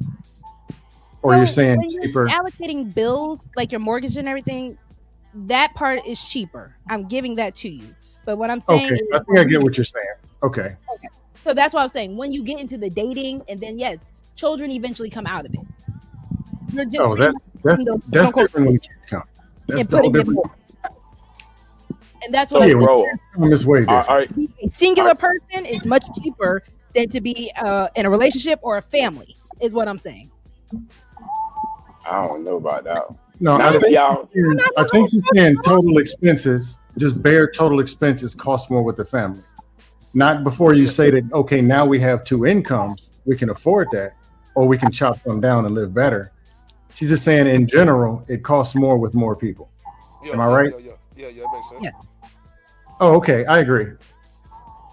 Hi, Miss Polly. What would you like to add, darling, before we play the video? I don't know that. Okay, just play the video. I'm not even going to participate first. I'm gonna wait. Wait, the whole premise and the video that we're about to play, the whole premise is, are y'all hungry? Stephen A. Smith was saying that, when he, as a provider type of man, has a woman, he expects her to cook. He will give you everything that you want, but that is the thing he wants. And if not, you can get to stepping. And then the video we're about to play is a woman who is bisexual saying she has dated women. So she feels like she can relate to what men go through. Okay. All right. Yeah, I'm ready. All right. So you want to add something or you want to go after the video? I do think that it's like a take and give. So like you should find people who help you complete your life in all aspects. So I do think that, like you're saying, it should be some expectation that you do something. And sometimes there's only one thing that they need, and the rest is just like extra. So I would agree with that. All right, I appreciate that.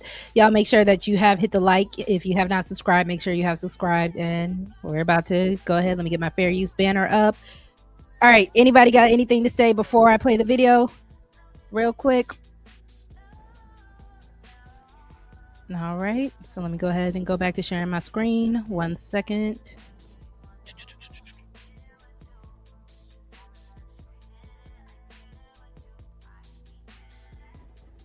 And since then, I have been dating women. And what I found very fascinating is that the more I date women, the more I find myself understanding heterosexual men. Let me explain. Exhibit A. I was on a first date with a girl who asked me out, by the way. This is relevant because when the check came, she never once made a move to pay. Not even like the fake, let me reach for my purse move. And though I don't mind paying on a date, part of me felt like, the offer would have been nice. I was also a little taken aback that she didn't even say thank you. And I never heard from her again. It really made me feel like she just asked me out so she could have a free dinner. And the moment I thought that, I was like, oh my God, I sound like all of my guy friends right now. And my argument against why guys should pay for dates has always been like, look, girls take hours to get ready. Our investment is looking really nice for you. Makeup, clothes, that costs money too. But we were both girls in this situation. We both took hours to get ready, so I definitely felt slighted. Exhibit B. On another date, I went back to a girl's house and I ended up making friends with her cat. That's not a pun. I'm talking about her literal actual animal. And she said, wow, my cat never likes anyone. I better go out and buy a wedding dress.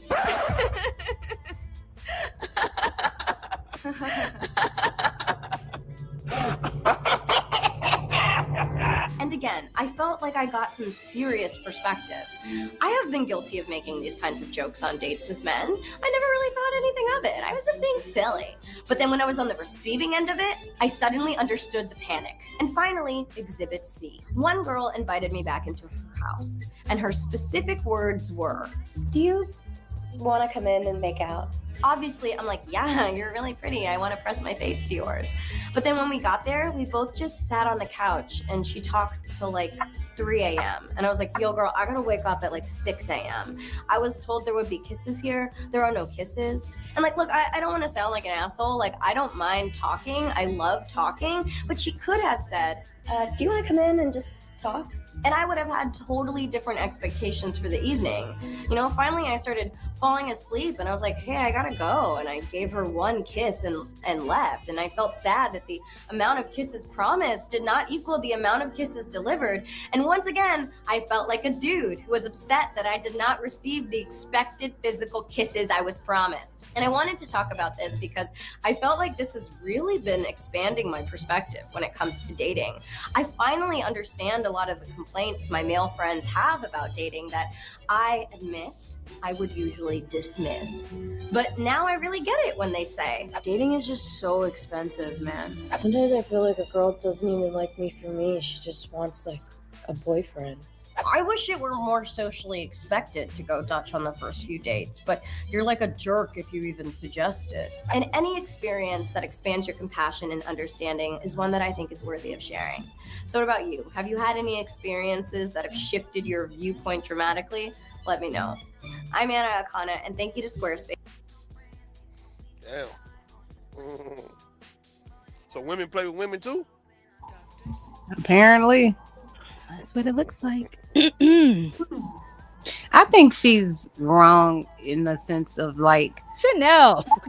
Oh, sorry. Go ahead. You're fine. It's just you be ready to just come and nah.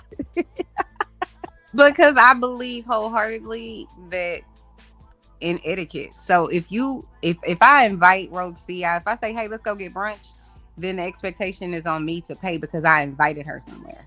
I'm not expecting you to pay. And it wouldn't matter if you my friend, you my mother-in-law, my whoever. If I invite you out somewhere, then I should be paying for whatever it is we doing. So to me, that's ludicrous to think that it's something wrong, or that I would feel some type of way if you expected me to go quote unquote Dutch if you invited me to come somewhere. But that's Now, what she was saying. The girl invited her for the date. Right. So, and in that case, that girl should pay. Right. And that's what she was saying. She didn't. She's like, she didn't reach for her wallet or anything. But she was saying that, right. But she was kind of comparing it to when a man invites you out on the date and how she kind of understands it better now because, you know, he invited me out and then I'm not even going to try to pay. And it's like, why would I try to pay for something when you the one told me to come here? Right. But that's the point. The girl invited her to go out and didn't even want to try to pay. She didn't offer her nothing. I understand that, Roxy. I'm just saying, I'm just only talking about how she's making the comparison to now she better understands when a man invites a woman out, then it should be Dutch the first few dates or something like that. And I'm like, that's a false equivalency. It's not the same. If she's saying, I think that if people invite me out, then they should pay, then 100% she's right. But that's not what she was saying. She was comparing it to men inviting women out and then still being mad about having to pay and the woman not wanting to go Dutch. And it's not the same thing. I agree with that. But that was also why she brought up the fact that she was like, yeah, it kind of felt like women just want to get a free meal. A lot of men do have that idea. How am I wanting to get a free meal if you invited me? So hold on. That's what men are saying. There are chivalrous men out there that are saying, I will pay for it because I did invite you. But when the woman turns around and just makes it look like she didn't come for anything but a free meal, that is the issue. And I get that from the perspective of, if I were to be bisexual and I were to ask a woman out and the woman isn't even trying to act like she's participating in the date, if she's acting like there's nothing other than the fact that she wanted the free meal, there's no follow-up, there's no conversation, there's nothing that makes it seem like it's a date besides the bitch just grubbing on her food, I would understand that.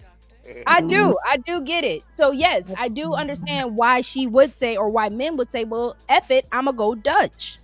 Because if you are just here on you trying to get a free meal, if you are just here, you know, you just gotta let that be known before. That's all. No. Okay, I want to hang out, but I can't pay for my meal. Then let me decide if I want to hang out. Huh? Show of hands. Men too. Who would say I can't afford this meal, but I'll go out? I have had definitely people that I'm like, hey, let's go. And they're like, I ain't got it. You talking about friends? For sure. You talking about friends? You talking about friends? Who, To me? be honest. Yeah, that's a legit thing. You talking about friends, right? Mm-hmm. They ain't talking about friends. Oh, I was going to answer the question. We're not talking about friends. I think women sometimes in that mind that you're thinking about yourself and you out on the street and you talking about your friend. We ain't talking about friends. I look at you and I say, you look good. I ain't trying to figure. You know why I'm stepping to you. I ain't stepping you to be your friend and high five you and go Dutch on this brunch. That's not what's going on. And if you're acting like you don't care, then you're in the wrong and you have to accept it.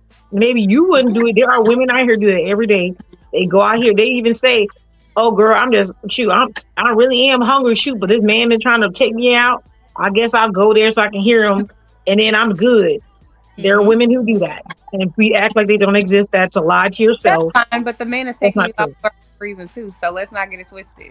Those men aren't always taking you out just to They are always taking you out. If they taking you out to bust you down, then you was selling it to start. You was selling it to start. And Polly, you have a choice as a woman. You can say no. You do. But let's not get non-player. But they do. But they expect it though. They do expect it. They do. But hold on, they do, right? We can't stop someone else's expectations. But what we can do is, as women, if you know you're not giving it up, you might have to also be willing to come out of pocket. If you know that that's that man's expectation and you still want to go on that date, you still want to hang out with him, knowing that that's his expectation, baby girl, go ahead and bring your money for Don't invite me if you're not expecting to pay, period. No. Yes. You still chose to go. You still chose to go. But- So again, If you invite me to go, then But Chanel, you it's reversing okay. it, Chanel. You reversing it because the How am I person that invited the person didn't want to pay in the Okay. scenario we was watching. So the lady was like, "Hey, her friend called her, who she was dating. Hey, you want to go out to dinner? Sure." She go out to dinner, and when the bill came, like, well, damn, ain't you gonna pay? You're like, nope. I wasn't arguing that point. I was only arguing against her comparing it to a man inviting you out, and then No. Well, she the man in the case. She's not the woman. She more the masculine one. Saying as a man, if I was a man and a woman invited me out to eat, just because she's a woman, she still think that I should pay. Although you invited me out. Right. but I disagree still with should that. That's pay. what I was saying from the beginning. I disagree with that. I think anybody that invites somebody out should pay. Period. Right. yes and no. Well, that's what- Because again, if you are saying that most women are really just coming out here for a free meal, that a lot of men feel like that's what is being done. Because a lot of women, all right, thank you for the meal, gotta go. They're not following up, no text message, no second date, no nothing. So again, what she is saying is the fact that she felt used, which a lot of men are saying that is the case. The fact that I'm feeling used at the end of the day, yeah, we might as well go Dutch. So that's the thing. If you like, so for example, if me and you are friends, Roxy, and I invite you out to brunch, and then I say, because we get along so great, every other month or whatever the case may be, we should go out to brunch.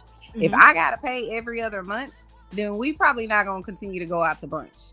There should be some balance in that. You know what I'm saying? But then again, I'm setting I would say unspoken expectation. That's just how me and my friends are. You ain't always gotta pay. I'm like, I got you, girl. You know what I mean? But you're coming from the perspective of y'all being friends. That means they right, know you. right. But I'm this saying man don't know you.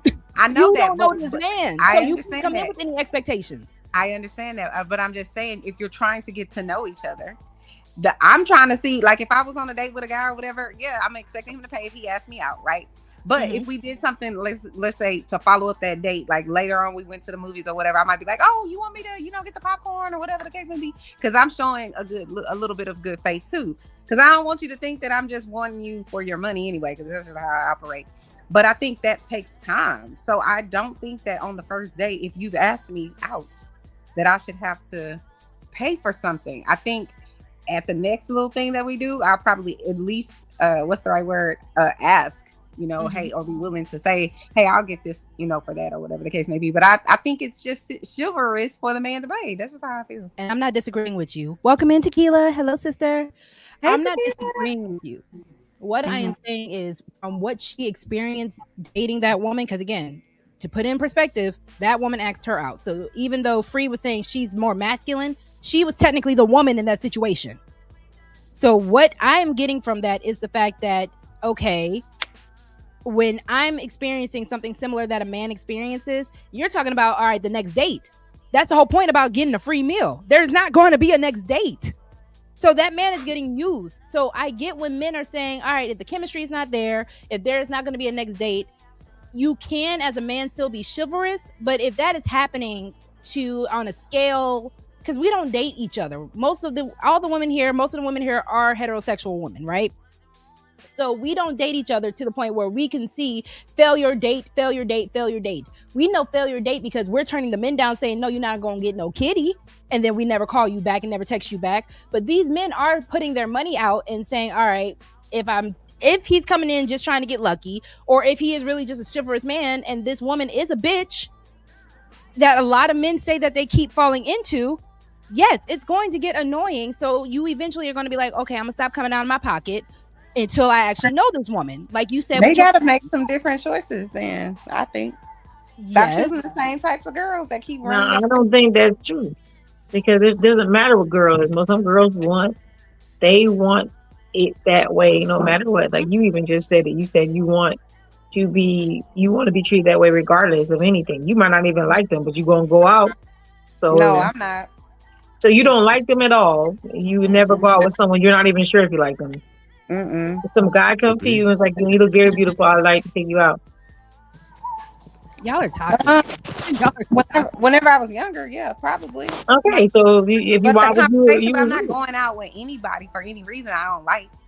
and I'm not interested in Or it. you know, how do you know you're interested? You didn't go on a date yet. Right, so that's what I'm saying. I at least have had a conversation with you. I'm not like internet dating you, and then I'm gonna go. No, The So I conversation had a is what I just said. The conversation is what I just said. I When you're probably beautiful, I like to get to know wouldn't you. go Can on we a go out? date then. I probably would give him my number. We can talk on the phone. I need to get to know you a little bit to see if I'm interested in it. I'm not gonna somebody gonna But a walk up lot to of me. women don't want that They either. don't do that. Yeah. Women don't do that.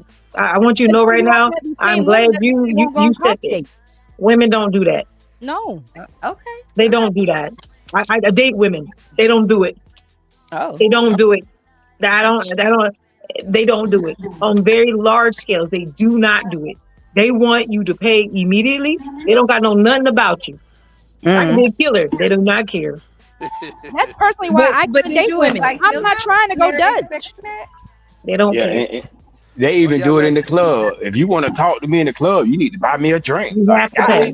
damn. Are you guys saying?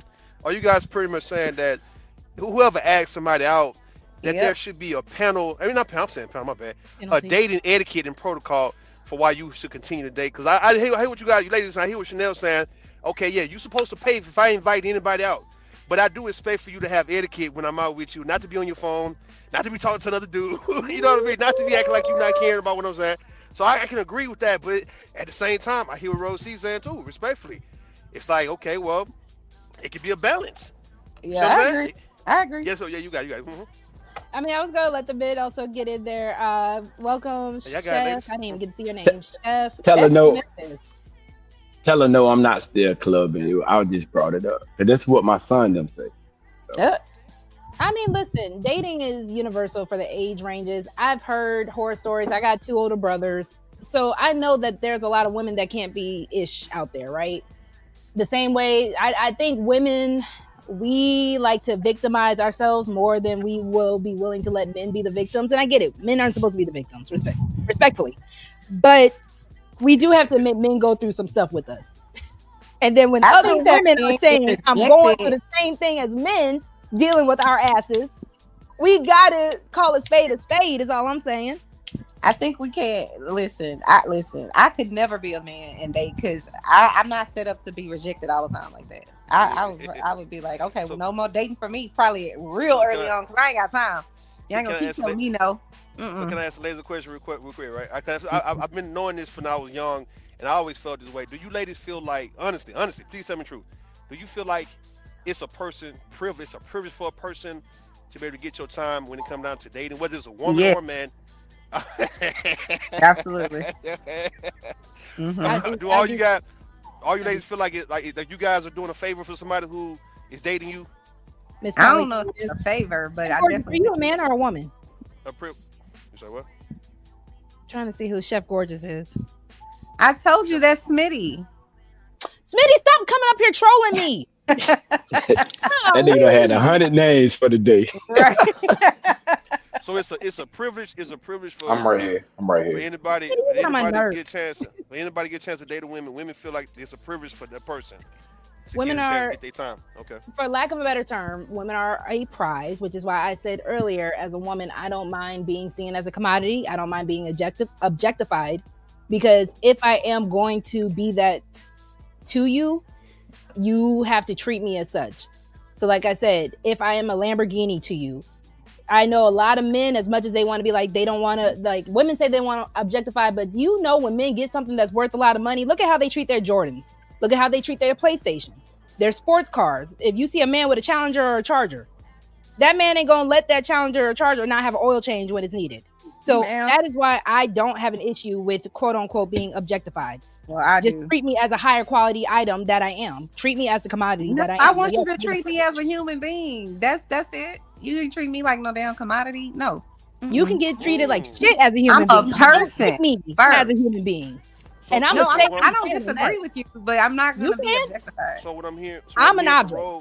So I'm hearing, Ro, what you're saying, just based on your experience, right? That men tend to treat objects better than they treat humans. Yes.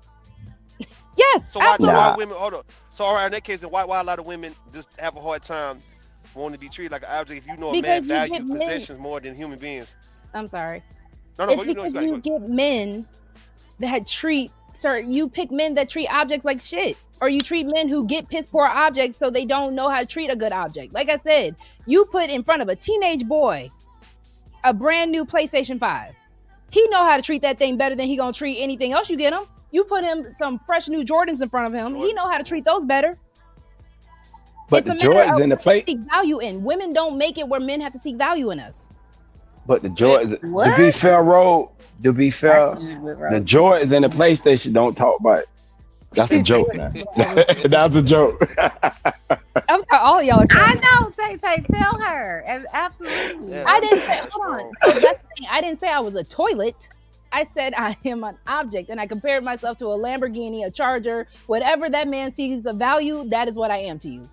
A man So, is Ro, you would, Ro, you wouldn't mind. Do you guys agree? Ro, So that you wouldn't person mind being a. gives you your value then, would you say? Then he, Ro, I don't you- talk your to him. I'm not his Ro, object. so You can't afford me. You saying? Are you saying No, you wouldn't you mind just being a said trophy wife, like I a have trophy no wife? wife. But again, if you Actually- are going to make sure I'm a trophy wife, because you have men who will have a trophy and they'll let it collect dust. Then you have men who will polish that trophy every day. That is I'm what just not. I'm just now not it is allowed. my I job can't with this. to- hold on. I can't either. It's my job to now have discernment on which man I'm going to be an object for. I'm not saying I'm an object for any and every man and every person. The fact that I'm you're strictly saying talking you're an about my object man is that I'm problematic. choosing. I never Like- said I wasn't toxic. I never said I wasn't Yeah, toxic. But I got a don't like being question. objectified if I'm being treated like Oh a my proper God. object. Come on, do the men agree that they guys- treat objects better than humans? Nah, I don't. Yeah, I think me and Tim. Let me give you an example though. Because if you look at Kobe, R.I.P. to Kobe. Look at Michael Jordan. Look at Tom Brady. It's like when these guys have had the Super Bowl and the championship trophy, and they treated like it was a wife. Like Kobe, when he first won a championship, maybe the second, third one, they crying over the trophy, and Kobe had the trophy riding passenger seat with the seatbelt on, just riding around, dog. I remember Richard Jefferson told his wife that when he won a championship with LeBron in 2016, right, that he was crying his eyes off, and he did that more than the birth of his child, and even getting married to her. And she felt some type of way about that because she said, so that meant more to you than us? And he said, yes, because I worked my ass off for this, not y'all like that. He said, I did this for you guys, but that's what I was fighting for, is that trophy. And you So I a was like, certified psychopath if you think that way. For real. He said he did it for you guys. He said he That was did. a lot. He said he played basketball for his family, but his ultimate goal was to win a championship trophy with LeBron and them. And then he did, No. and he Hold up. cried more than he cried than he even had a birth. Go ahead. Hmm? He said he played basketball for his family. He said Is that's that the true? reason- I mean, I don't know if that's true per se, but I can Thank say you, in the case Tequila. of You see me. in Y'all the acting case like of- y'all don't I'm want just saying.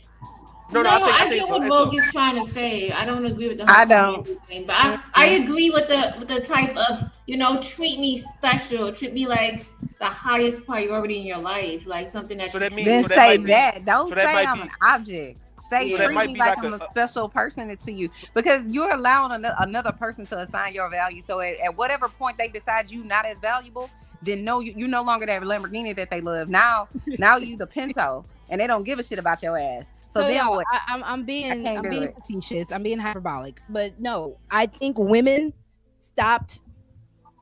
I think the whole situation that made this harder for women is when we started saying, I don't want to be objectified. And it's not, and listen, I believe that there is a shadow and a light to everything, right? So to be objectified by the wrong person is a horrible thing. And that is why I'm saying I have this discernment to pick who is going to objectify me. That is what feminism is. Technically, I'm making the choice on what I want to do. So if I'm saying I'm going to be objectified by the right person in the right way, and these are my standards, and if that man is not trying to stick to those standards, he's gone. That's all I'm So saying. you're essentially saying that people can pick and choose when they want to treat you like a human being. they do all the time. Again, I don't get confused.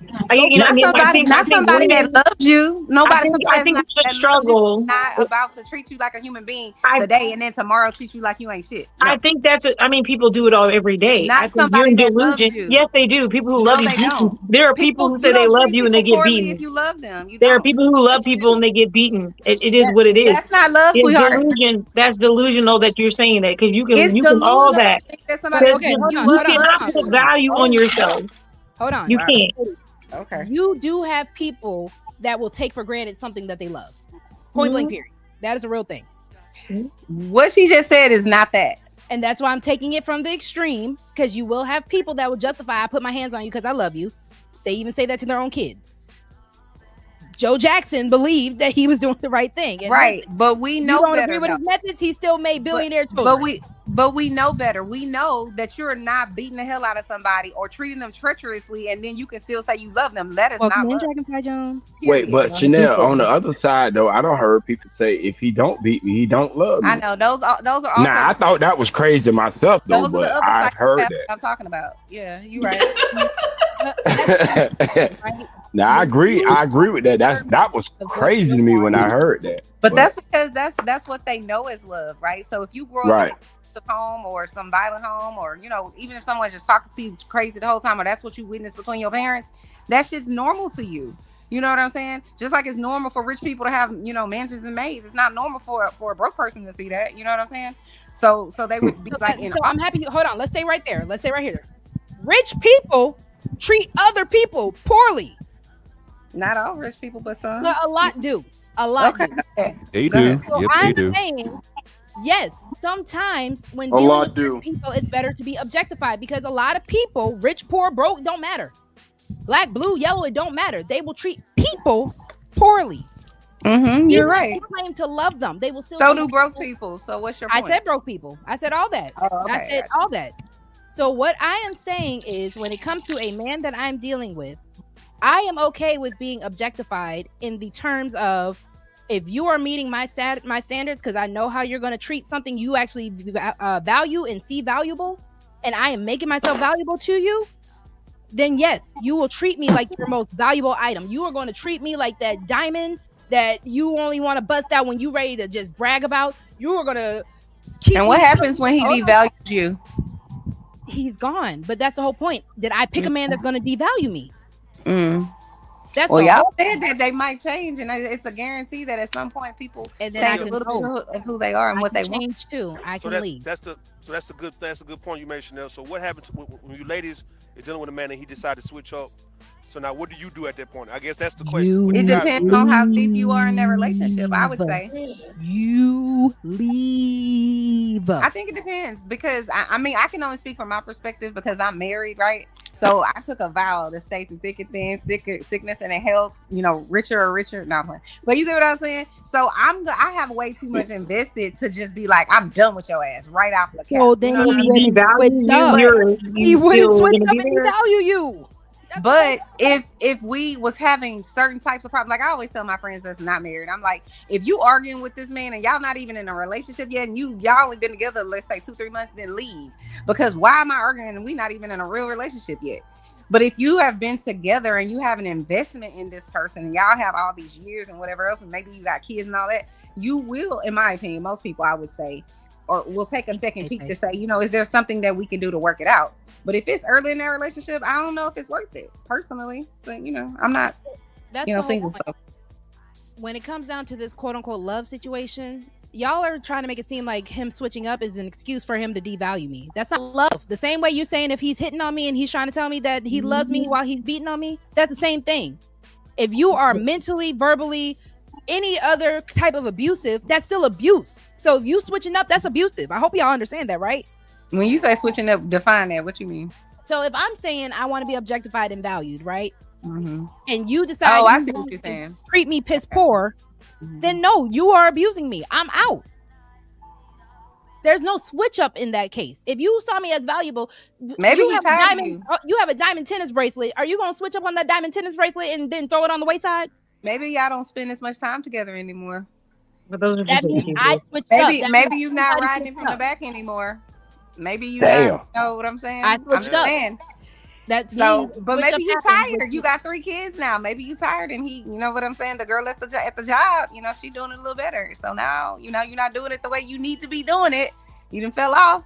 So now you no longer the Ferrari. You know what I'm saying? Then that's what you the the issue Jetta. is. So then you're still twinning the same issue. If Roxy is no longer the Ferrari, then no, you can go and do what you do. He shouldn't stay around and say, "Let's see if we can get you back to Ferrari status." That's what I was talking about. But that's the whole point. That's the whole Right, point. but if I'm he doesn't know hold that on, yet- hold on. If I'm the Ferrari and I give you 3 kids and I'm still the Ferrari, you're still gonna make sure my maintenance upkeep. Even if I had 3 kids, you're still gonna make sure. That's the whole point of being valued, right? You having 3 kids, but you're not going. Are you gonna let your 3 kids mess up your tennis bracelet? You got 3 kids, you gonna let them mess up your new couch? Are you gonna let children mess up your valuable items? No.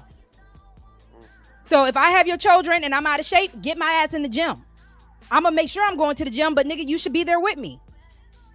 That's why I'm like, I don't understand what's the issue of being valued and being objectified if you are a valuable item. A diamond bracelet is never going to try to admit and try to show its value. You know it's a fucking diamond bracelet. So it seemed like it's better for a woman not to be too caught up emotionally with a man, but to keep a man on his toes so he can continue to work for her for why she stick around. I think does that make more sense? Because I know men will hunt and they will actually put the work in for things they want.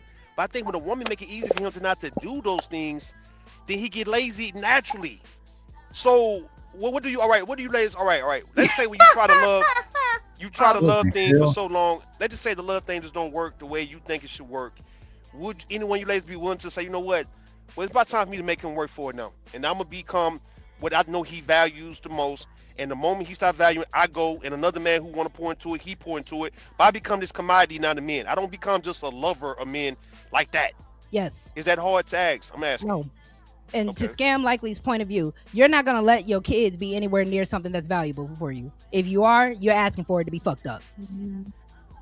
If it is a value to you, you're going to put it in a lock. You're going to have a lock and safe or something. You're going to have that situation covered. No, I get what you're saying, but I'm just saying kids, they do break stuff. They're kids. and they're going to no matter what you do. No, if you put something in a safe and the kids don't have the password or the key code to the safe, they're not going to be able to fuck it up. I think $1,000 iPhone is I valuable. got you. People give their iPhone to their kid all the time. But there are kids that throw the iPhone in the toilet. That's my point. That's my whole point. It's like no, kids do kid stuff. relative. That's what they do. Yeah. So Chanel, you have a diamond tennis Saying bracelet. both are You got a true. Tiffany's tennis bracelet. You gonna prove this point with me today? You gonna let a 4-year-old? I'm just asking. You gonna let a 4-year-old have that I bracelet? get your point. I get your point, Rose. Thank you. I think it's best. We just disagree about the objectivity. I get the that's point. fine. I just That is- put that I- in there. Listen, the think mindset Polly is wants rogue sees alone. I get That's you. why I like to give context. Go ahead, Polly. What's up? Oh, I thought you were finishing. No, I was the gentleman before he was asking, do you think you have to get there? Okay, I think at this point, I think that no, a man should come into the situation seeing you valuable point blank. That he should just know it. It shouldn't be anything else. You just know it. Like once you get with a woman, you figure it out. The guy's gonna know if he wants to be with you, right? He's gonna continue to try to keep everything right, and if he doesn't, he's no longer interested. So I do think there should be a little bit more of the men valuing the woman a little bit more than the women valuing the men, to be honest. A little bit more. What Because was your they're the question, ones Saru? I don't remember his question. To answer. he said, do you think you should make the man hunt a little bit more so they keep them on their toes? And I'm just saying, no, because if you have to change your identity or change what you're doing to keep him on his toes, to keep him trying to search for you, that's a waste of time. He should be searching for me at my worst. Oh, I see what you're saying. Yeah, I think that's true because it's sort of like trying to change yourself a little bit to make somebody want you, make them want to be around you, make them. And if you got to change who you are to be with them, they probably don't like you. I agree to that. I do. Welcome in, Momo. What you got to add, sis? First of all, Rogue, you look gorgeous. You look so beautiful. She does. I was like, oh God, what'd I do? Right? I was trying to take a nap and I heard this. I said, oh, I gotta get the link. No, Rogue. and you know I love you. You talking about the objectivity I part? don't believe, and some people may agree with you, that we should label ourselves as items and objects, because if you start to subscribe to that, men will treat you as such, like Which an is a bad object, thing in my an opinion. item. So tell me this. They can come back to So, or run as a over Christian or woman, huh? as a Christian woman, as a believer, do you feel that 304 culture has been more of a value for women, or has it been devaluing women? I believe that it has been devaluing women, and that's why we have these gender war discussions. Are males the problem, or are females the problem? Because 304 culture is led by lust. So absolutely. But do you think that even though it's devaluing women, it's also empowering them? I don't think it's empowering, because that's the trick of the enemy. I understand everybody up here not a believer, but that's the trick of the enemy. It makes you feel valued momentarily. But what I mean by that is, like, so from the perspective, I don't think you should be a hoe, period. I just don't. But I'm saying, I do think that when women, on some level, I Taylor, feel not like too much. Come on. They've taken their power back to be like, I'm gonna choose where I throw this. You know what I'm saying? Versus society saying.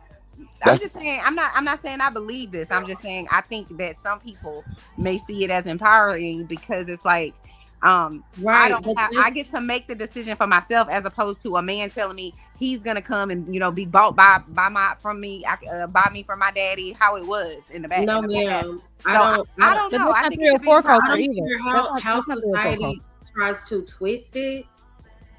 There's no empowerment done through being a whore or 304. There's no, again, but men do it every single day of the week. Hold on real quick. That is the trick to make women feel empowered momentarily. Again, you may get what you want, you may get the compliments, you may get the dollars, but at the end of the day, you have to upkeep that. What happens when your beauty fades? Where is the substance? What else do you have to offer besides your body? Are women thinking about that portion of it, or does that not matter? I don't think, and that is why I make the argument about women having to find the value in yourself, which is why I'm not saying, ladies, let men objectify you. View yourself as the most precious object and be that object. So then when a man does step to you, he has to come accordingly. That's it. That's all. It's not. And that's why I said there's a shadow and a light to everything. We have seen objectification of women in the worst way possible, right? So what I'm saying, Rogue C is creating a new standard. Hell yeah, I'm going to be an object, but you are going to come correct, because I'm not that object that you can treat poorly. You have to come correct. You can't go into Tiffany. What's wrong with just being a human being and having people treat you correctly? People treat humans badly. I know. My God, Jesus was treated badly. If we're going to go for the Christian aspect of things. It doesn't even have, because even when it comes with the Christian label, and I know people label me as that too, it's so many people claiming religious titles and they not connected to Christ at all. So that's a whole nother topic though. People claim these religions to fit a narrative in the moment of whatever they're talking about, and people are not really rooted in anything. So the title means nothing to me. When you start labeling yourself as an object to a man, it might look playful or harmless in the moment, but eventually that's going to shape how you are perceived and how you are treated. Yes, and even how that is what I want, Mo. That's what I'm saying. I don't think y'all are understanding what I'm saying. That's what I want. No, I get what you're saying, but over time that can start to work against you. Okay, that's why so many women are complaining about not being respected, not being valued, not being loved. Because they're not going to the men that value them. If you are a man that just valued Rogue C for her beauty, you are not valuing me. If you again, when you go inside a Tiffany store, y'all do realize Tiffany's, you have to show a credit card. You have to show you're actually coming in there to buy. You can't just browse around Tiffany's. Yes, you can. I agree. At the Tiffany's, in my city, I don't know about all that. You have to have intention to buy for the most part, because Tiffany knows their value. When you go into these, it sounds like you're reducing yourself to something that's only consumable. It absolutely sounds like what I'm saying. It is a matter of making sure you check all the boxes. You have to see me as valuable, not just for my beauty, because like you said, Mo, the beauty can fade. So there is Go ahead. I'm sorry, girl. This You're just good. You're good. You're good. Go ahead. I know So it's a triggering. you're Trust me. telling I me plan on doing a show about this for y'all. This is my mindset, but again, I can make it make sense. It's just people have to be open to it, which is fine. I kind of put it out there just to try to see. I wanted to test the waters. I wanted to shake the table. I did this on purpose. Well, girl, you did a great job. sis. Yeah, Shout okay. out. Can I ask you something, Rose? Hold on, Hey, Rue. hold your Who thoughts is for Rue? one You second. low. 1 second. I'm gonna get right back to you, ladies. And to DJ Witch Doctor, I would like for you, if you don't mind, to come up here and hit your colleagues panel if you don't mind. We've been waiting on you, dog. The link in the chat. I would like to see you on the panel for the first time. Thank you. It would be Hey, nice. sexy. Go ahead. Go ahead. Hey, ladies. Bro, can I ask you a quick? When you say you want to be objectified, Mhm. and if he only looks at you because of your beauty, now I'm kind of confused what you mean about you want, because if he only looking at you for your beauty, and that's wrong. Yes. What is he objectifying? Again, Because I'm lost now. Because I thought when a man objectified a woman, that's all he did was just look at her body, right. look at that, and want that. I don't care about your brain. I don't care about your skills. Right. You look good, and I just want your fine ass with me. You can shut up, sit in the car. You don't need to be talking. Your input is not important. You just an object to look good, make me look good, and you gonna be straight if you can do that. So Which is why I mean, list off all different types of valuable items that men will have, because men can objectify all these items, right? They're objects, cool. But if a man gets a MacBook, if a man builds a $3,000, $5,000, $10,000 computer, are you only looking at the aesthetics of that computer, or are you I'm also only looking gonna at look. the functionality of it as well? No, yeah, I'm only looking at the computer for what the computer do. Functionality. When a man buys a car, I don't think men just buy cars just because it looks pretty. You like the Nah, functionality. right. You like all the bells and whistles that comes with it. So Nah, when well, it comes down to a valuable item, most men act like they don't pay attention to detail until it comes down to the details they actually give a damn about. right, So but that's I'm what I'm saying saying. as And the a only woman- detail, Go ahead, Frank. from what I'm saying, the only detail that I'm thinking you saying is you a bad bitch and objectify me for that. Because if I'm Y'all looking have at to- more than just that, then I'm not objectifying. Right. Which is why I said I'm being facetious. I'm purposely stirring the pot. I'm using that confused. word. So are you being sincere? Are we having a genuine conversation, or is it just for? It's both. I'm being hyperbolic to have a serious conversation. Yes, it's both. Which is why I didn't just say objectify me because I'm pretty. I'm giving you all plenty of reasons why I'm saying to objectify me. And I feel like y'all are missing that. Y'all are missing the whole point. And I don't say this often. I'm pretty too, right? But there's so much more to me than my outer Gorgeous, Molo. I would never ever objectify myself or view myself as an item. Okay. Right. Like what do I gain from that? And then we get up here and we complain I just about explained how what you- men don't value us, how they don't respect us. But it's a huge hypocrisy when the introduction is I view myself as an item or an object. Or am I missing it? Because You're again, not missing I it, put Miss I put the context of what kind of object I am. When Tay Tay said, "So you're gonna let a man pee on you?" I said, "No, I'm not a toilet." Being an object at all is a problem. It's not. When I'm telling you, men value objects more than they value humans, especially What type because of men women are you don't talking value about? ourselves. Not God fear, not the type of man I would. I understand the context that she's So using. it depends on the type of man.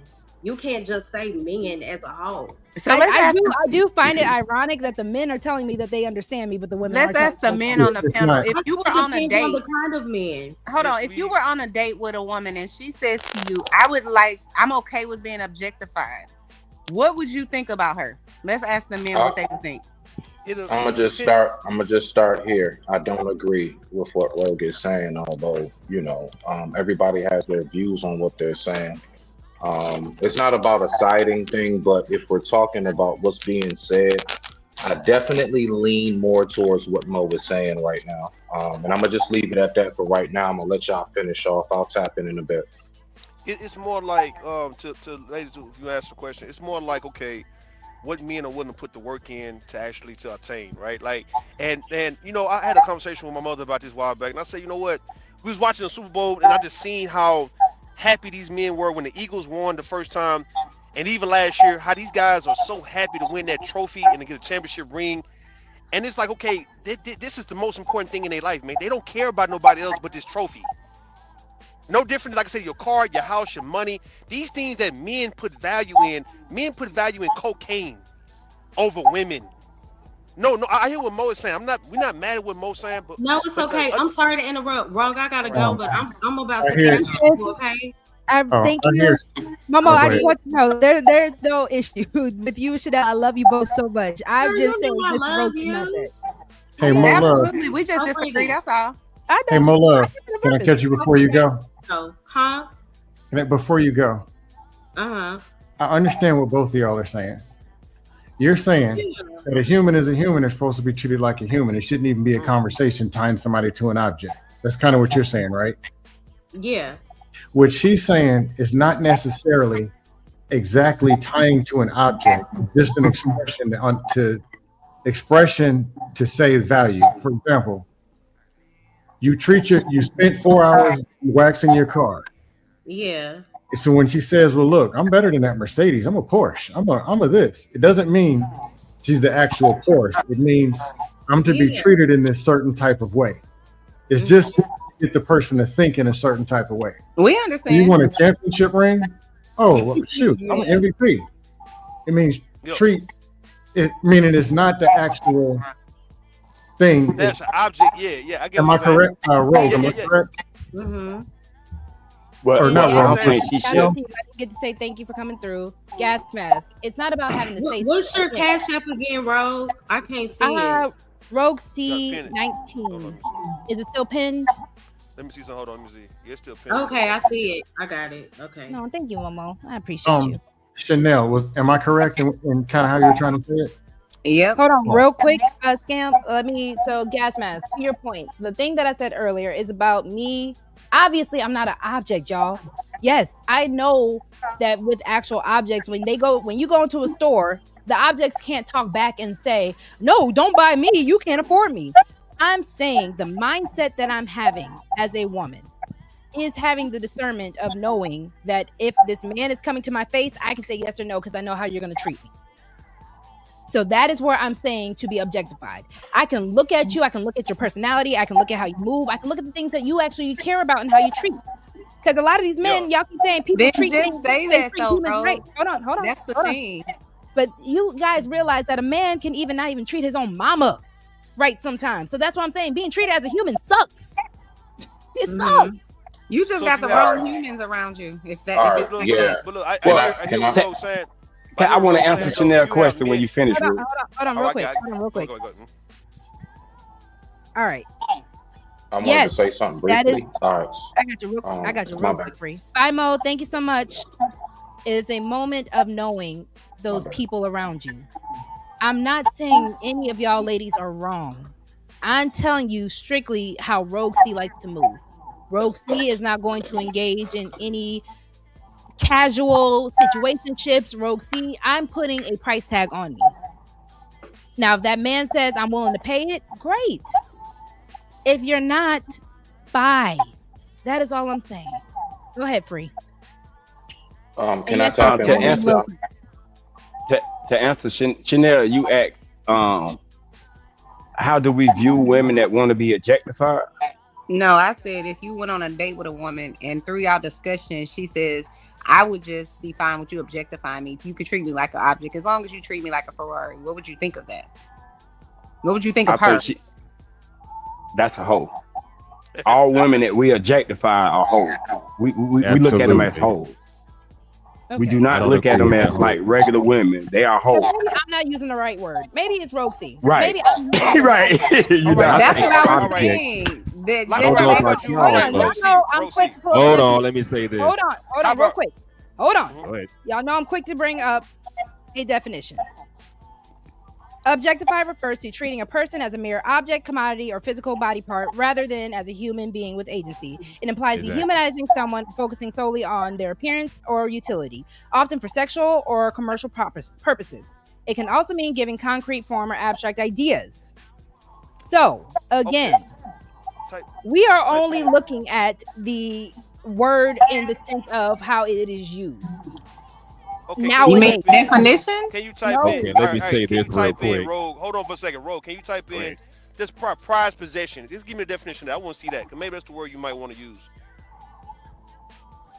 That's a much better word. That's still an object. But no, I think the people like to hear certain words to feel better about being that. All right, go ahead. A prize, because again, we're using objectified. Yes, that is the term. But if you also look up what an object is, fine. A prized possession is an item a person values, cherishes, or treasures more than their other belongings, often holding immense sentimental or high monetary value. Right. So It's treat me something like I'm deeply- valuable. Hold on. It is something deeply personal, such as an heirloom, keepsake, or meaningful gift, which the owner would be devastated to lose. So is that not still an object? Let me look up the word object. It sounds I softer. don't It sounds know. softer, rogue. It sounds a little Why softer. does it sound soft? I did that to shake the table. Words matter, Rogue. That's Nope. all we saying. Because when I think Let's look object, up. I'm Y'all thinking got of, rogue in the definition thing. An object, a tangible item perceived by senses, a target of feeling, thought, or goal. It refers to physical items, computer data, grammatical receivers of action. As a verb, it means to express disapproval or oppose something.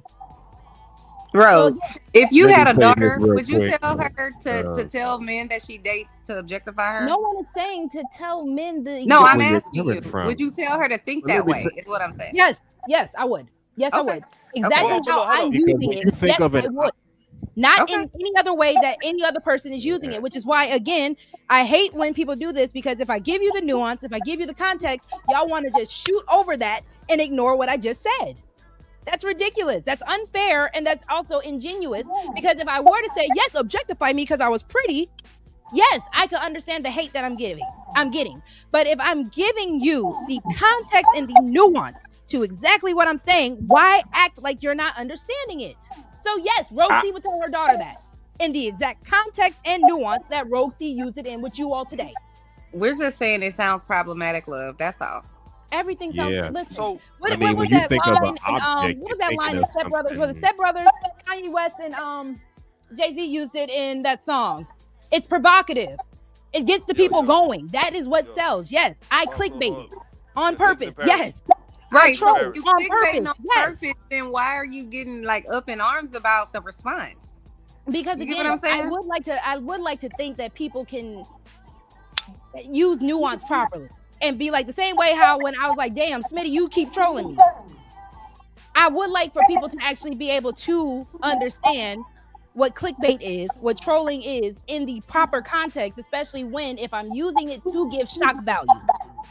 We live But in a it just, society if I'm where being shock honest, value sells. it feels like you speaking out both sides. Hold of your on, mouth, but it's just like- Chanel, real quick. I'm not trolling you. I am a chef and I am gorgeous. Oh my God. Go ahead, keep on rocking out. Keep on rocking out. I mean, my thing is this.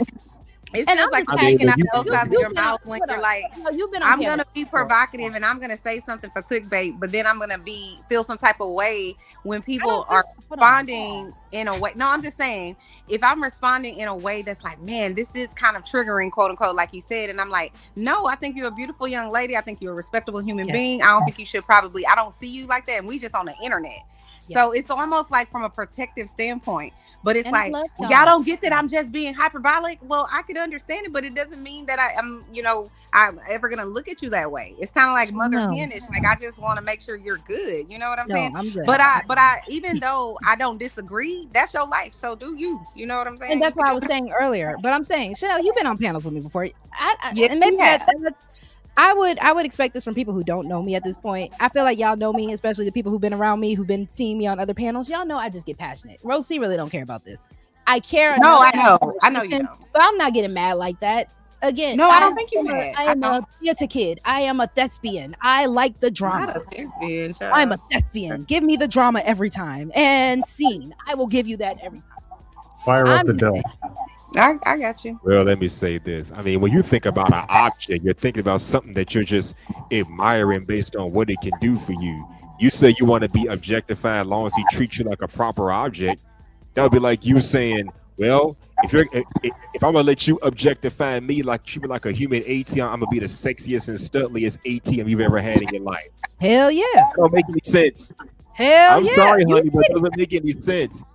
You can't tell a man not gonna tell you, treat me like an object, treat me like a human ATM or human, I don't know, fuck doll or some shit. He makes it. I think the overall. Hey, are y'all pushing language? I'm sorry. The overall gist of this conversation we're having is simply take the human out of it, because we tend to see that people don't really care too much about you being a human, more than other things that may be more important in people's lives than you just being a human being. And I've been giving examples, and even Road have given examples simply of just what you might think more valuable. That could be more valuable than your own mama. And sometimes we might look at it. Hold on for a second. Hold on, I get you. It's like in the case of women, I'm just being truthful about that. You know, men, I mean, they're not going to admit, you know, everybody want to play like, okay, we just treat you human because you're a human being. But then you'll find this same person who said that would treat his car better than he treat the human being. It's like, so that's what I'm saying though. So, all right, what Rogue is saying, she's using objectifying for shy value. That's why I asked her to say, and somebody got to mute because I hear the background, right? I asked her to say, all right, well, what about a prized possession? Because that's a little more softer and it's more relatable to where more people can really identify with that. Like, okay, you know what? Treat me like a prized possession in your life. Not like so just so if that's more important than being a human, to where I can get you to put the work in to keep me and you fear losing me though, I can accept that if you treat me better than being a goddamn human. You guys, I got it. Let me say this, please. He don't know about this one. Witch Doctor, you literally have a channel called Not for Humans. Let me be. Can I say this? I'm trying to see. Hold on, real fast. I'm trying to see. Hello. Can I? Hold on, Smitty. I'm talking. Hold on, I got you. I'm just trying to see. The Witch Doctor, are you gonna ever hit the link to get on the panel? Because you've never been over here on her panel, and you've been working with her for about a year. I just want to know where's the courtesy, respectfully. I think he's been over here before. No, he never been on the panel. In the chat. Oh. He never been on the panel. No, he never been on the panel. And she's been working with him for about a good year, and he's never been on her panel. I think he's been on his panel most of the day, though.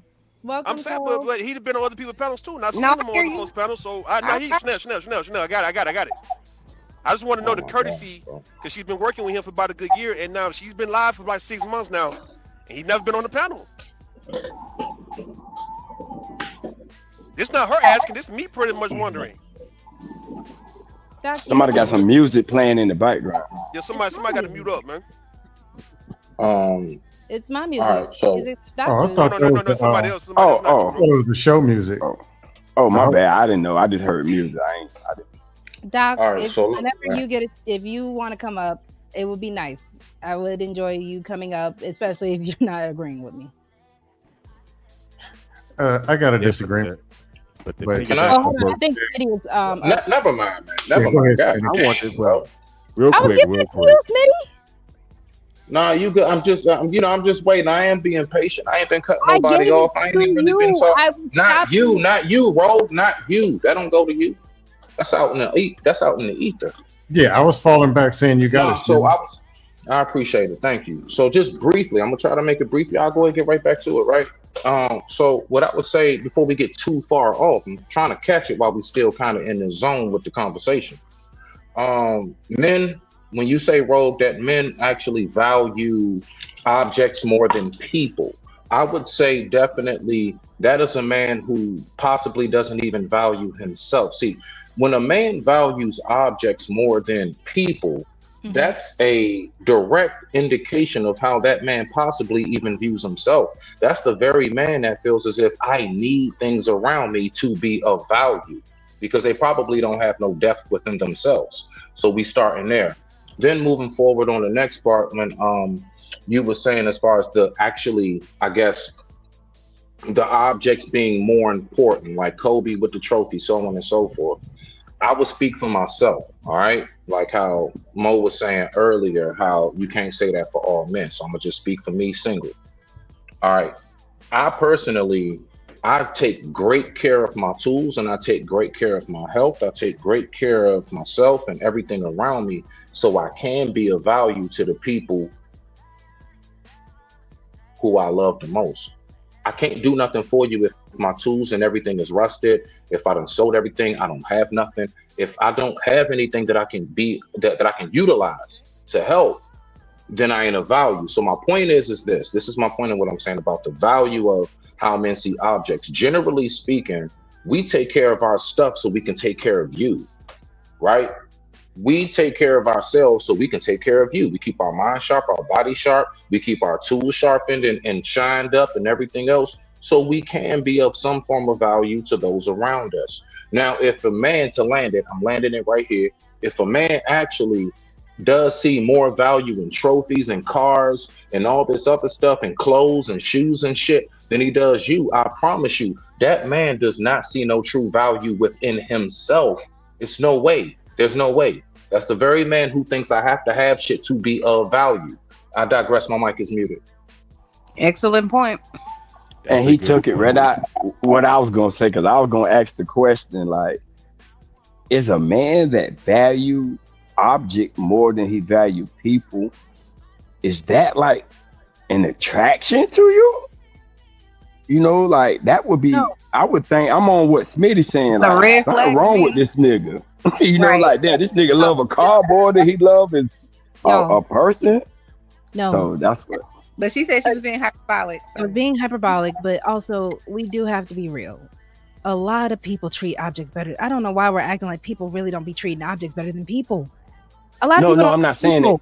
that. No. No, bro, I get real that quick, they do that, but real I'm quick. asking you, when you see a person do that, what type of character do you think that person have? There we go, Free. Right, There we go. Like exactly. you have to question what's Exactly. going on in that person's head. What kind of trauma have you dealt with to the point where, because there's no way, look, if the person who can't see the true value in me as the person on the outside, 9 times out of 10, that's the person that can't see the true value within themselves. Usually people that can see that genuine spark in others is because they know of the light within themselves already. So I can spot your candle, I can spot your tower from miles away. Right. So I know what next week's show is going to be because I wanted to test the waters. I did. Y'all, I love it. I love this back and forth. I really do. Welcome, Witch Doctor. Hello. Thank you for joining us. I love this back and forth. I do. Respectfully, I want to save this for the show. So I had a couple more talking points. And then I guess we can wrap it up. Witch Doctor, what would you like to add? I was in and out listening. I was actually laid up with my chick, to be honest with you. You know what I mean? Hello, Miss Witch Doctor. Right? Hey, Mrs. The Rogue, she talked to my Rogue talked to my chick before, but yeah, I just came through because I wanted to seem like I don't be supporting your show and shit. Like I did a like 12+ hour stream, you know what I'm saying? And niggas is like, I don't know this dude Rue show so to him, but like, bro, like what are you talking about, bro? Like I don't like people trying to put me on the spot. Hold like, up, you know what I mean?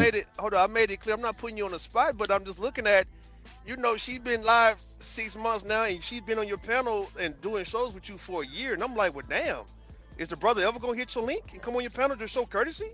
Shit, I hit a link several times. You know what I I've mean? never seen Before. you hit a link. I've been over here every day she's live, man. I've never seen But you come there's up here. but I'm hitting the link for her, bro. I'm not hitting the link for you, bro. Yeah, you hitting it for her. Exactly. That's what I'm saying, for her. You've never done it for her.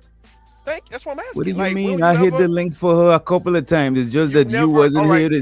So Tell me, Rogue, I all right, never I'm came here. over here. I've seen you in the Have Witch Doctor chat been on your app. panel or in the chat? I've been on this panel at least 2 times before. I've never seen you on a panel. I'm not tripping. I wouldn't be doing this if I'd seen you on a panel. I don't even see what's the big deal. You know what I mean, It's not a big deal. It's just courtesy for the fact that it's your colleague. That's all, bro. It ain't nothing else. If you don't feel bro? the way, Like you don't no know. problem. Wait a minute. You don't know what I got going on, bro. I be I having a understand lot that of though, shit. but listen, I visit. I'm not Wait saying a I minute. do. Let You me know, just but say I this. got you. I got Let you. me just Let me say say this it so real it fast, don't. though. Let me just say this so it don't be looking crazy. Okay, I go do ahead, a go lot of shit. When I do got time, I visit people channels that I fuck got with. you. I've been on Free the Green channel before. He could probably count how much times I've been on his channel. He's not tripping. I've been on Chanel channel. She could probably count how much times I've been on her channel. She's not tripping. It ain't no big deal, bro. With that, it's not a big deal. You making it a big deal. All I'm just simply saying, I've never You seen making you it on a big panel. deal. You said Hold it on, twice. Dr. You Stop posted interrupting in me. all I'm gonna give it caps. to you. It's like You interrupted. I didn't say nothing. I got you. You don't have to make it a big deal. You here now. Appreciate you. I'm just going based on I've never seen you over on her actual panel when she's live. Not you doing Women on Wednesdays where she's simulcasting. That don't count. I'm talking about you Nah, I've been actually on the doing channel what you're doing without. now, and you haven't done it. So I'm on here all the time. I have never seen you on her panel, man. So I appreciate you on here now. That's it. All right. So I did have. So we're gonna go back to the original topic, and then we can do our final thoughts. So I did have one more talking point, and y'all can chime in when y'all are ready. Standards versus entitlement. So the whole point is, to be honest, standards are aligned, communicated, and reciprocal. Entitlement is assumed, demanded, and unbalanced. Standards require you to show up. Entitlement just demands, which is, I feel like, what a lot of people were getting, again, out of what I was saying about the objectifying thing. And again, I can elaborate more when I do the show on it. But yes. So how do y'all feel about the standards, especially when it comes down to what Stephen A. Smith was saying about a woman needs to cook? Scam Likely was making fun of it, talking about some yar woman, I'm a high value man, cook for me. So I do. Can you pin your pet cash app again? Because I don't see it in the chat. I can only go back so far. No worries. Let me do that. Hold on. And then I'll go back on mute. Oh, you're fine. Thank you so much for supporting Chanel. Chanel, I love you. I do hope you know that. Thanks, boo. I love you too. Yeah, absolutely. I do hope y'all know that, again, I am just a very... It's nothing but love, Roxy. You don't even have to explain it. It's nothing but love. We understand. I appreciate y'all. I'm just very animated, y'all. That's all. All Welcome right, to so the club, my girl. It's fun. It's fun over here. It's fun being animated. So, yeah. So I'm going to pin that. So what do y'all feel about the whole standards versus... And you can bring it back to briefly the objectifying thing if you need to, but it's about the standards versus the whole entitlement situation. No, shoot at once. All y'all I don't even know what we talking about. Standards. Yeah, I didn't. Well, Doc, I didn't see the video. I didn't see the video, so I was waiting for other people to talk, and I was going to try to catch on to what it consisted of. I don't know what the video said. So just to give it a quick little summarization, Stephen A. Smith was on Cam Newton's show, and Stephen A. Smith, at one of the segments that they were in, was talking about how he requires a woman to cook because he is a man who is going to give more than he takes. So his one thing, or one of the things that he really just wants from his woman, is the fact that in her role as his woman, she cooks. So I used that for the whole gender role conversation, the whole provider. I took it for both women and men. So women wanting the provider and the financier versus men who want the chef, the maid, or whatever else that you are asking for. When does it become a standard versus entitlement? I can answer, but go ahead. Doc, I was gonna let Doc go ahead and get in. To me, entitlement is when you damn. Go ahead. Entitlement. You got it. She just said Doc, but you got it. If you was gonna say something, you got it. Go ahead, Doc. Go ahead. I didn't know she said Doc. Go ahead. My apology. I think entitlement is to me, a standard is something that we all set in. You know what I'm saying? We all agreeing to it. Entitlement is when, to me, entitlement got some audacity in it. You know what I'm saying? Just like when this one old lady, she felt entitled and had the audacity to demand some sort of reward, some sort of apology from me, and telling people let her know when I'm hitting the panels and shit. You know what I mean? So that is like she feel entitled to my attention and my energy when I'm laid up with a younger things. You see how you do? Too much, doctor. Get your man. Get your mans. Let me mute up, though. My bad. That's why I be trying to mess your shit up, bro. Get upset. Appreciate you for having me. Thank you. Hey, he is a bandit now. Come on now. We gotta give him some slack. He is a bandit. All of y'all are bandits at heart. Who was wanting to go next? Free, Smitty, H&M, Scam Likely. Who was it? Rue, Chanel. Talk to me. I think I'll chime in first, okay, if you don't mind. I think having standards is just setting boundaries for yourself and expecting other people to have their own standards and abide by your standards as well. Your boundaries, your rules, whatever. Entitlement is we just feel like you're just owed something. Entitlement means you make rules for other people, but you ain't got to follow your own damn rule. Like, you expect a lot out of me, but nothing out of you. That's entitlement. Like the world owes you, like the world owes you everything. I ain't talking about you, girl. Come on, don't play with me with that. Anyways, you feel like the world owes you something just because, well, you're female. You feel like the world is your oyster. That's entitled. At least you know. Don't tell me you do that. We got a problem, my lady. We got a real problem on our hands. I'm playing. I'll go ahead and tap in on this part briefly and get Salute, it out. sweetie. Put it Go in the ahead. back check. What's going on? I still don't see What's it. going on, Hustler? Your cash What's app. up, Hustler? What's up, Hustler?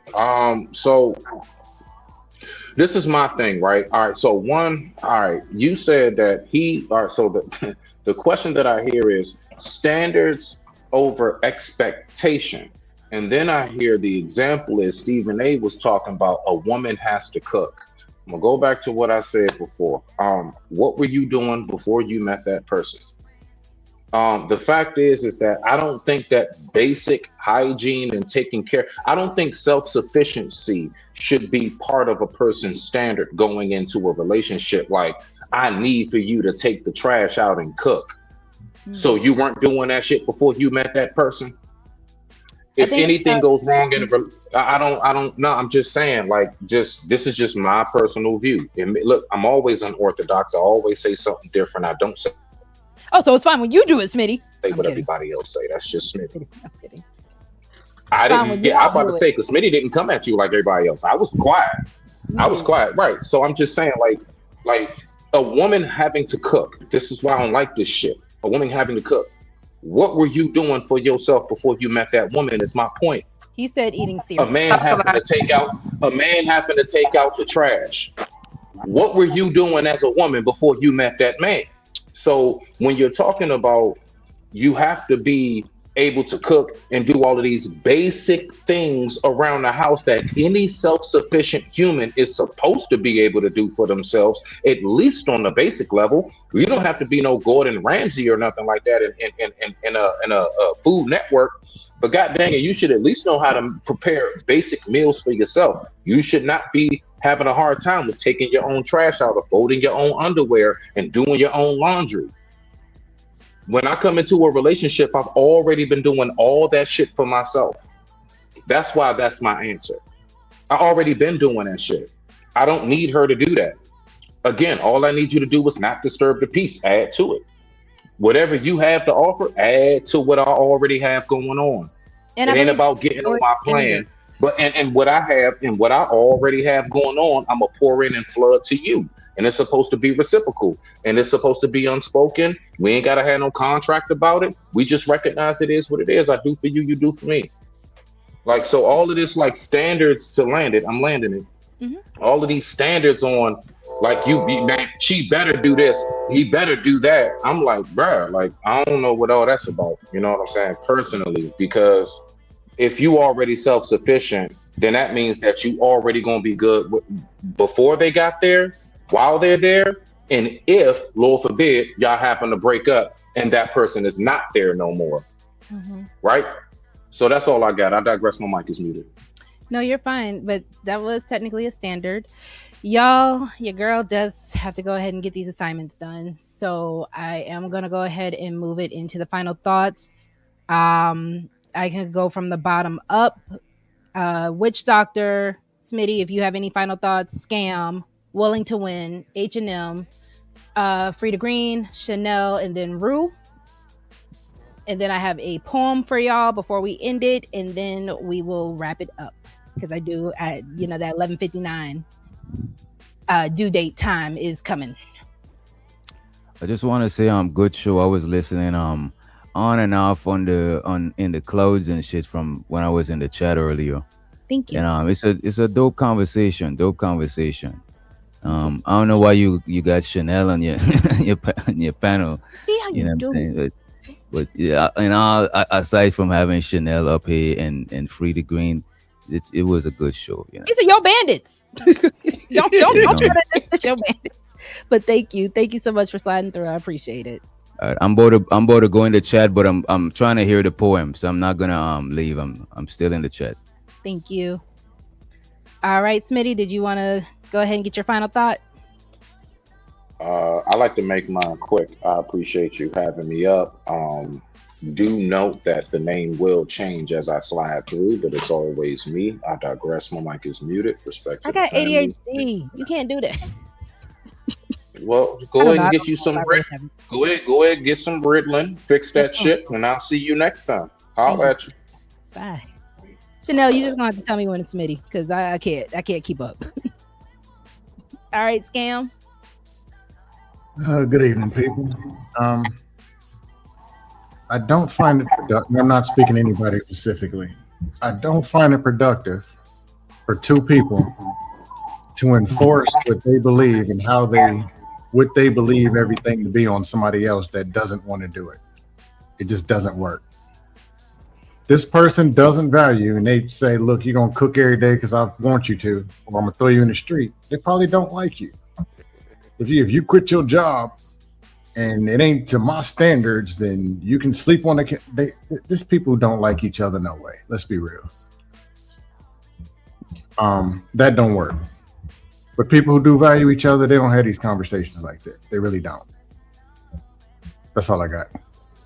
I appreciate you for that, Scam. Thank you so much, and thank you for coming through. All right, willing to win. What you got for me? Great show, Rogue C.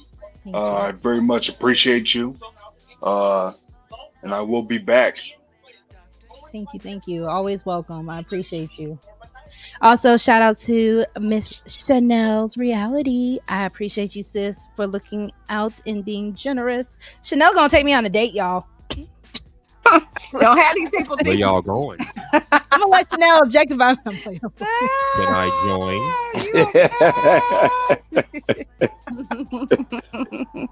You a whole Well, ass. H&M, it was your final word, so go ahead. Besides that, no, you're not coming on with me and Chanel's date. We're going to brunch. Right. And I love it. Well, make it a double date. Chanel and her husband, me and you. Ooh. Double date. Oh. A virtual date? What we got? Virtual. Come on, H&M, don't use up your last final word. Close in person, baby. That's how I do it, okay? But anyways. Oh, shit. No, DJ, ain't no scissoring around here, sir. Child. Oh, hot damn. Can't see? You just started something, Rose. You want to be Shout out starting something? Shout out to DJ Witchdoctor. Shout out to you, Rogue C. Lovely show as always. Thank you. I appreciate So I'll you. definitely catch you on the flip side and enjoy your little date with my girl Chanel. Always. And please treat her well. We're not really going on a date. She live in a whole different. I do live in a whole different state. I do. She was joking. Go get a plane ticket and go fly and see each other. Oh my God, I can't with you. I can't with you. Free to green. Or take the train with your boat. But anyways, take your out. Thank you, H&M. Bye, Mr. Husky Muscular. Yes, Ro, I appreciate you letting me up. I really enjoyed myself. You know. We can't. And, can y'all hear him? Y'all can't hear me? Oh, I can't hear you. And I want I can respect the person's standard. I don't respect entitlement. But yeah, I had fun tonight. I've been riding out all day, goddamn it. You know, I'm cutting up. But appreciate yes, sir. I appreciate you, Ro, and keep doing what you're doing. And I do listen to your stories when you be up there reading your stories and stuff. We gonna get back. Keep me going. Right. So just keep doing what you're doing. You know what I'm saying? Good luck, and the future gonna be bright for you, homie. Thank you. And shout out to Intelligent Caveman. I didn't want to miss you. Thank you for sliding through as well. I appreciate you. All right, Miss Chanel, what you got for me, girl? I didn't hear nothing Mr. Free Degree said, but I said, let me just say, because for some reason, I don't know what be happening with me sometimes with my thing, but I'm so happy that I saw you go live, and I was like, let me just go visit my sis, and then you looking out gorgeous. I'm like, yes, bitch, you're winning, yes. Thank you. But no, I think it was a very, I listen, it feels like, you know, like sometimes on these panels, some men can be so disrespectful and so dismissive and, you know, all of that. So it just feels like it's like a breath of fresh air to come somewhere where people can be respectful and, you know, you can have a difference of opinion and it's not a fight. You know what I'm saying? People can see your point of view and you could, because that's what I'm used to. So I love your show. I love your background. I love your flower. I'm into the whole vibe. So I hope to see you go live more so I can come join the fun. Thank you. And if you guys want to know how I did the flower, I kind of broke it down. I went to Hobby Lobby. I might have stole some flowers off the little bouquet, and then I just might a clip. Listen, bury me at Hobby Lobby or Michael's. Those are Listen, Michael's for sure. Hobby Lobby supported the Orange Man, so that's why I didn't feel bad about did tossing they? some flowers. Oh damn! And I wanted to be buried at Hobby Lobby. Damn. Girl, just do what But I do. Pick a I flower need or two and then put it in your bag and go. It's cute. It's cute. All right, y'all. Y'all have a good one. Talk to y'all Good later. night. Thank you. Bye-bye. And for those who don't understand, it is not a guard dog situation. It is just that there are people, men and people who don't play about your girl. So if you just respect the panel, respect the show, the quote unquote guard dog does not have to do much guard dogging. That is all. With that being said, transition. You're a little low. Final words, Rue. You don't hear me? You're much better. Okay, yeah. Nah, make guard dog. Man, look, man. Hey, this was a damn good show. I think you done started some shit, man, with the whole objectifying and you sticking on that. I'm trying to give you a way out by saying prize possession, but you don't want that, right? Huh? I don't want it. You don't, man. Come on, man. I want the smoke. You might I want have it. to use it's softer, man. It's like I want the smoke. Lover Girl Confessions got to come with some smoke, just a little bit. Man, hey, man, it's a damn good show, man. Hey, cause it's like, let's say, you've been away for a while and now you're back, and I'm just looking at the growth. I look at the progress of the channel, man. And I appreciate what you're doing and how you're doing. I see you upgrading things around you, man. That's a good look for you. Hey, you look nice as usual. Thank you. I appreciate you having me up on the panel. All right, so I'm gonna holler at you. As always. Thank you for coming. All right, cool. All right, y'all. Don't leave me just yet. Let me do my final word and my poem for y'all. And because we had DJ Witch Doctor, I'm gonna show y'all his talents, because I don't know if y'all ever noticed the music that I have. One, we know I have my scissor. See, Witch Doctor, what you did? My scissor soundtrack. Y'all know about my grandmother's that he hooked up for me. Also, you can look at my shorts and you can check out the music video, little snippet that I put up there. But if y'all remember the show Moesha, I'm gonna play it a little louder for y'all real quick.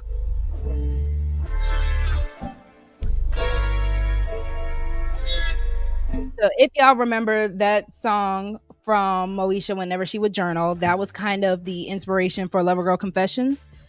So my final word is, maybe the problem isn't that love is complicated. Maybe we've been taught to value what is useful more than what's meaningful. And then the poem is called Ease. Let me see. Can y'all hear the music? I don't want to drown myself out, but I also don't want to set the vibe right. Okay. I don't think love was ever meant to feel like a performance. Not something you prove with effort or earn through exhaustion. Not something you hold together by overgiving or under-receiving. We said we wanted simple, but we kept choosing what felt familiar, even when it felt heavy. We asked for peace, but didn't receive it when it was quiet. We asked for consistency, but questioned it when it showed up steady. We asked for love, but only knew how to receive it when it felt like struggle. And maybe that's the truth we don't say out loud. That ease feels unfamiliar when chaos has been home. But one day, you'll stop performing, you'll stop proving, you'll stop carrying what was never yours. And love won't feel like something you have to survive. It'll feel like something you can finally rest in. And that's the kind of love we should be building, not performing for.